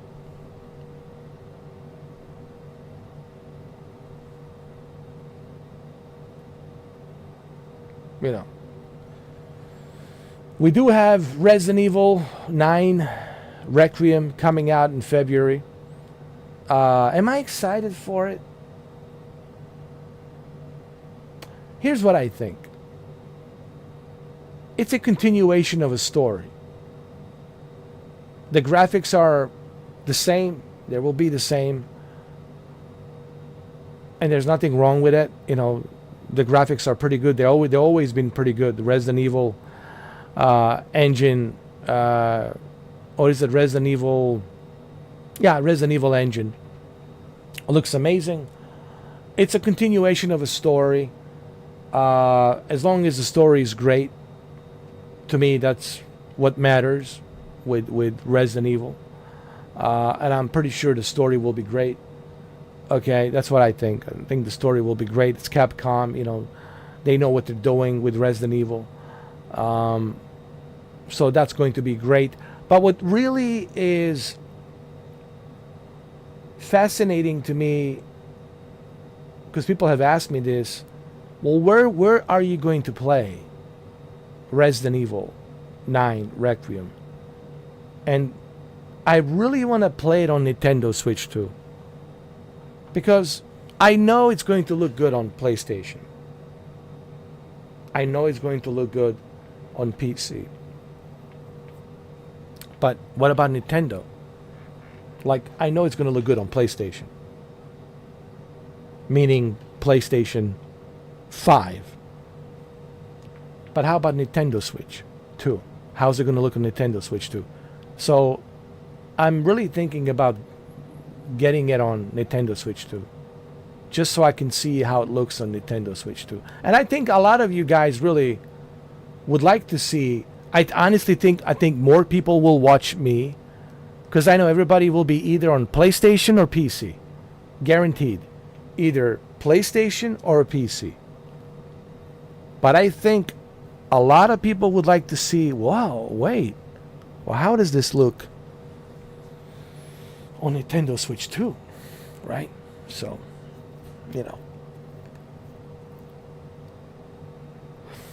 So most likely I'll do a Nintendo Switch 2 version for Resident Evil 9 Requiem. People have been asking me about, why don't you play Red Dead Redemption? I don't know. I mean, you guys got to leave a comment, man. You have to be active on the comments. I can read your mind. You need to let me know. If majority of you would say, hey, please, play Red Dead Redemption, Mr. 4K, on Nintendo Switch 2, I would. But nobody is requesting. If you're not requesting, well, I'm certainly not going to play it. So if you request something, and there's a lot of you requesting it, then yeah, I will play it. If there's a majority requesting me to play a specific game. You know what I mean? But if you're not requesting it, why should I bother, playing it? So leave a comment. Let me know. What do you want to see? If you don't say anything, well then I'll just play whatever I want to play until I see a lot of you requesting specific game, you know. All right, let's turn off the engine. That's it.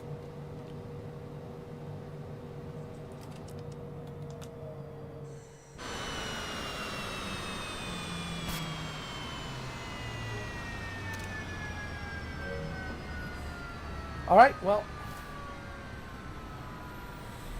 that's it. That's all she wrote. That's all she wrote.